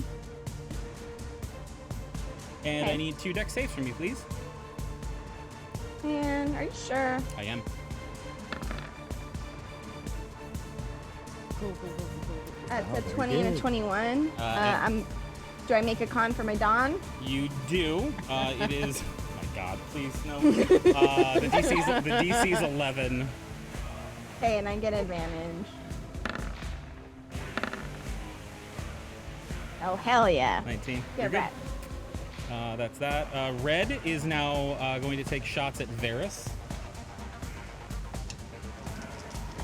Oh, the save for the blindness is a 3. Varys, the 3 shots at you. Wait, are did he move? the blind guy right here? You said red is taking shots at me. Oh, I'm sorry. It's taking shots at Fenjor. It's right next to you. Sorry. Okay. So that's a. My God, why can I not do this math in my head? 14. No. Jesus. A 21 Yes. and a 13. So just No. one of them. So a total of 4, 5. That's 7 points of piercing damage and a dex save from you, please. It's okay. We're okay with those. 16. Yeah, you're good. I think. Hang on. No need to Yeah, look. 16. 16. That brings us to Delg. I need a death save from you, sir. Oh, okay. I don't know how to do that on here.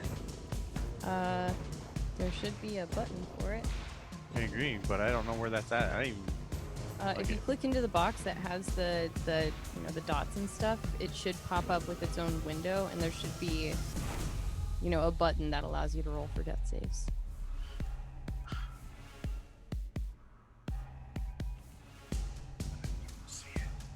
If anything, you can just roll d20. It's a right? D20, right? Yeah. And do I get my plus on my saving throw still?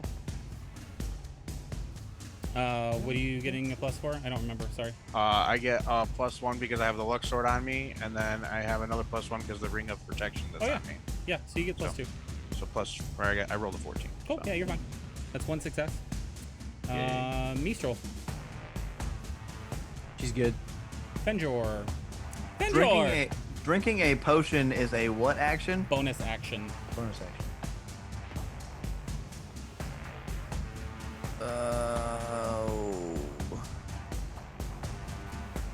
And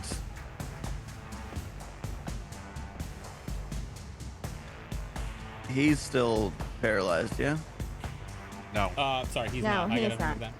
no one's paralyzed anymore. Oh, well, fucking me. I'm a did. You could do a bonus action before an action? Yeah, whatever you want. Question mark? Whatever order you want. Yep. All right, I'm gonna go ahead and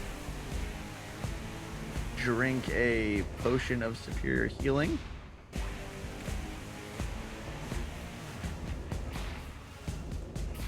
Roll them dice. For 26. That'll do, pig. That'll do. Not 256, even though I wish. Who's looking rough on the battlefield right now? I am. Not you. So I'm actually gonna ask you for a perception check on this one a little bit, and there's a reason. Perception? Mm-hmm. I can't get. What is it? I actually rolled a 5. 15. Your roll came through as a 15 at least. Yeah. Okay. 5 plus 10, I guess. It wasn't working the other day, so. Cool. So blue, real fucking rough. Like, scale from 1 to 200, he's like a 5. The odd scale. Green, I know, right? Green's looking about twice as better as he is. So think like 10 to 12 on that same scale. Red's looking okay, but bloodied, which mechanically in my campaigns means he's at less than 25% HP. With a Okay. 15 perception, there's something wrong with Dorian. All right. I'm yeah, gonna he move. was dead. I'm gonna move to here. And I'm gonna hit blue with the sight blinder again. Did you? Nope, you didn't. So, can you do this? Hang on. Oh yeah, no, I see what you want me to mark out my path. Kind of, yeah. I was here, correct? Yep. So you can absolutely do that. Both Red and Dorian will take a swipe at you. Hold And on. you use your bonus action to down a potion. Hold on. What if I do 5, 10, 15, 20, 25, 30, 35? Yeah, that works. It'd be 30 because you can go diagonal. You don't have to go. Yeah, 30. 30. So I don't do all that, right? You were right next to Red. Red will still get attack at you. But no matter what you do, Red's going to get a swipe at you. All right, I'll 'cause you were right take next this. to Red. I'll take the swipe from Red. That's cocked. That's a 1. All right. Sick. Let's go ahead and hit good old blue here.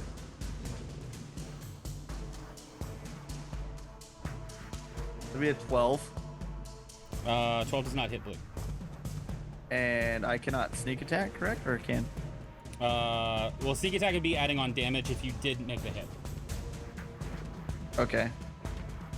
I will take a bonus action would be for an offhand weapon or You no? already used your bonus action this turn to down the potion. Okay. I wish I had better news for you on that. I guess I'm ending my turn. But yes, if you take an attack with an on-hand weapon, and the offhand weapon has the light characteristic, the light tag, then you can attack on the offhand with that weapon. Okay. Ferris, you're up. Okay. Followed by one of my many stun-locked creatures from this fight. I will cast Mental Prison on Dorian. Awesome. Okay. It's Intelligence. It's an intelligence save. Intelligence save. How much did I pump into his intelligence? Oh, fuck. Oh, I am 92. so dumb. Oh my god. I forgot about my cloak this It entire rolls all the fight. dice. Ignore that 92. No.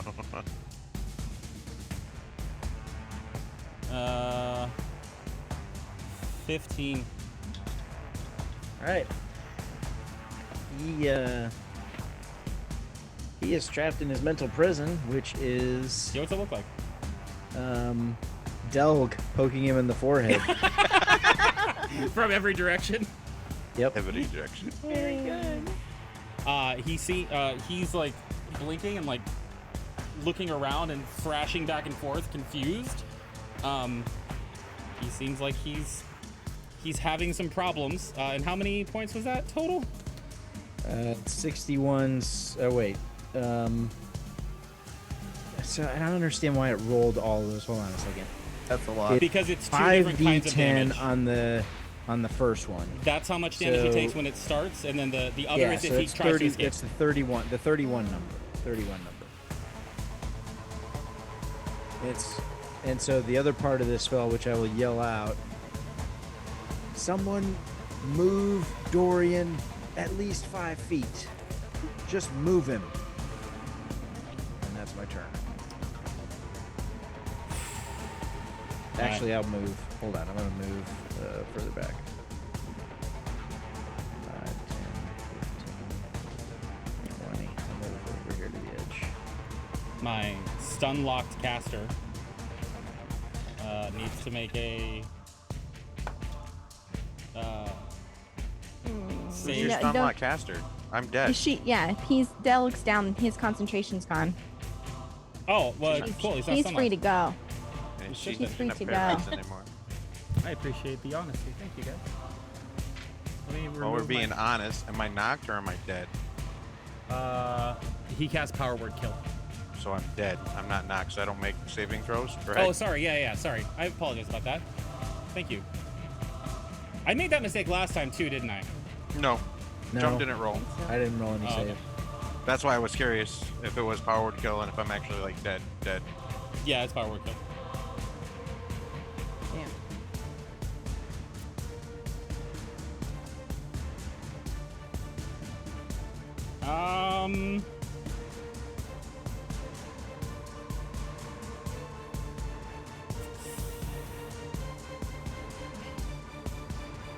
So this thing here is going to come up around through between Cascade and Dorian, and is going to turn around to take 2 swipes at Cascade with a spear that it's like half using as a crutch as it like ambles its way through. The first one is, I haven't done the spear thing yet. First one is 24. The other one is 17. They both hit. This is not as effective as my other stuff. 18 points of piercing damage total. Plus, I can't find my dice in this jumbled mess of shit.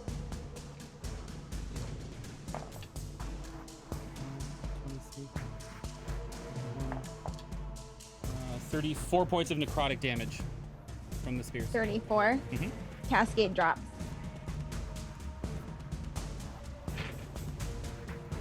As does Dawn. Cascade, it's your turn. Saving throw, please. That's what happens when you get sentimental. Don't worry about me. That's a success. Bree, you are up. I don't have a turn. Oh, that's right. Sorry. This brings us to Blue, who is going to take the 3 shots at Fenjor. That one absolutely misses you. That one is a dirty 20. That one is an 18. 2 hits. 2 deck saves for me, please. While we're doing that, that is 5, 6, 7, 8, 9, 13 points Great. of piercing. 10. 18. The 18 succeeds. What was the first damage number? 13. Sorry. Sorry, I was adding it again in my head. 13 points of damage. Okay.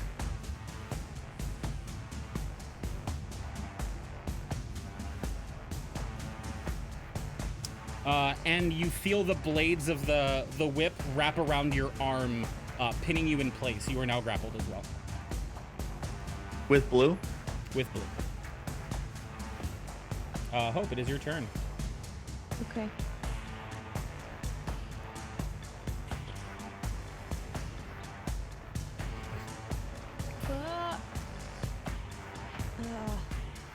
Sorry, Del, you're gonna have to hold on. I'm gonna cast Beacon of Hope. Everyone gets advantage on Wisdom saving throws, Death saving throws, and any healing done to you is max healing for the duration. Do I need to pin that on your characters, or can you all remember? Can remember.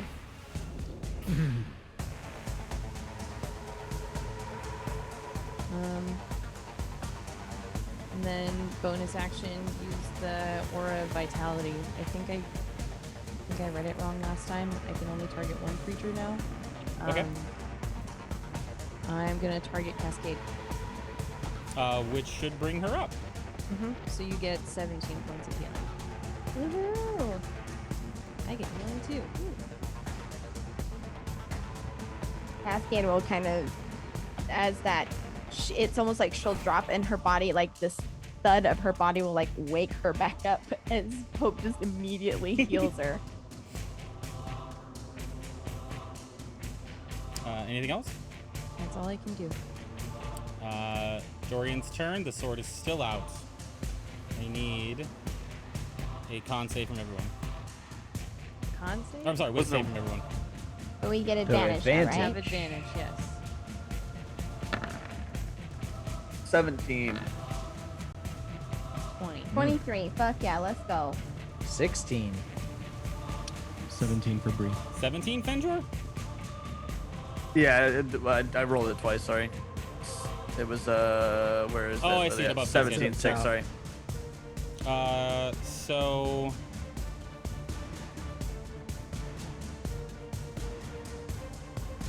How many rounds have we gone? This is like This This is 6 or 5? 6. 5. it's going on 6. It's the end of 5. Yeah. I It's the start end 6. of 5. Everyone succeeds. Okay. Thank God. Awesome.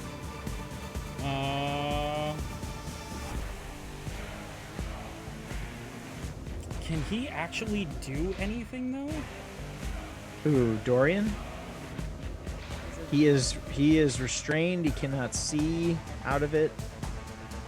You can try and move if you want. So it says, whatever form the illusion take, the target can't see or hear anything beyond it and is restrained for the spell's duration. If the target is moved out of the illusion, makes a melee attack through it, or reaches any part of his body through it, he takes 10d10 psychic damage and the spell ends. Strange, huh? So he's just like, But don't touch the edge. Yeah. But he can still take an action though. Because restraint does not limit him from taking an action. correct. Right, he just can't see or hear anything. That smile says he can. I'm scared. I don't want it. I'm gonna go back to the return counter and return Dorian, please. Full refund.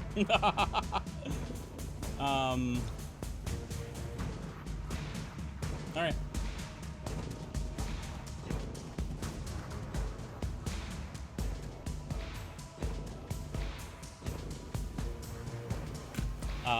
He has taken his turn. That was a very quiet turn. Do you want to share with class what happened? No, really, no, I don't. Oh. Hey, green is still blind. We like that. Green will take disadvantage attacks against the only thing near it that's lashing out at, Cascade.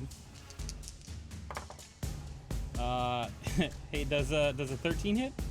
No. does a 15 hit? No. Okay, this is ridiculous. Yeah. The 14 hit. No. I mean, she's still within 30 feet. Even though I'm dead. Yeah, true. That is true.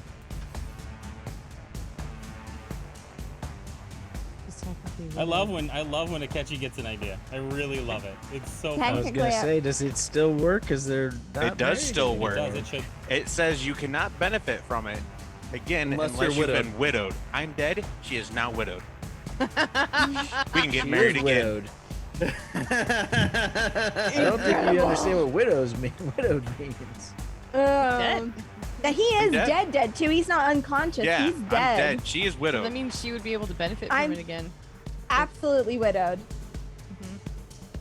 Uh, 110%. the roll to not be blind. Fuck me! Yes. Here's Red's attacks against you, which are not at a disadvantage, Cascade. Okay. That one's cocked. Yes. 17? I'm gonna cast shield. Fuck off. Yeah, because the other ones I rolled was a 1 for 7 and a 2 for 8. Cool. Mistral, I'm assuming, is just flying high, She's flying in good. the friendly Yep. skies. Sure. Yep, she's good. Hey, Fenjor. I am gonna attack blue again. Direct With blue. with sight blinder again.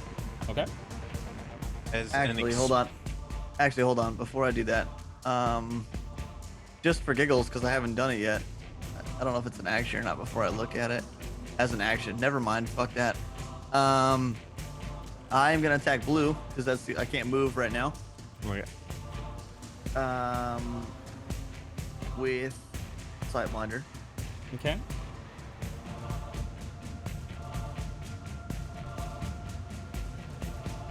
Does 16 hit? Yes. All right, and we're gonna go sneak attack. After we gotta roll for damage first. Lol. Yep. 11 Okay. and sneak attack. Why can't I find it right now? It's under if you. Yeah, I got it, scroll I got it. bottom again. 23, so that's God. 33.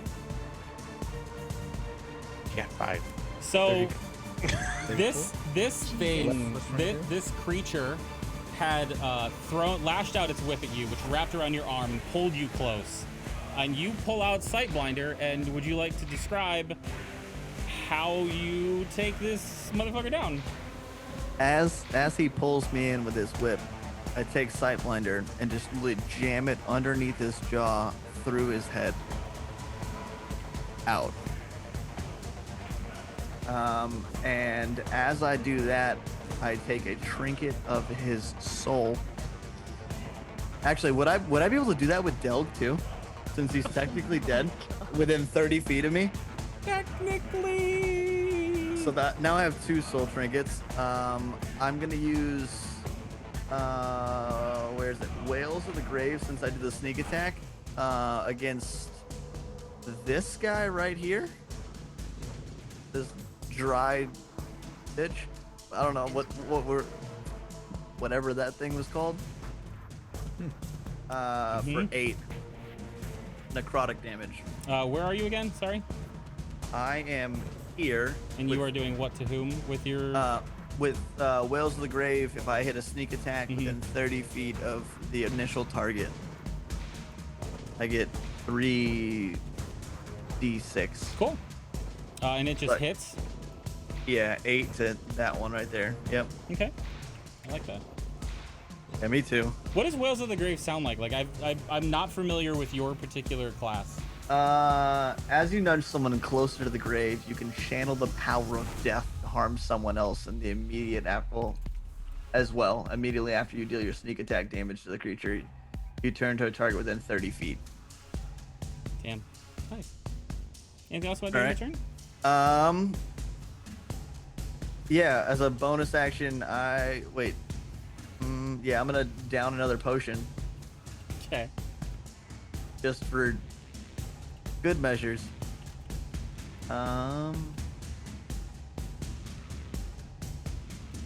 30. Good Lord. Nice. I'm fine. Look, I didn't get any good rolls until That's now. true. No, okay? I'm happy you're getting them. I'm happy you're getting them. Oh, all right. And I'm going to end my turn. All right, Varys, it's your turn. Okay.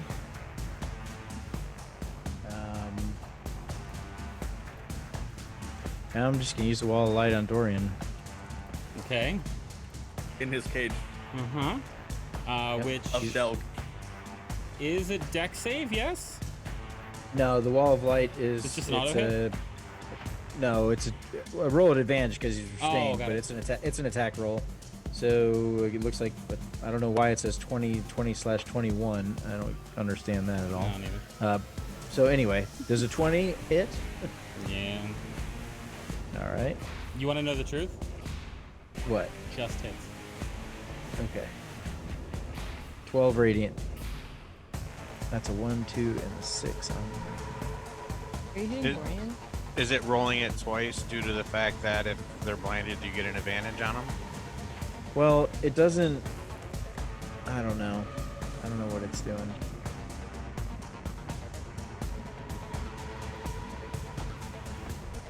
Yeah, I don't know what it did that time. I don't like that it rolls the whole thing all at once anyway. Because I'm clicking on the +11 attack roll, you know. But anyway, 12 radiant. And I'll yell once again. If anybody can move Dorian 5 feet in any direction, that would be super helpful. I'm dead. I can't hear you. I know the spell. The spell is for you and me, but somebody else has to have something they can do. That's my turn. All right.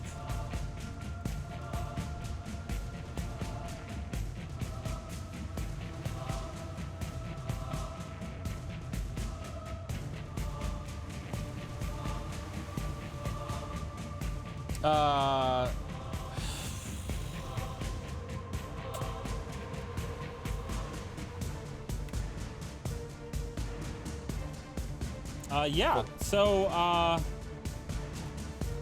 this creature next to you, Cascade, you see green energy charging in their hands. And watch as 3 beams shoot out from both hands, 1 towards you and 2 towards Hope. The one towards you is at disadvantage because it is close range. Bucket 1. Hope. I get wrecked. The 2 against you are a Nat 20. That is a regular No, I hit. said get wrecked. Nope. And where is it? 24 to hit. The 24 hits, the nat 20 is a regular hit. Okay.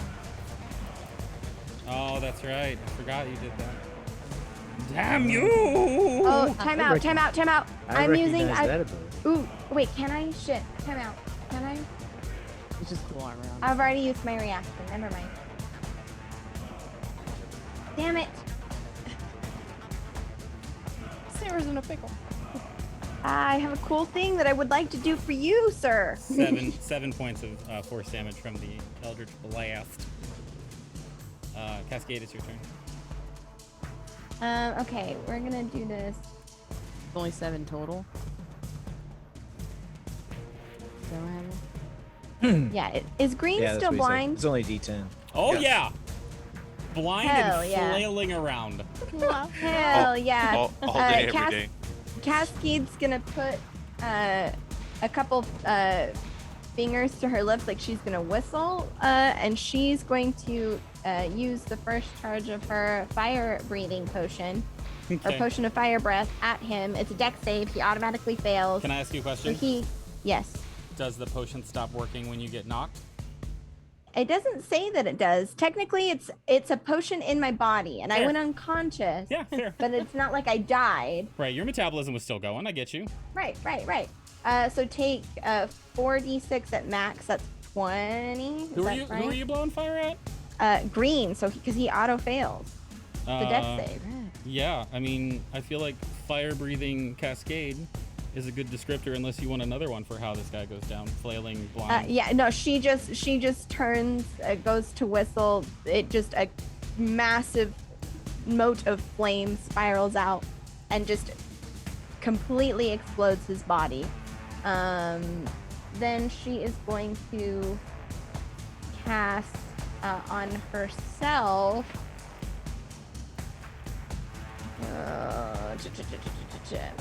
Where is it?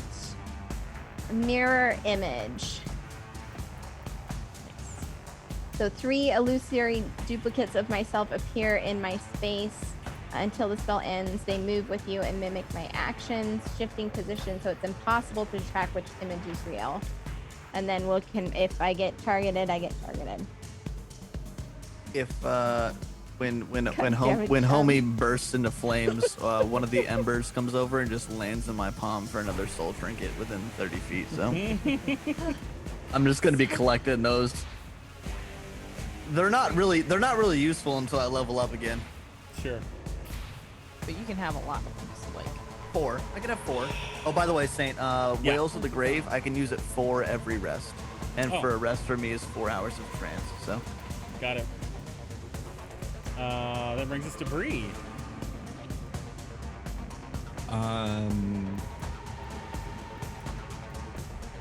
What is it to use a potion? Bonus action. Yep. This one is going to be a little bit different. There's actually like a little compartment that opens up in Bree's leg as she consumes the potion of growth that was given to her. yes. Okay. Okay. Wonderful. Okay.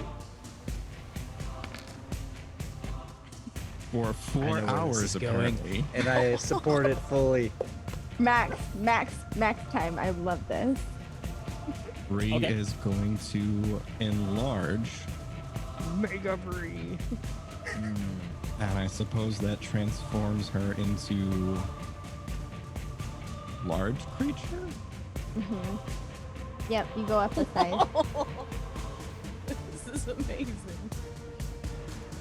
And she's the As- size as one of the Maruts.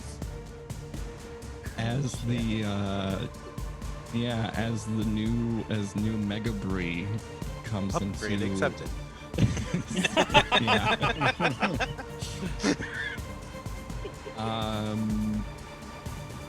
That kind of puts her right next to Dorian there. She's gonna take an action to shove Dorian. He has disadvantage on dexterity saving throws.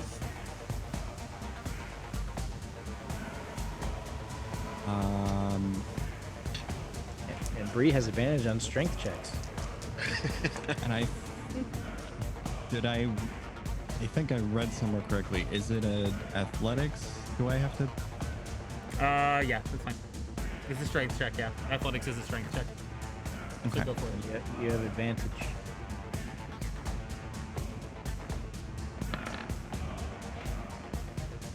Oh wow, 27. 27.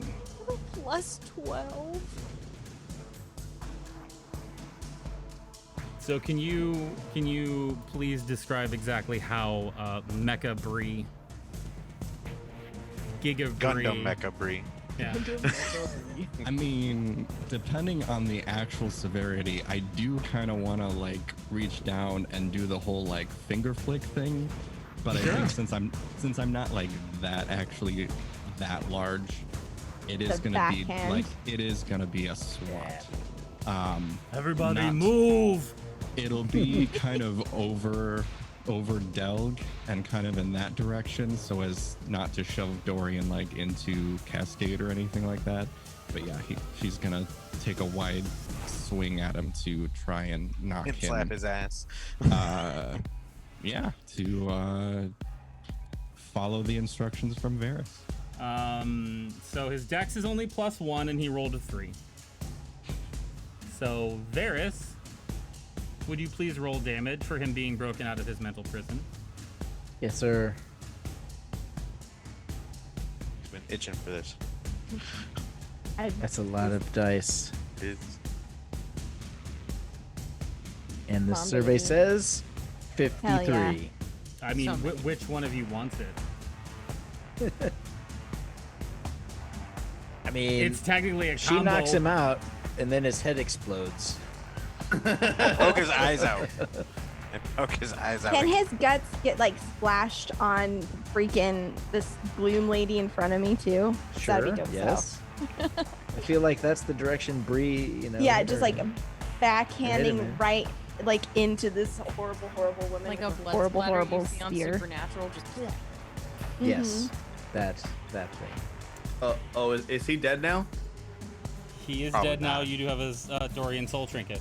I'm keeping that one forever. God. I literally, as he explodes on one of the little brain matters, just lands in my pocket. 3 points.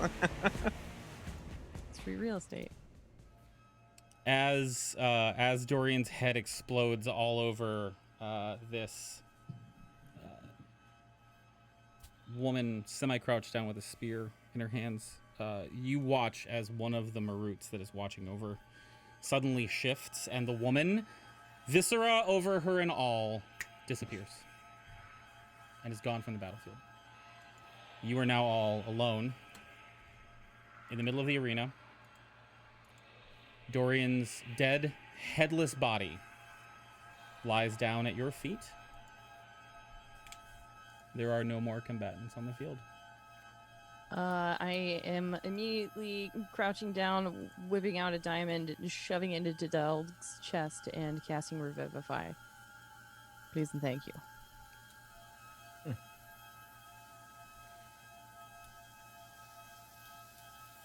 Ree will be like cupping, like putting her arms sort of like around you on a protective barrier to make sure that everything goes off well. No interruptions.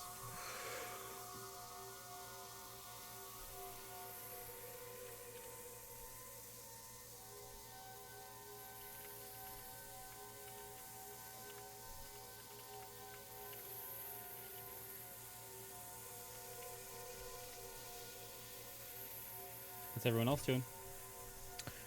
I rush over with Mistral as well. Just I can't do anything but for moral support. Yeah, Cascade will move over, wiping away at some of the gashes she sustained in battle that are kind of half knit together from the heels. Her book lazily coming to hover over her shoulder. Tenzer's disc just kind of bumping still into the side of the thing, not sure where to go. Oh, I know what I'm doing. I am gathering the sword from Dorian and sheathing it.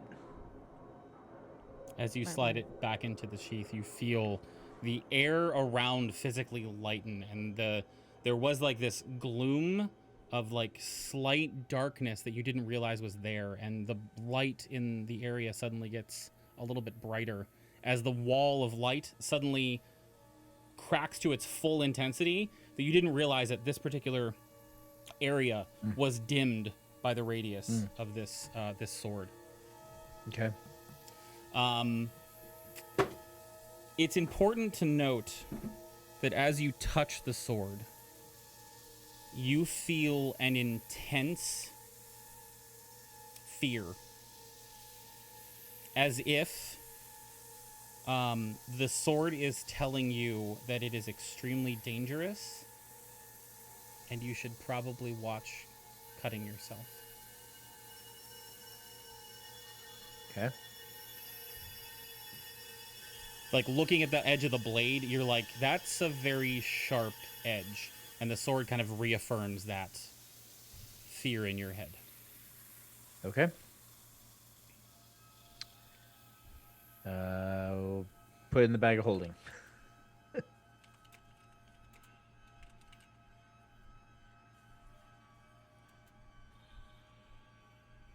Hope, is he going to be all right?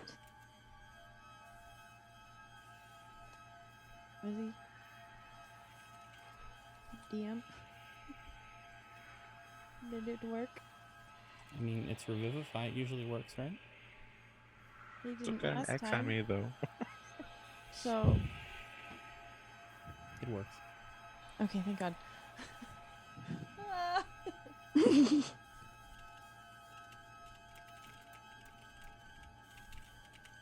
Delg, you breathe in life again. You were Welcome lying back. down literally next to Dorian's headless body.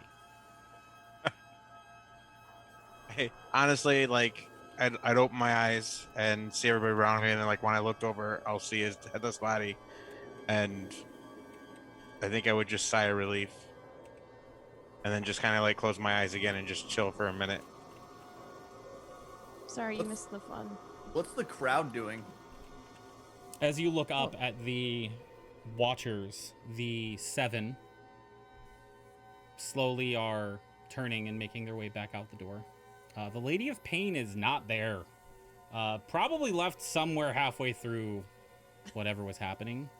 The judge kind of nods to himself and starts to slowly shuffle his way out the door. Kylie is beaming at the group of you as she looks down, applauding, like, very proud of all of you. And you see the woman who was on Dorian's arm still sitting with her arms about the back of the chairs, smiling. She kind of gets up and puts her hands in her pockets and nods to all of you and heads back out following the judge. Cascade's going to, seeing that happen, and look down at Dorian's headless dead body. But she is going to grab one of the arms and drag it a distance away from everyone. And she's going to use the remaining 2 charges of her fire breath to just try and obliterate this body. Yeah, I mean it's not the heat required to burn a human body is surprisingly a large amount. But with your fire breath and the 2 charges, you are able to make a considerable and sizzling dent within Dorian's flesh and organs. I would like to cast detect magic and look at Dorian's body while Yeah, she's right, that's doing fine. that, just in case. Mhm. Sure. There's nothing on him that's magic at Okay. all. Okay. Did you already say what Angela was doing? Is he still there? I did not say what Angela was doing. Hey, what's he doing? He and Aldenok are sitting there, staring at the battlefield. Expressionless.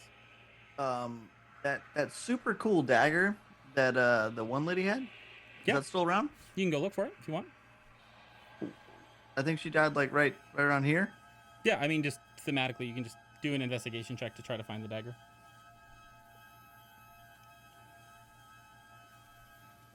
20. So you see what looks to be, it's not really like a sheath or a holster or anything like that. It seems to be like just a little tiny pouch. And it's where she was reaching for the dagger, but there is no dagger to be found. Also, with a 20, I'll give you that you can kind of put together where she was and like look for where the dagger might have been. And it occurs to you, because your investigation is plus 10 too. I'll give you that it occurs to you that when you saw the dagger being thrown at Bree in the very beginning, you didn't hear it clink. Like, you didn't hear it drop. It's not a physical dagger. I wish I could give it to you, though. I wish you could too.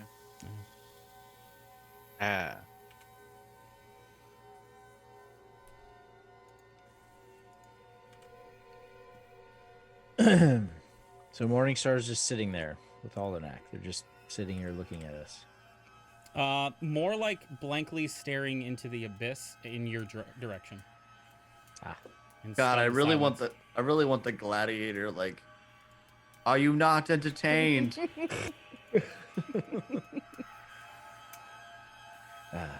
Yeah, that was the last time we did this. I don't think this really. I don't think that's what this is for. I am not exhausted anymore because I died and I've been revived. Correct. So I lose 1 point, correct? Correct. Amazing. Excellent. Cascade and Del, you guys can take 16 points of healing. Just take it. Give this freely to you. Also, Cascade, are you gonna address the fact that you're a widow now? Cascade, maybe not right this second. Okay. Like Dorian was like the guy that she fucking hated. Mm-hmm. The one who kind of, tortured her, right? So now that he's dead, I think she's been like a threat. I don't think she actually thinks he's gone, but that hence the like destroy the body, like make it so this fucker can never come back kind of a deal. Mm-hmm. And I think she's kind of lost in that moment a bit of just trying to end the nightmare that is Dorian Morningstar. As you are all having this moment to yourselves, you see Aldenok get up and walk to follow the judge.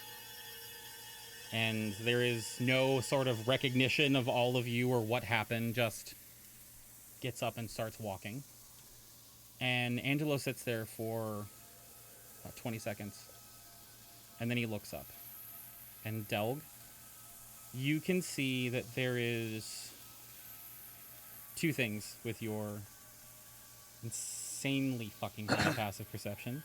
Could be higher. Hey, Yeah. you see that there's a slight upturn in the side corner of his mouth. And you can sense an extreme sense of... at first you think it's longing, but it looks more like fear the longer you look at it. And he stands and starts to slowly walk his way out of the room. And about halfway past out of the room, He stops for a second. And as if waiting for this moment, Kylie says, "What the fuck are you doing? Come on. Over. Door's back there. Get your shit. Let's go. Let's go have dinner. There's wine and a table waiting for us. I knew you guys would take care of it. There's like, I have a whole feast waiting for you. I got someone to do it." Oh, Heroes right. feast. Yeah, Right. I found a cleric. A little late. Okay. I'll look at Varys, and I'll when I look at Varys, I'll look back at Dorian and says, "Maybe it was your Elder's Rest in Angelo Star's chest. Yeah. Head out."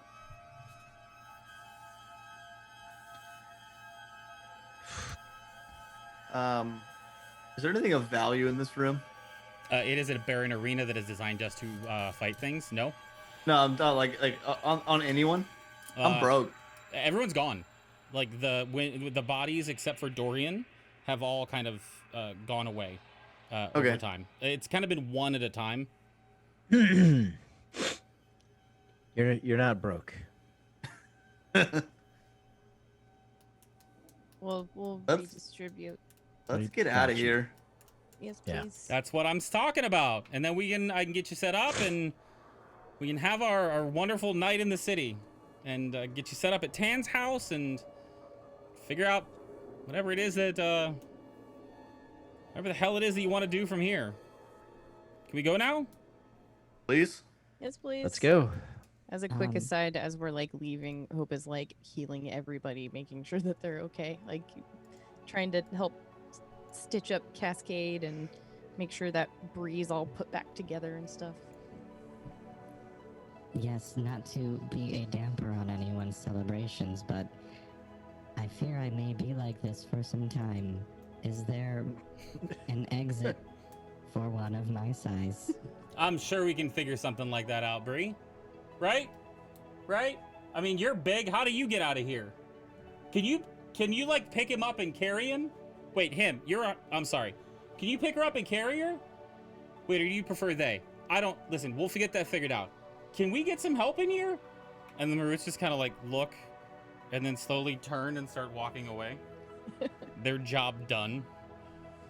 You are able to find a way out. Kylie is excited and keeps like talking through the fight, as if it was like the Super Bowl and she's recapping everything that happened. And then Cascade went down after Del went down, but then Cascade came back up, and I thought she was gonna go down again. Like she's just completely like enthralled with everything that you were able to do. And you head out. She hails cabs for most of you, looks at you, Bree, and says, "I don't think you'd fit. So we're going to Chirpers, the place we were at before. Can you find your way there? I don't know how else to do this. You're large.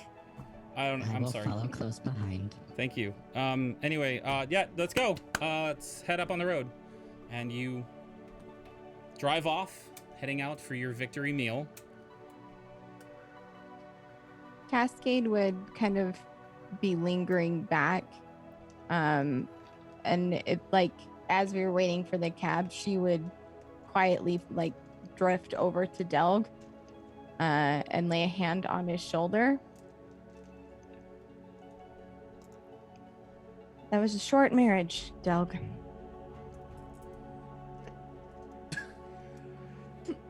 Look over at Cascade. It did what it was intended to do.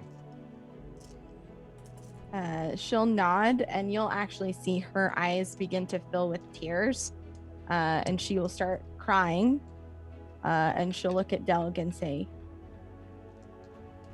"He's still alive." I know.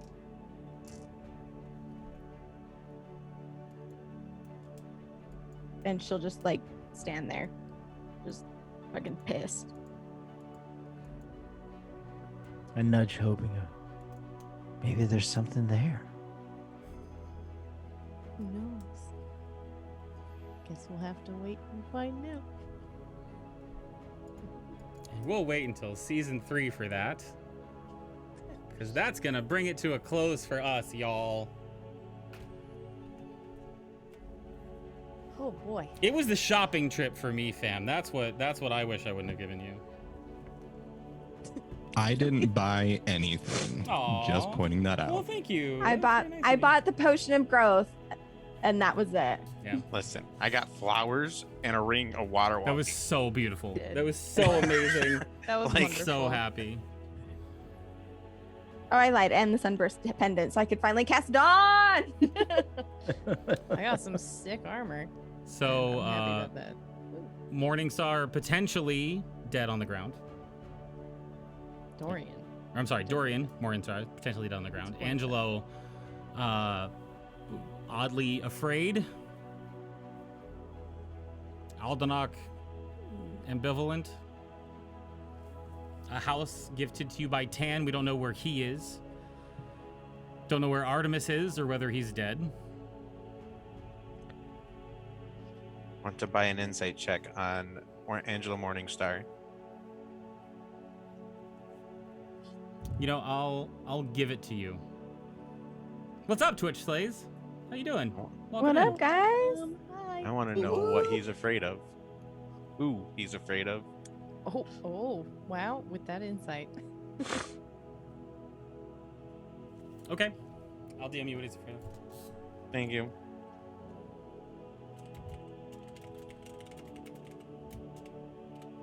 So what do you guys think? I'm just so incredibly happy that I have that man's soul. Yeah. That was tough. Do you? I mean, at least a part of it. I was worried about Cascade there at the end. He was, You know what? standing there in between, betwixt three enemies for a long time. Yeah, If you didn't think I wasn't heavily considering just fireballing centered on myself and like what hell may come, like just going for it, like I was trying so hard because I couldn't maneuver without drawing an opportunity attack, and I had like 12 hit points, so I couldn't take if I took a hit, it was over. And I thought couldn't- about fireballing you too. yeah, dude, they were all right there. They were all right there. I totally get it. Just hope I man. made my deck save, man. With what Cascade said, I kind of want to add a soul trinket thing now. I kind of want to like look at her and like not say words and then just like crush it in my hand. That way, like, because she said this, like, maybe gone, maybe she not. wasn't dead though. She just got knocked.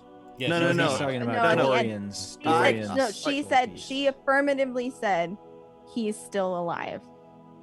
Yeah, I have. Wait, did I miss that? Yeah. Yeah. Well, Yeah, it I was a little bit of a private moment between them, I think. I don't know if that was in front of the group, was it? No, it was off to the side with Delg. Yeah, Cascade said, Cascade, so Hope wouldn't know this, but you would know this. Cascade said that he's still alive, and Delg said, I know. Oh, yep. Ooh, my B. Yep. I don't know what y'all are talking about. Someone will explain it to me later. Yep. Yeah, Uh, that's a later talk. Yeah, let's get to that conversation a little bit sooner. I know you guys just raided, but we literally just finished the combat and the end of combat narrative, so we are closing it out for the day. I apologize. Big old combat, though. Big old combat. That was long. And thank you all for bearing through it to get through all that fun stuff. It was awesome. It was good. Cool. I'm glad you guys enjoyed. Let's go around the horn and reintroduce ourselves, the characters we played for this whole freaking season. Holy shit! And then if you got anything coming up, feel free to pitch it. All right, I am Chum. I go by Chum Nation around these internet parts, and I played Varys Selvarin, High Elf Warlock, and we gotta just stay tuned to Nat 20. Lots of stuff going on around here. More Morningstar. Are we taking a break? Short break. Short break. All right, so we'll get back to you. Stay tuned. And then expecting more or new Tides campaign next month at some point. Still hashing that out. Those are the only two things I'm really involved in right now, and so all TBD. Stay tuned for more info on those. Joe, go ahead. Hello. I am Joe. I'll do the full introduction. I play the Warforged rogue fighter named or designated Battle Rogue 1 Series 1 Epsilon, but everyone calls her Bree. I go by the Nation of Joe on Twitch and the Nation of Joe _ on Twitter. Coming up soon, we're at an off week, but every other week over on Dat Magic Juice's channel, every other Friday, I'm in a campaign over there as a Dragonborn barbarian. It's a Princess of the Apocalypse and homebrew mix with a couple first-time players, so we're having a good time with that. And so we're gonna be doing that next week. Then yeah, Sundays are usually Morningstar, but we're taking a little break from that. It's every other week for Roundhouse. Every other week, Mhm. yes. Yes, so not this week, but next week here on Nat 20. I'm in a campaign, season 2 of Roundhouse, which is a Monster of the Week campaign, where I play a someone from the Mundane playbook, and that's really fun, and it's really that's crazy.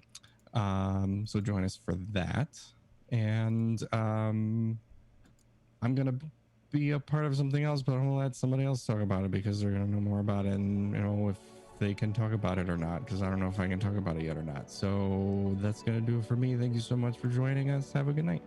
Catchy. I'm Akechi. I played Delg, the stone shaping, tree jumping, god praying, used to be enfeebled minded, used to be married, wafer There it wielding, is. I've been waiting for wish making, nature cleric. Yeah, definitely a roller coaster. I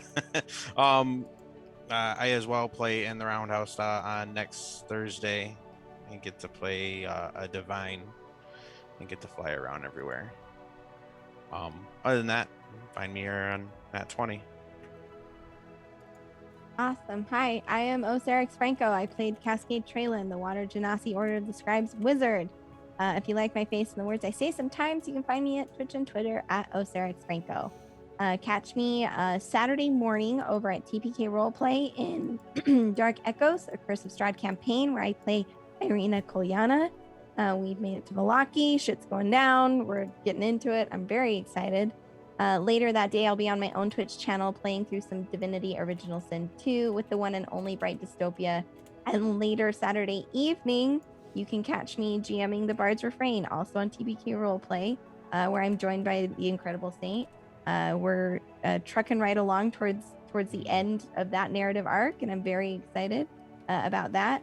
You can also find me in both Roundhouse casts, TBK Roleplay every other Monday, and also here every other Thursday.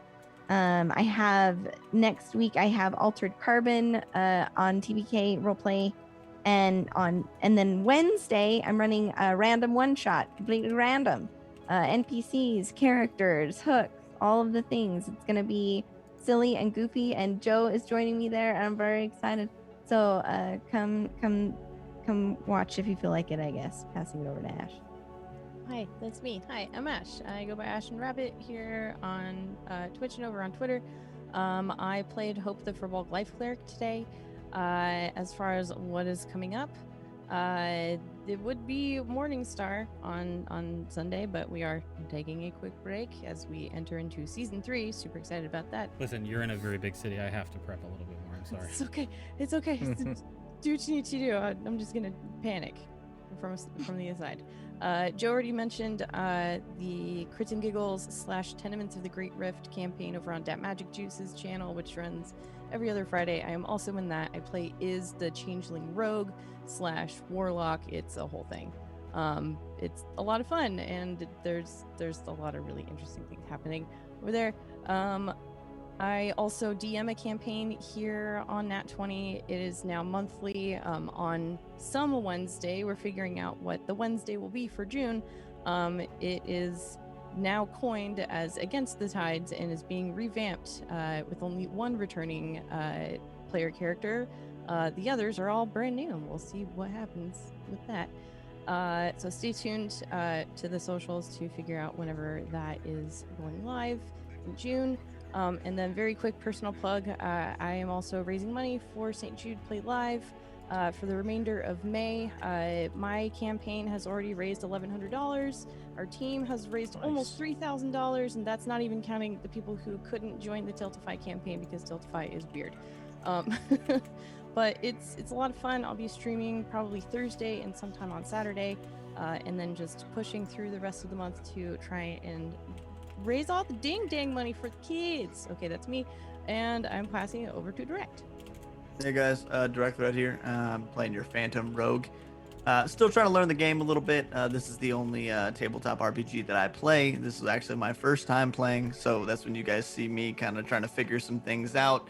It's a little handsy sometimes. I need to walk through some things, but I'm absolutely loving it. Ending season 2. Can't wait for season 3 to start again. Saint's gotta hurry up and do his prep. Other than that, you guys can catch me occasionally on Twitch at what was it? What are you hand signing me for? I said 1, maybe 2 weeks is what I was saying. It was 1, maybe 2 weeks. Okay. Yeah. So you guys can catch me at twitch.com/directbet. This week I actually will be helping my buddy do some St. Jude work as well. It'll be nighttime streams after I get off work. Other than that, Twitter direct_threat is also me. And that's about it. Hi, I'm DM of Saint. You can find me at DM of Saint on Twitch and Twitter. I'm a variety streamer on my channel. Also run things over here at Nat 20. As we said, Morningstar is coming on a short hiatus between this season and next season. There's a couple reasons for that. Part of it's me, part of it's them they don't know about yet. I need a little homework from them. And then Roundhouse just kicked off season 2. Shit's fucking crazy already. I think Sarah can attest to that, and the viewers from here. I've already broken 2 of them. 7 more to go, I think. Yep, cool. So that's cool. It's a Monster of the Week campaign currently exploring themes of humanity. And, well, let's just be honest, quantum physics.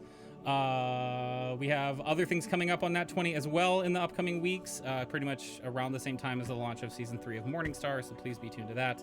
If you liked us, follow. If you really liked us, you can subscribe. But we hope you will come back again whenever we have our next show, which should be very soon. Thank you very, very much for hanging out as long as you did today. Thank you to the cast for an amazing season, and also for sticking around for a very long session tonight to wrap everything up. Appreciate it. We will hopefully see you all very soon. Take care and goodbye. Stand by for the raid. We're gonna go hang out with Captain Robar. They're doing Eberron campaign. Hell yeah. I love Eberron. It's one of my favorite campaign settings, so we're gonna go do that.